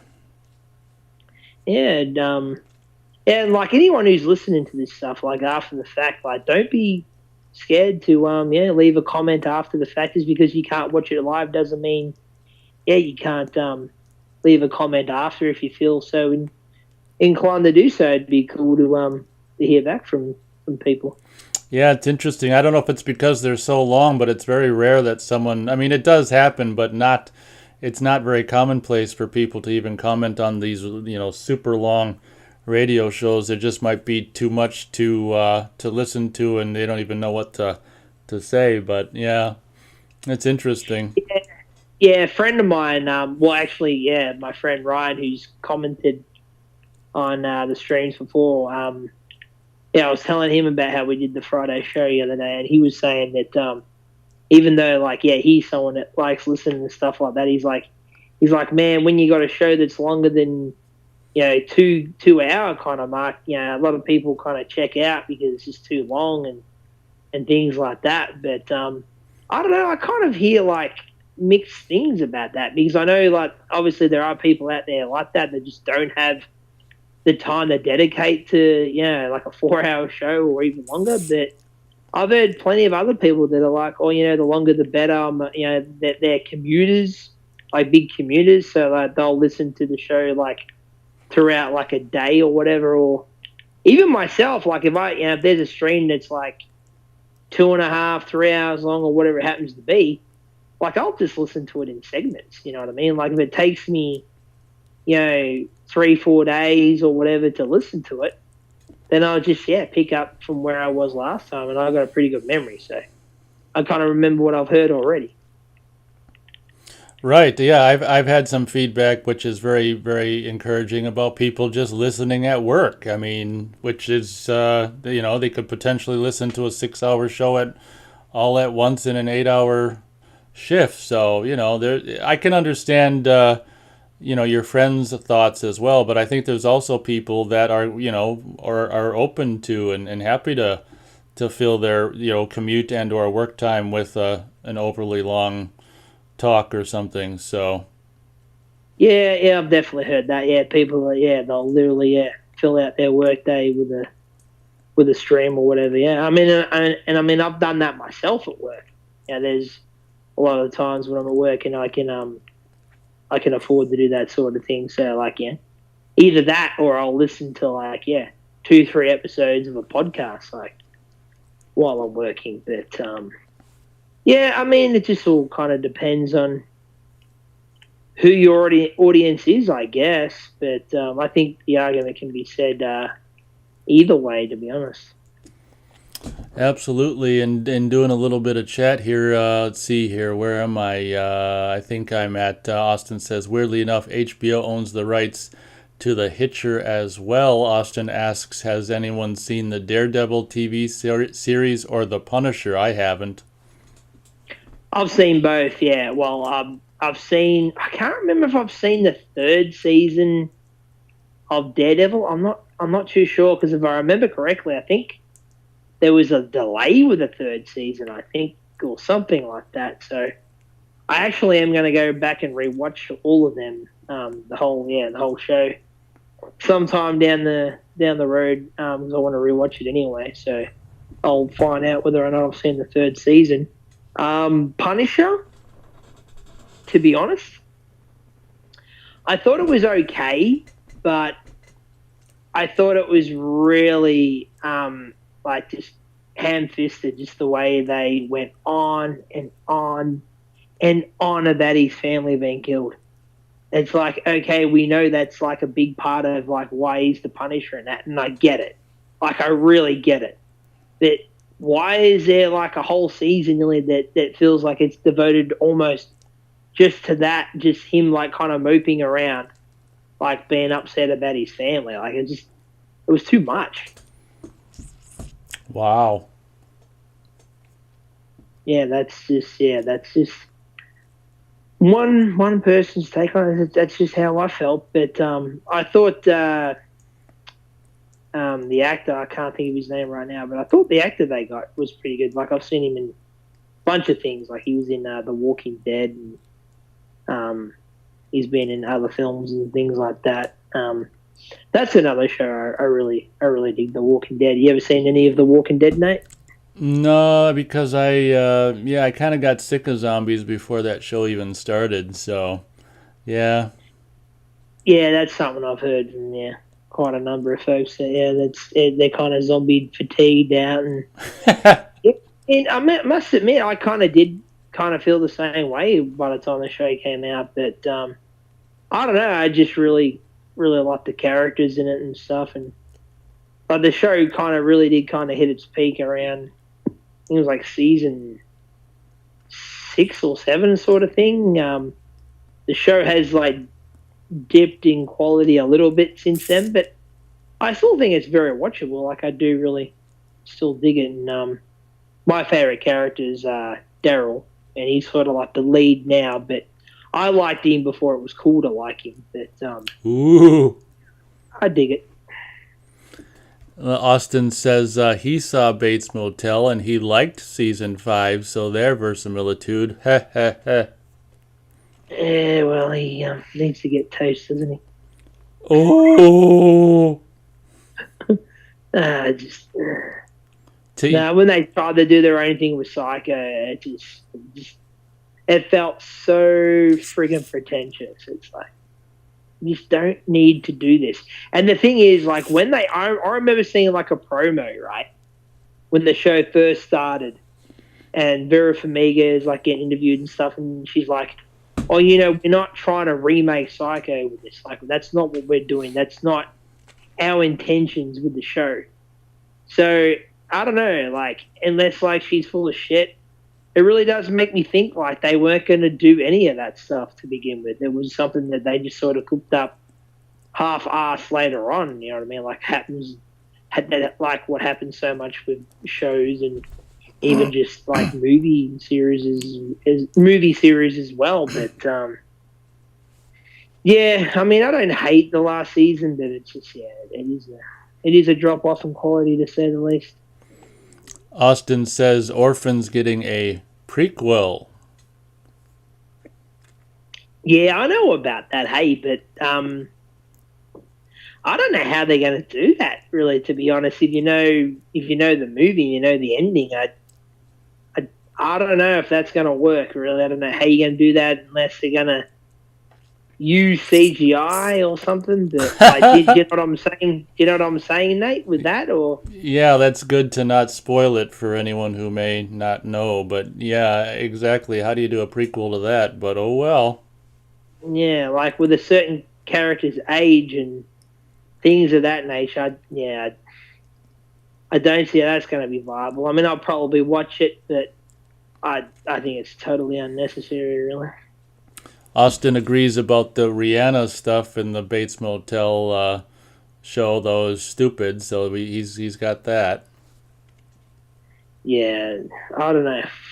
I don't know whose lame ass idea it was to cast her in that role. It doesn't make any sense at all. It's just, I don't know, just sort of screamed like, oh, let's get people in who are fans of Rihanna to watch the show, and that's be controversial by casting a black actress in like a predominantly white character role. You know what I mean? Like something that's known for a white chick to play. It's just stupid, if you ask me. Yeah, I hear you. Austin says And he's. even though I'm not trying to be racist by saying that, I know there are folks that are out there that'll think that's what I'm saying.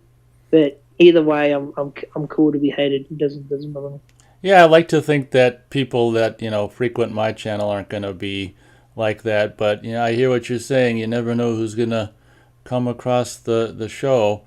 Austin saw Land of the Dead in theaters. Yeah, my dad and I saw that in theaters as well. We thought it was really cool that they used that original 30s Universal logo for the Universal logo.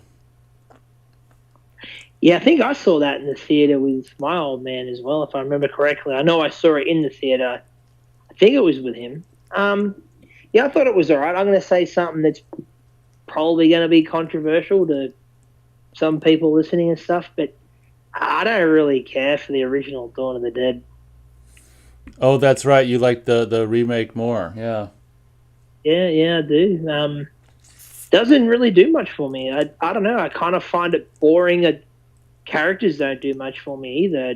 I mean, some of the zombie effects are okay, but even the overall look of the zombies, like they're friggin' blue. Like they just look weird.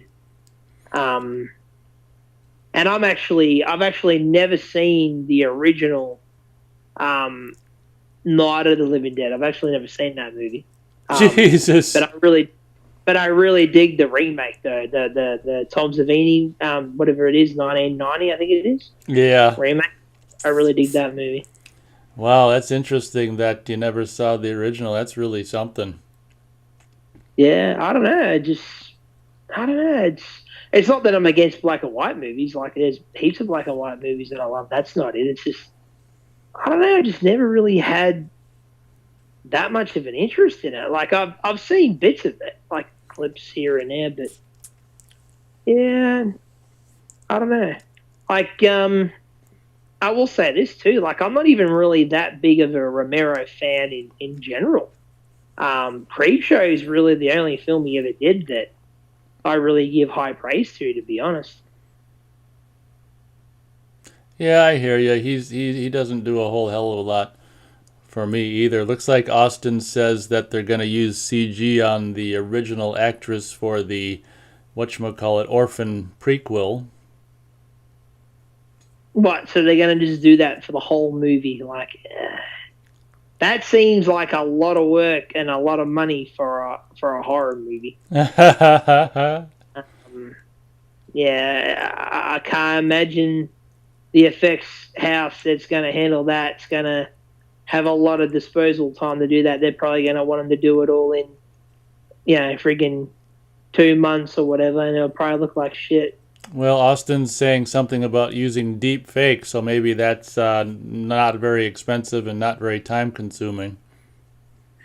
Yeah, I keep forgetting that that technology's out there, eh? Like, even though they're using it a bit now, like I know they used it on um, the new Boba Fett show with Mark Hamill. They used that to pretty much de-age him back to Return of the Jedi kind of time frame, and it looks pretty good.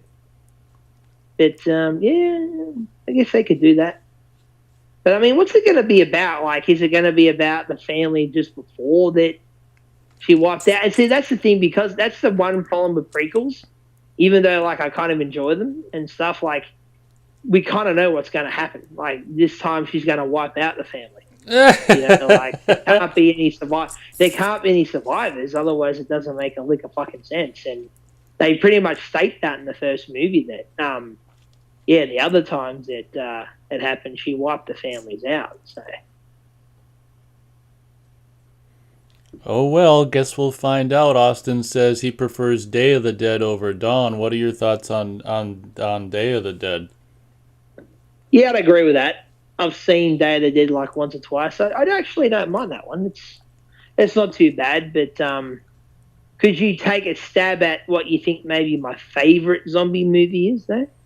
Oh, weird. Yeah, I don't. Yeah, I don't think I. Well, no, I don't think I could guess.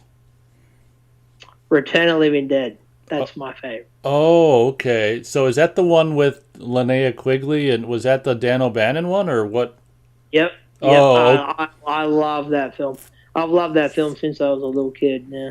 yeah, I can see that. It's really got a fun sensibility. Ah, hell yeah, yeah. It's a lot of fun, man. That movie, like everything from like the actors to it's got a kick-ass soundtrack.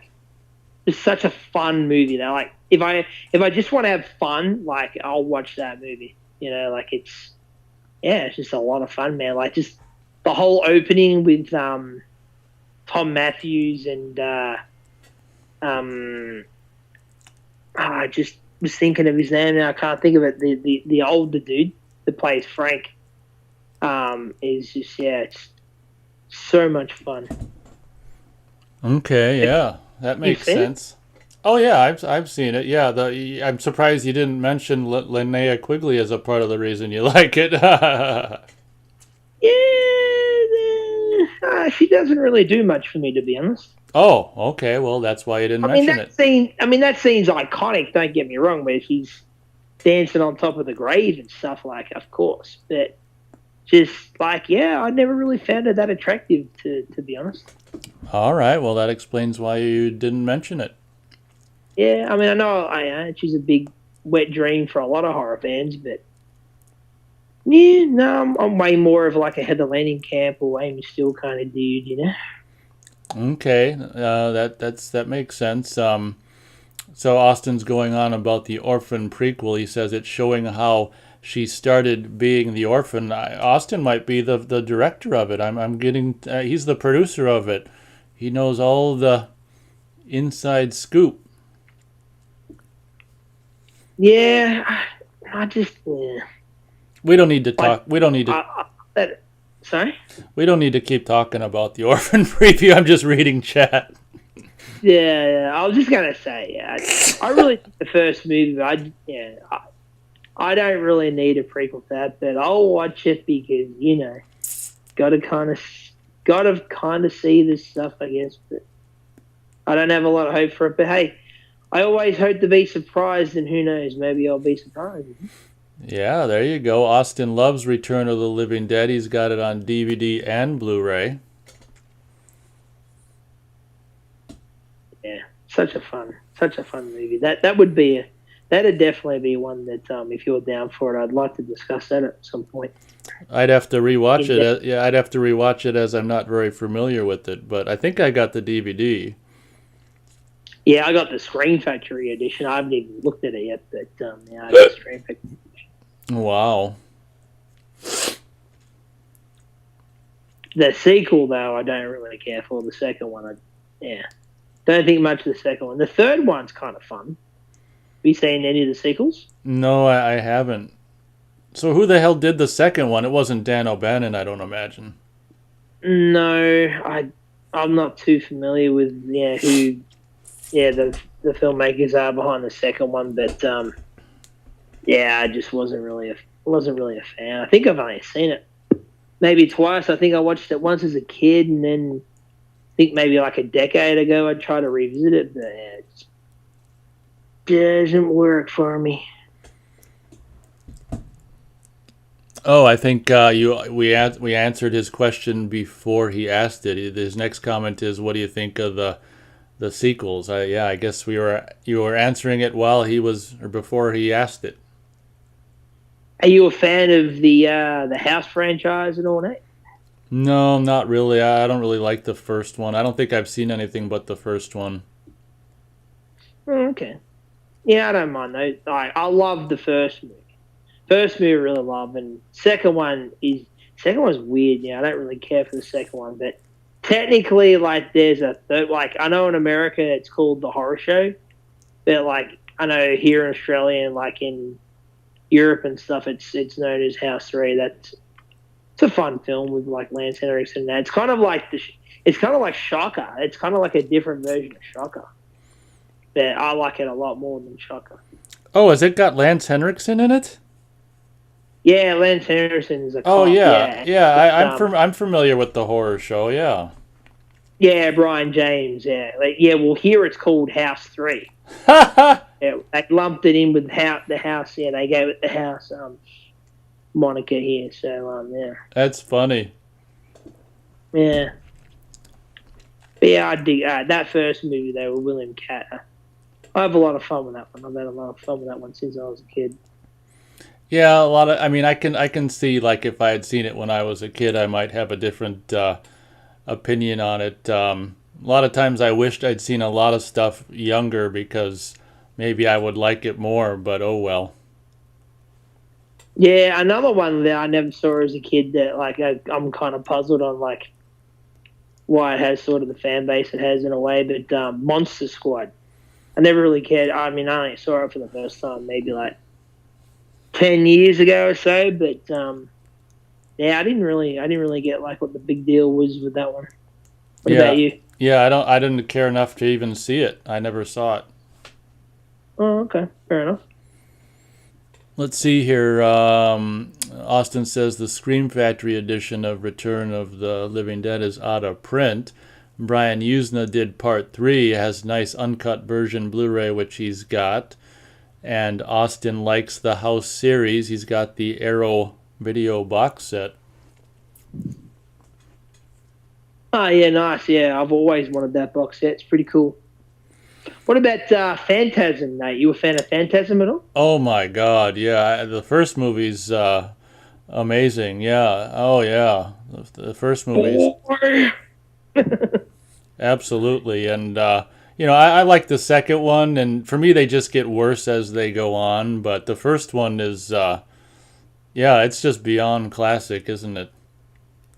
Those movies they're trippy, aren't they? Like, they're very weird friggin' movies. Like, I think I've got this weird memory of like seeing that first movie when I was very, very young, like at about probably as young as like 4 years old. Hey, and I remember there was this like funeral home, like in this one area that this like one suburb that me and my father used to visit, and like I swear I have this like it has to be a false memory, obviously, but I swear I have this memory of like seeing the tall man like walking through like this like main area of like this like mortuary building, like carrying those like little black like body sacks and stuff around. I hope it's a false memory. But I revisited them maybe about a year or more ago. I hadn't seen them in quite a while, and I've only seen them a few times. Like I never watched them a lot growing up, but they're fun though. They're definitely fun movies. I'd say probably the second one's my favorite. Oh, okay. I really did the second one. I know I really liked the kind of the action kind of vibe it has, and and stuff. But yeah, the first movie definitely does have its place, so that's for sure. Yeah, funny thing about Phantasm 2 in my life was my dad and I saw something at the drive-in theater. I can't even remember what the hell movie we saw, but Phantasm 2 was the second billing, probably in 88, I would imagine. And I remember, I think I was tired, so I was kind of going to sleep in the back seat. My dad kind of started watching it. I can remember like the first few opening minutes of the movie, and it's just like, god dang. I remember at the time my dad didn't think much of it. I'm sure he left before it was over, but I mean, he hadn't seen the first one. But later on, I saw when I was 13, a couple of years later, when only two existed, I rented both of them, and me and my dad, we'd become Phantasm fans. But it was just kind of a bummer now. I just wish that I hadn't have been so tired and I would have watched, Phantasm, 2 at the drive-in, but at least I saw the first few minutes of it. Yeah, last year, I think it was like around Halloween time, I became really obsessed with like playing the Phantasm theme. Like I just kept playing it on Spotify. Like I had it on a loop Oh for no. what seemed like a couple of hours. And like I remember like yeah, my girlfriend like came out to my theater and she's like, "Are you okay?" And I'm like looking at her like, "Yeah, why?" She's like, "You've been playing that for like 2 hours." Because I think I was like gaming or something and like listening to it while I was gaming. Oh yeah. Yeah, I really dig that. That's got such a really creepy theme, that, and it's of course like one of those really simplistic kind of themes, yeah. Yep, yep. But I far prefer Phantasm over Hellraiser. Oh That's yeah. right. I said it. Oh yeah. I mean, that's I can agree with that. Austin loves Phantasm. He's got the box set as well and some DVDs. He first saw it on that old Embassy VHS. Yeah, that's how I rented it as well in 1990. Yeah, they're definitely a fun franchise, and I actually don't own them actually. So yeah, I wouldn't mind getting that Arrow set at some point. Yeah, I've got the first three on Blu-ray, and then well, I got the fifth the fifth one on Blu-ray as well because I blind bought it. But I mean, I don't know if I'll ever really be watching that again. But for me, the first three are fun, and I don't really not crazy about four or five. Yeah, I haven't seen the fifth one yet. That's the one I have not seen.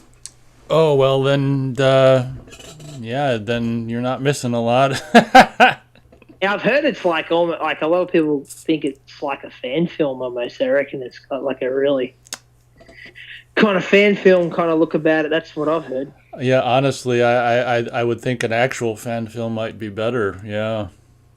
Phew, That's that's really a statement there, eh?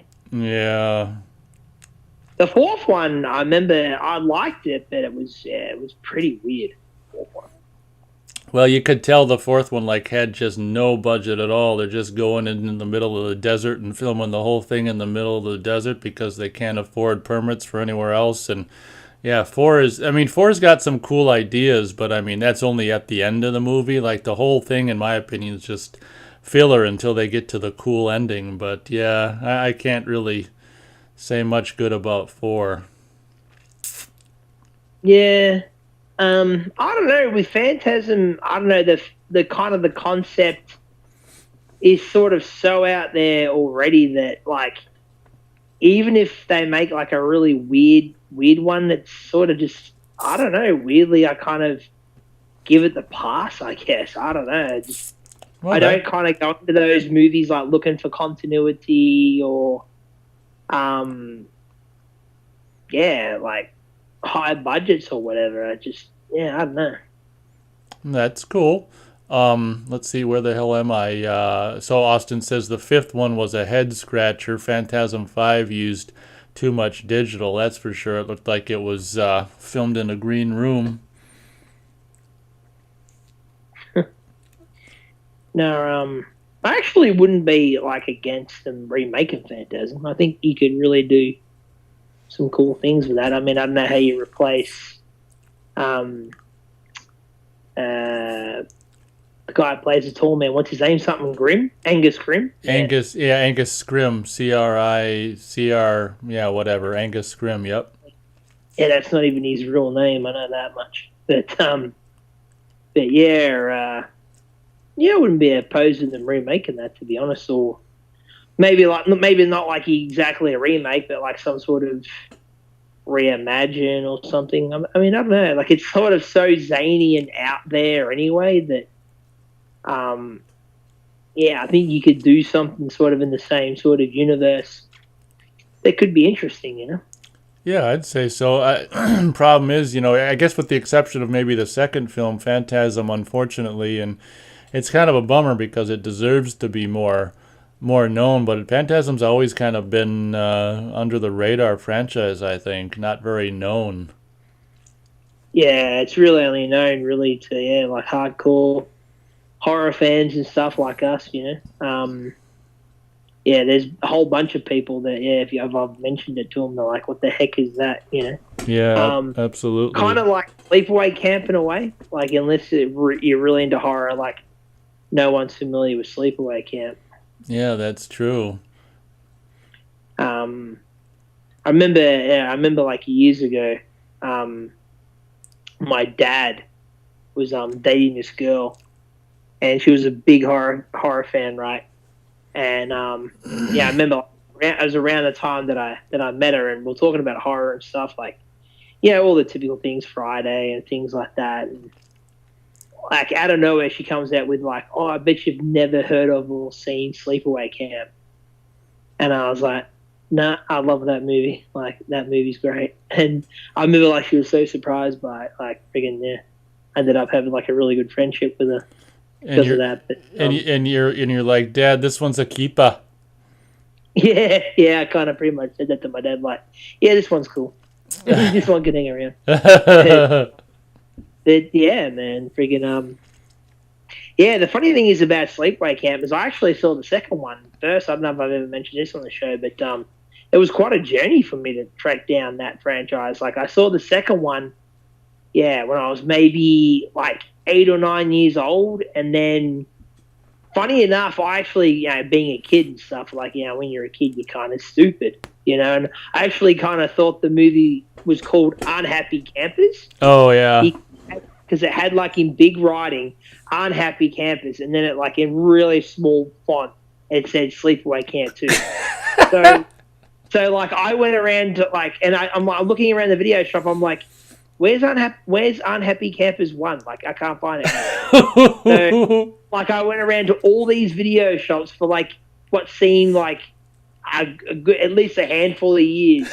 More like, asking them, like, you guys have Unhappy Campers, like, 1? This is driving me fucking insane. I can't find this movie. Everywhere I went, they're like, nah, don't have that movie. And I'm like, it's ridiculous. Like, I know there's a first one because it says part 2 on this goddamn VHS. You know what I mean? But, like, I remember seeing the second one, and then for whatever unknown reason, like, we didn't end up, like, dubbing our own copy, which is weird because we used to dub, like, most things and stuff. But it's kind of good in a way I didn't because, by the time, like, I started trying to track down the first one, it'd been a fair few years since I'd seen the second one, so my memory on it wasn't the best. So, like, I kind of forgot a little bit about, like, who Angela was and, like, the motivations of Angela and what the whole, like, history of the character, what you do know and find out in the second one. So, like, I'd kind of forgotten about, like, how the beginning of the movie pretty much spoils the ending of the first movie, luckily. So I forgot about most of that. Yeah. And, like, anyway, so I'm, like, hanging out at home one day, right? This is, like, by this time, I would have been, like, 13, okay? So, like, a good 4 years later, at least, since I've seen the second one. And I'm sort of just sitting at home, and I remember, like, I was gaming. I was, like, after school. And my dad comes home, and he's like, because I don't know, like he didn't pay as much of it because I was like usually the one that would hire it and like put the movie in, and like my dad watched it with me and like he'd like watch it, but like yeah, he wasn't like looking at the VHS, yeah, like I was. So if he had looked at it, he would have realized, you know, being an adult and shit, that yeah, it was actually called Sleepaway Camp, I guess. But anyway, yeah. So I'm sitting at home, and my dad comes home, and he's like, "I think I've found the first movie to that movie that you like, Unhappy Campers." And I'm sitting there, and by this point, like I'd lost hope. I'd lost all hope that I would ever find this frigging thing, right? And I'm sitting there, and I'm like, "Dude, don't fuck with me. Like, there's no way you found that movie." And he's like, "No, I think I found it." And so we went to this video store, and yeah, I hired the movie, and I'm sort of watching it, thinking, yeah, just sort of watching it like any horror movie kind of thing, you know. And you know, like yeah, the character of Angela's in there, and I couldn't remember though. I'm like, is the killer in the second one named Angela? Like, I just couldn't remember it, you know, because it'd been like a good 4 or 5 years since I'd seen it. And yeah, so like yeah, the ending obviously happened, and yeah, I was scarred for life. But yeah, so it was quite a journey for me to track down that first movie, and then actually, yeah, that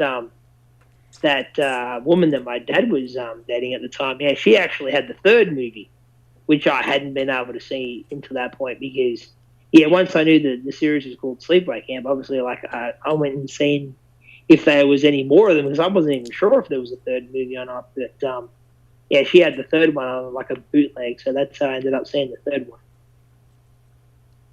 That is so funny, but it makes sense because you're right. The Unhappy Campers is like the big print, and then Sleepaway Camp 2 small underneath. That's so funny. Yeah, yeah, man, it bugged the heck out of me. Hey, it's sort of like how for years I tried to track down Texas Chainsaw Massacre 2 because yeah, it was banned here, dude. Like you couldn't get it here. Wow. But even though it was banned, you know, being a kid, like you know what it's like when you're a kid, you can't be told no. So I still would go to video stores and look for that friggin' movie. Like I'd try to find it. Hey. Wow. But yeah, I didn't see that until like my buddy had cable, and yeah, it was on cable. But I was still pretty young when I saw it. I was probably like 11 or 12 or something.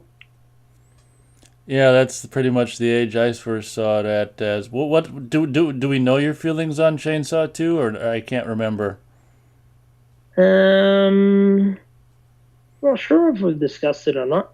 Yeah, I dig it. I mean, it's very different from the first movie. Actually, the first time I saw it, I really didn't like it that much. Hey, like the opening of the movie, I always liked. The opening always freaked me the hell out. Like that part where the two yuppies get killed, and just the way Leatherface is like hiding behind on the truck. Like that's not that scene. I don't give a shit what anyone says. That one scene is nightmare fuel. It's sort of up there almost with like the last shot of Sleepaway Camp. It's friggin' creepy. Would you agree that part is creepy? Like especially when you see it as a kid. Oh yeah, yeah, I'd agree with that. Yeah, the never-ending bridge. Yeah, that bridge never seems a friggin' end day.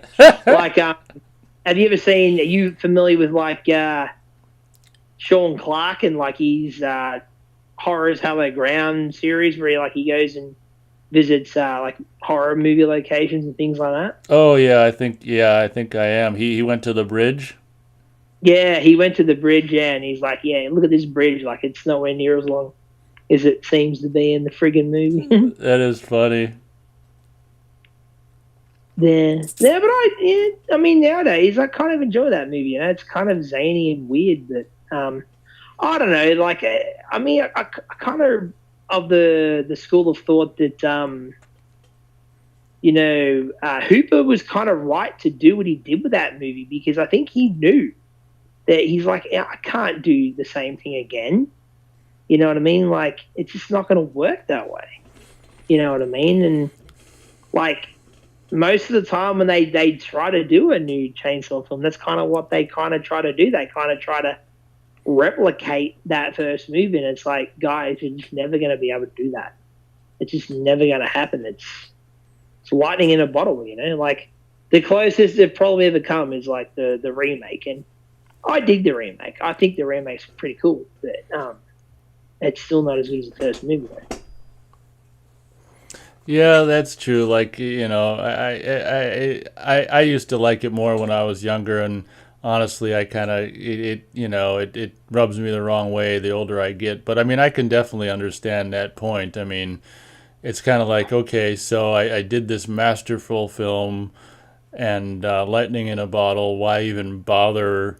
You know, even trying to capture that, and maybe we shouldn't do something completely different. I can understand that school of thought, but yeah, it just these days doesn't do much for me, but that's okay. I think he was kind of pushed into doing it, though. Yeah, I'd probably agree with that. Yeah, because I mean, yeah, it was made for canon, and I think he was more interested in doing Invaders from Mars, and it was kind of, you do one for us, we'll do one for you. You know, he wanted to do that, but they wanted Chainsaw too. So I think, yeah, I don't think he wanted to do. I mean, if he wanted to do that movie, like he could have made it way before he did. I mean, Chainsaw 2 is, if I remember, it's came out in '86 or something like that.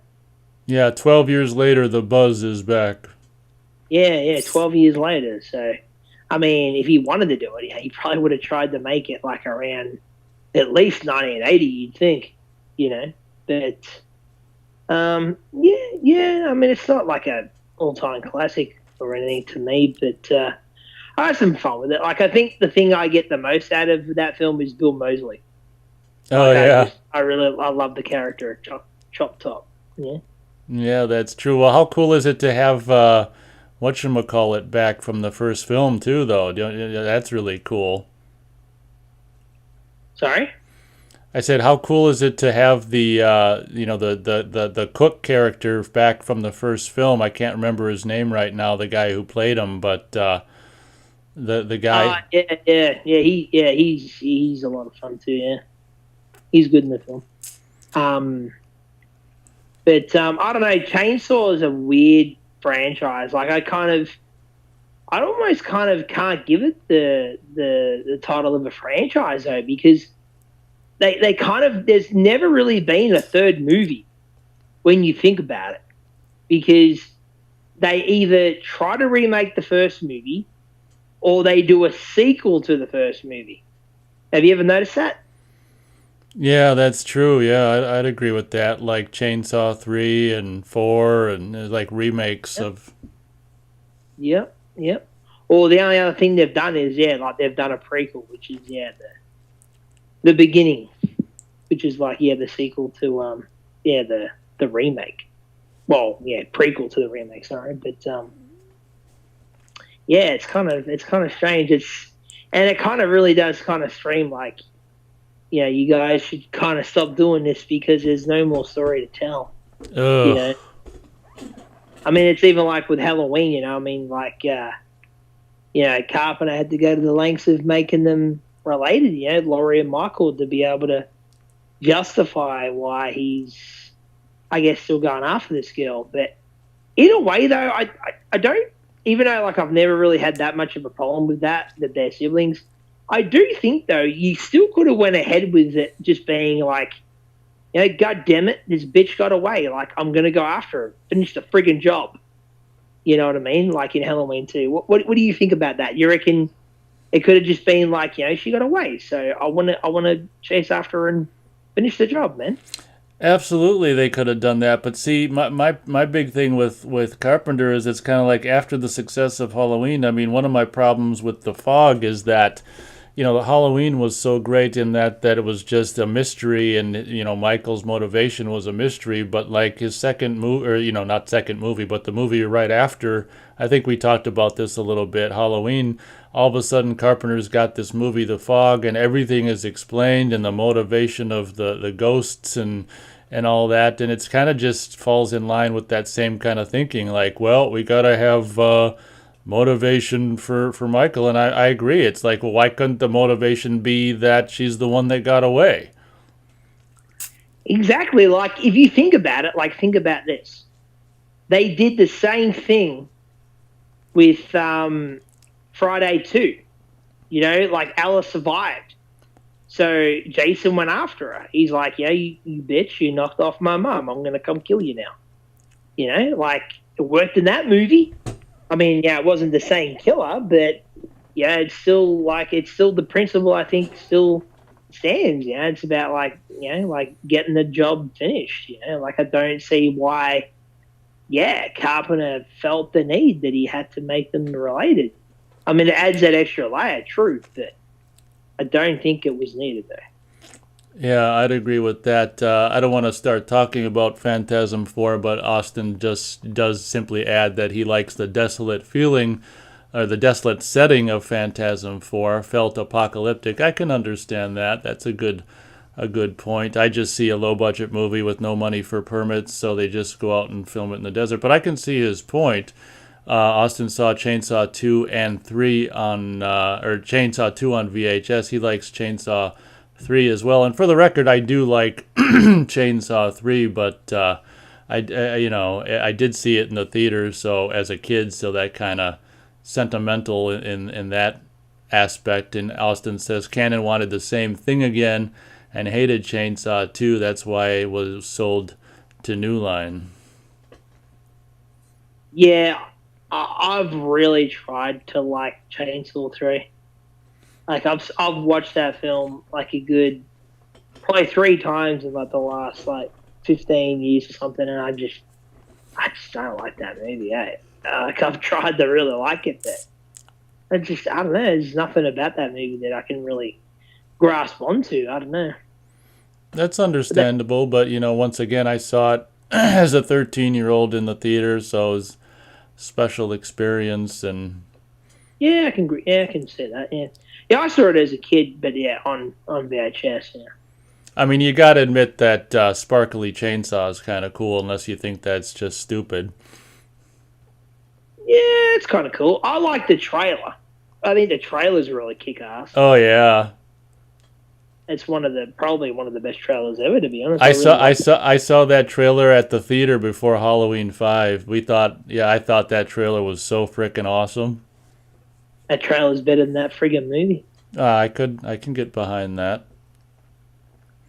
Yeah, Halloween 5. Talk about a complete and utter travesty. Hey, you know what we all need to see? We all need to see Michael Myers cry. That's what we need to see. Absolutely. Uncle, let me see. God. Oh, that movie. Terrible movie. Hey, let's set up this character, the Men in Black. We have no idea about his motivations or what he's about, but the next filmmakers will pick it up and they'll figure it out. Absolutely. 6 years, they'll figure it out. But what's funny, though, is I kind of have a soft spot for Halloween 6. I actually kind of like that movie. Okay, well, you officially cannot rip on me for things I like that you don't. Yeah, I don't know. Like, I mean, don't get me wrong, I don't love it. I know it's not a great movie, but I don't know. I think I don't know. Strangely, I might just watch it as like, a slasher, like on a very surface level. I kind of enjoy it. I think it's better than 5, but I think it's a way more watchable film than 5 is. And I actually quite dig Part 4. What do you think of Part 4? Like, apart from the mask, that is. Like, the mask is shitty, but... Yeah, 4 is the last one, of the... the last one that I can really watch up until... Yeah, I don't even really watch... Yeah, when I do them in September and October and stuff, I pretty much go to 4, and then I've been doing, like 2018 recently as well and stuff, so... I don't really go past 4, but I'm not crazy about 4, honestly, but like you say, the mask is a bummer. And I liked it a lot when I was a kid. Now I still like it, but I remember as a kid, I really did dig it. And as a kid, like you can't rip on me, can't say I'm a weirdo because I was a kid too. But as a kid, I really did I think Danielle Harris in that movie was cute and things, and I'm Oh, still a fan of hers. Like she's one sexiest lady nowadays. But oh yeah, that's what I thought as well. It's funny. I think we're the same age, so I can't get in trouble for saying that because we're the same age. So yeah, yeah, I thought that as well. technically, I was I think when I first saw it, I was young, man. I was probably like 6 or something. So she would have been actually like way older than me. Like she's older than me, man. I think she's like in her mid 40s or something. So yeah. Yeah, correct. We're gonna have to just so you know, I'm getting pretty damn tired, so we're gonna have to wrap it up pretty soon if that's okay. Well, even if it's not okay, then we're gonna wrap it up pretty soon. Nah, all good, man. Yeah, I thought you might be getting ready to wind down pretty soon. You've been going a while. But in closing, Austin says, and being a big Carpenter fan, I'm sure we know your answer to this question. But Austin asks, ever seen Prince of Darkness? That's one gap I have, in my Carpenter viewing. I've never seen that movie. Oh, interesting. Yeah, I was the exact same way. I hadn't seen it until it seemed to me it was available on. I can't remember. It might have been Peacock when I signed up for that last fall to see Halloween Kills. It's on Peacock for free. So I actually saw it for the very first time last fall. And I really, I guess I'm really not that big a fan of Carpenter really past, I don't know, early 80s. Like I really, and admittedly, like They Live is classic and stuff, but I really I don't really like much Carpenter past, I guess early 80s. So it didn't do a whole hell of a lot for me, I'm afraid. Yeah, I mean, it is one I'll get to, but yeah, I don't know. There's something about like what I know about the film and stuff like that where I kind of know what I think it's going to be, and I just don't think I'm going to like it too much, you know.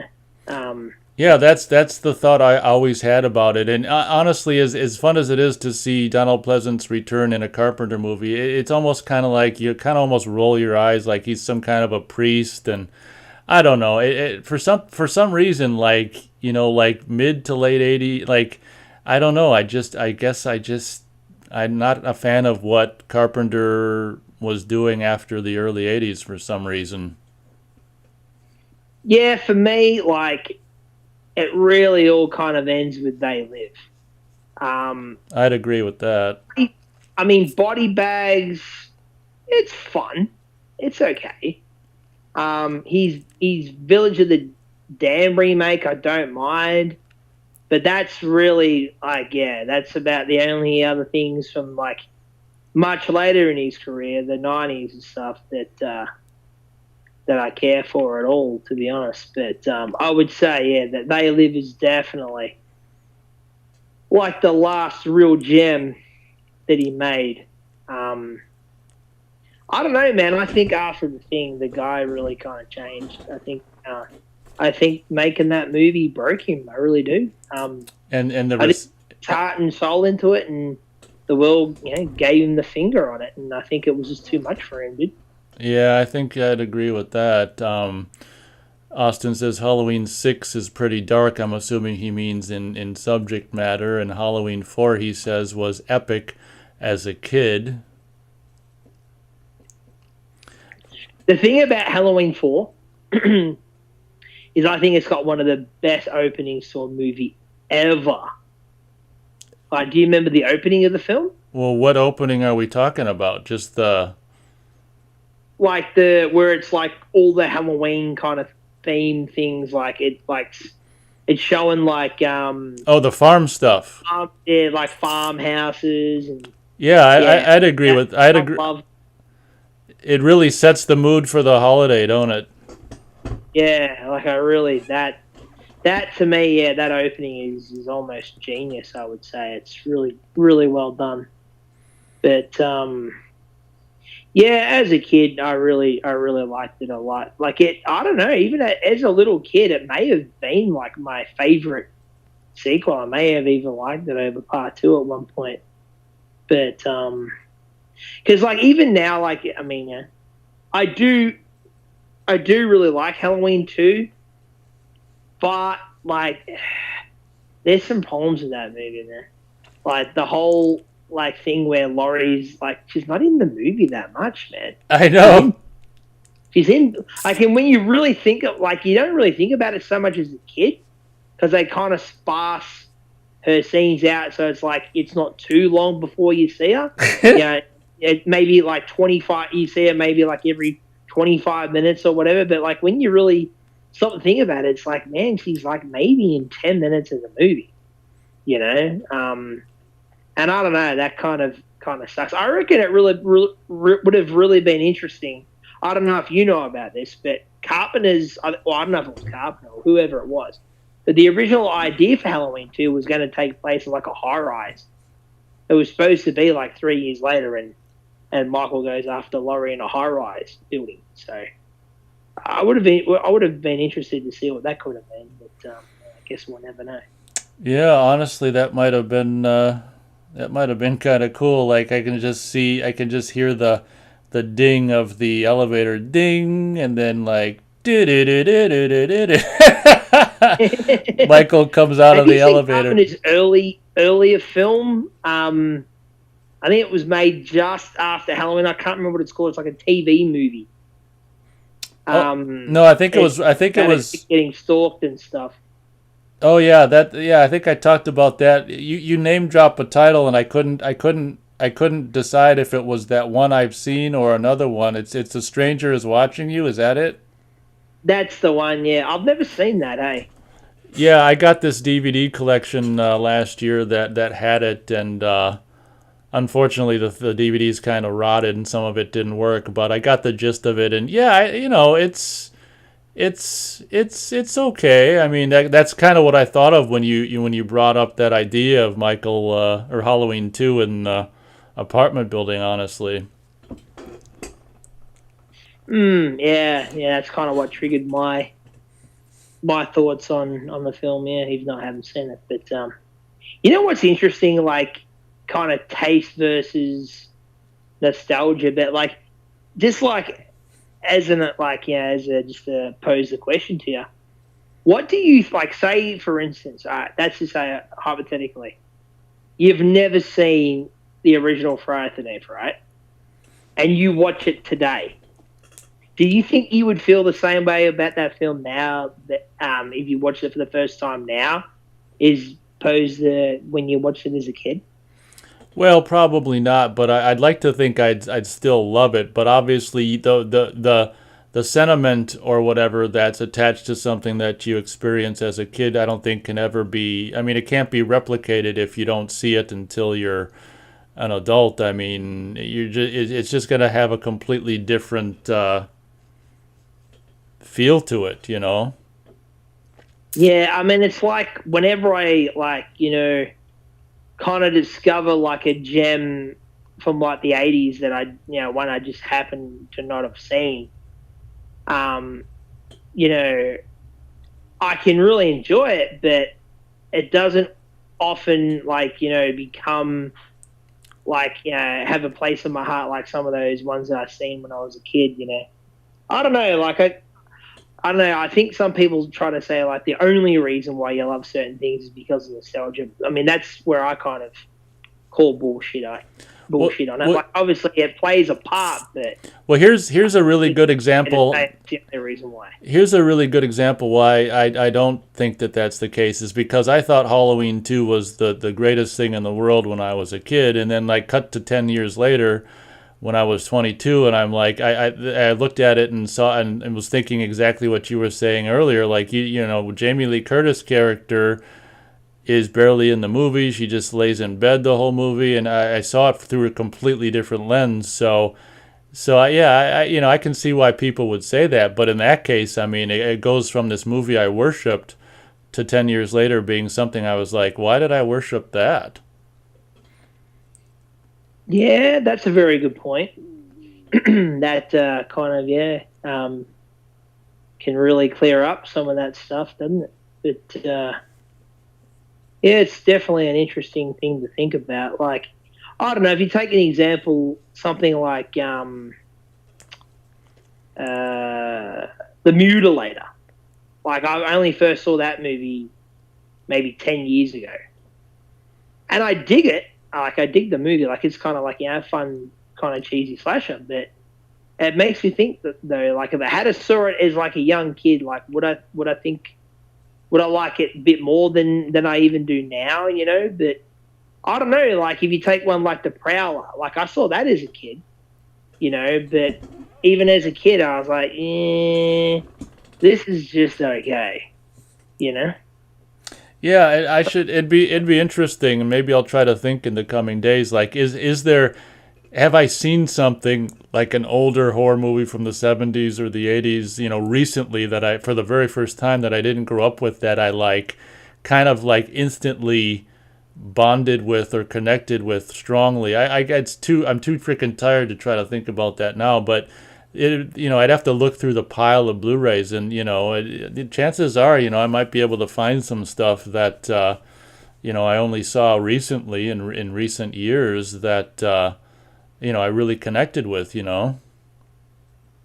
Yeah, I would just say, just like in closing, though, I would say something like Friday, though. I think it has enough of like just that kind of cool, like just like I think the story is cool and stuff, where I think it has enough. What I'm trying to say, like I'm getting tired too, man. What I'm trying to say is like, I think there's enough there in that movie that even if you see it as an adult and it's the sort of movie that's inclined with your taste, I still think that you'd really enjoy it. Like, obviously, you're not going to have that kid factor to it, like, if you saw it when you were a kid. But I would like to think, though, that it's still a movie that, even as an adult, that you could really dig it. It's the same with, like, the original Halloween. I'd say the same about that movie, too. Probably, and as you were saying that just now, it just occurred to me that I don't think I saw, the original Meatballs movie until I was in my 20s, and that is a movie that I definitely kind of hold in really high regard now, as if I had seen it as a kid. And honestly, obviously I wish I would have seen it as a kid because I think it'd mean even more to me. But that's a movie that just came to mind while you were talking now that is something that I didn't see until, I was in my mid-20s or close to 30 that has become really meaningful to me. So I guess that's kind of a cool that I was able to think of something before the show ended. Interesting. Yeah, I only saw that movie once. I think I was in my probably my mid-20s or something when I first saw that, and I thought it was okay. But I don't know. I've never revisited it. How many sequels are there to that thing? There's like I think there's four total movies, but I mean nothing. I mean, pretty much nothing's worth even seeing after the first movie. It's that bad. Oh, jeez. Okay. Yeah, I don't know. Whenever I do, go back and watch like something from the 80s I've never seen before. It's rare that it's like means something to me as much as like a lot of the things I saw as a kid. That I don't know. I'd even put the argument too, though, that like I don't know. Like I saw so many of these films though when I was a kid. Like most of the ones that people most of the ones that people hold in high regard, I saw most of that stuff like before I was even a teenager. So I don't know. Like it makes me think like I've already seen all these ones that that are like that have that about them that are classics or whatever. So I think there's something to be said for that too. Something to be said for seeing something young. Well, that, and like I said, I like a lot of these, like say just for instance, like all these classic horror films that most of us love from the 80s, right? I saw all of those, most of them, most of the ones we all talk about, I saw them all when I was very young, like before I was even a teenager. So what I'm saying is, I saw all them so young, right? That's why most of them, yeah, like I have that, I guess, nostalgia, and I think obviously it's like some of them are my favorite movies of all time and they're classics. But I don't think there's anything that I haven't seen that I don't think there's anything left that is like a great movie that I could go back to now that was made in the 80s that I haven't seen, you know what I mean? That I could go back and have that experience of being like, yeah, this film's a classic. You know what I mean? I don't know. I think I just ripped through all of them as a young kid because, like I said, my dad was he was a very big movie fan too, and yeah, it's kind of crazy when I think about it, like just how many of these films that like I'd seen so many of them by the time I was even like 11 or 12 sort of thing, mate. Yeah, that is something. But I think possibly on that note, we shall, as I can't even keep my eyes open, and probably call it a night and probably an early afternoon or whatever it is down under. Yeah, it's just gone part of quarter past 4 in the afternoon here. Okay, well, as always, it's definitely been a pleasure. We've had a couple in one week. We've had a couple of long talks, haven't we? It's been interesting. It's been fun. I just wanted to quickly say, just on that conversation that we're just having, is those two films though, Night of the Creeps and The Stepfather. I know you haven't seen both of those, and they're films that I hold in pretty high regard. So it would be interesting for me to get your thoughts on those movies, like you seeing them as an adult. That would, I think, would give some perspective to the argument too, and yeah, just be interesting. Well, here, maybe at some point you can just on Skype just send a text message about those two titles because I never can remember, much from a 5 hour show. So that way I can kind of maybe take a look, see on YouTube or whatever to see if I can see any of them by chance. But that'd be a good reminder. Yeah, no worries. I can do that. Well, All right. Yeah, this was a blast, man. Yeah, we've had, yeah, like you said, two lengthy conversations. How long has this stream been going? Yeah, so over 5 hours. So, but you didn't join until at least probably an hour or more into the show. So, let me look at. Yeah, I've only been talking to you for 3.5 hours. Yeah, that's still like what, about 8 hours plus or something with the other show we did the other day. So that's a heck of a lot of conversation. But it's been fun. It's always a good time, and yeah, I'm always happy to be part of the show when I can be. And yeah, thanks for having me on.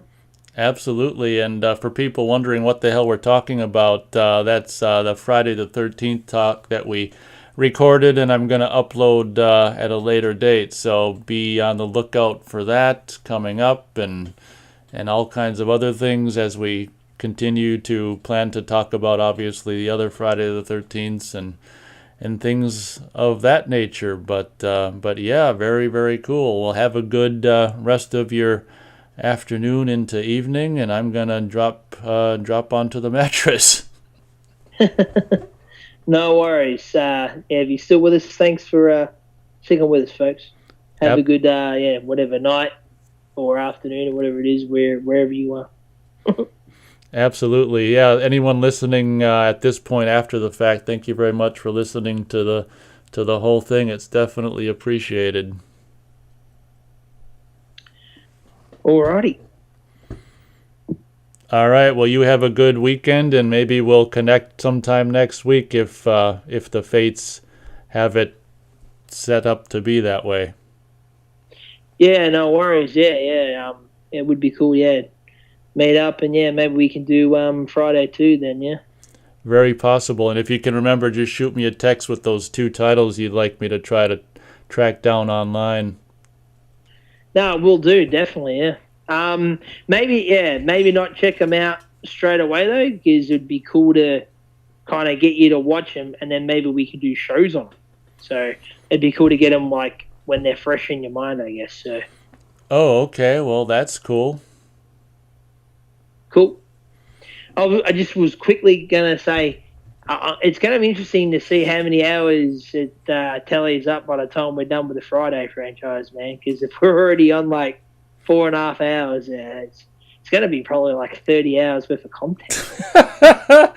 Yeah, very, very true. And I imagine, well, yeah, we'll see. I imagine you got quite a bit to say about part two as well. So, yeah, that will be interesting. Well, since it's my favorite of the franchise, yeah, got a fair bit to say about that, obviously, yeah. That will But be that will be interesting to see how long all that stuff adds up to be. Oh my golly. yeah, a lot of wealth of material there for whoever wants to go through it, yeah. Absolutely. Well, thank you very much again, Verisimilitude, aka Jesse, and we'll be talking to you soon, I hope. Yep, no worries, Nate. You take care and yeah, enjoy your sleep. Will do. We'll talk to you next time. Bye. Bye. All right, Austin, I'll just read the rest of your little stuff and then I'm going to go crash on the mattress.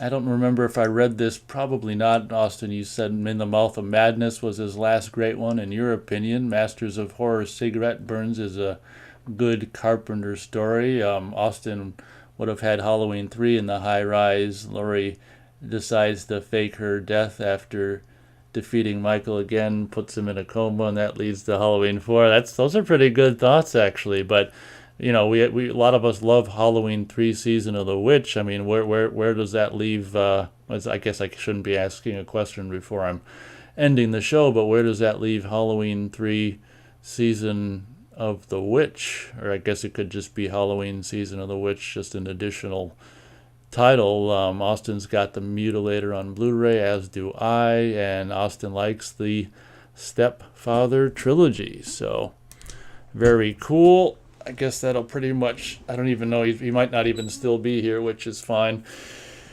Oh my god, actually, yeah, in before I end, let me just thank, Austin's definitely a trooper, and holy crap, he was with us like the entire show, and that's definitely very much appreciated. I think, yeah, that's very cool. Austin's definitely a huge movie fanatic.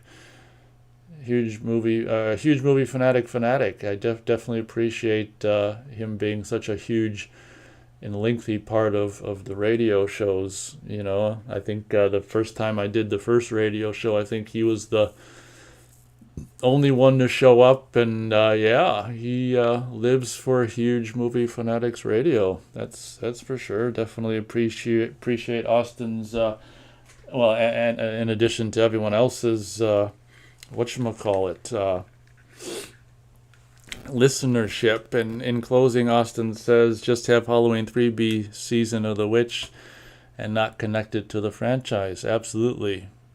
And just call it, maybe Halloween Season of the Witch. Austin says it's night here as well. Yeah, Oklahoma. Are you Central Time, or you're probably Central Time, aren't you?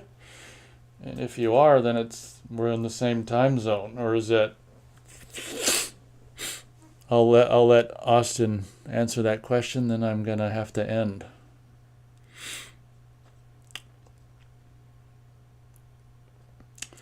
Yep, I'm gonna have to end.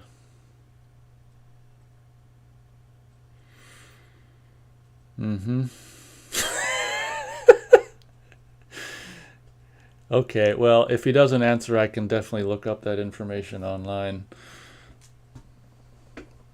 I think there's quite a bit of lag on the show when I do through OBS, so maybe he hasn't heard my question yet.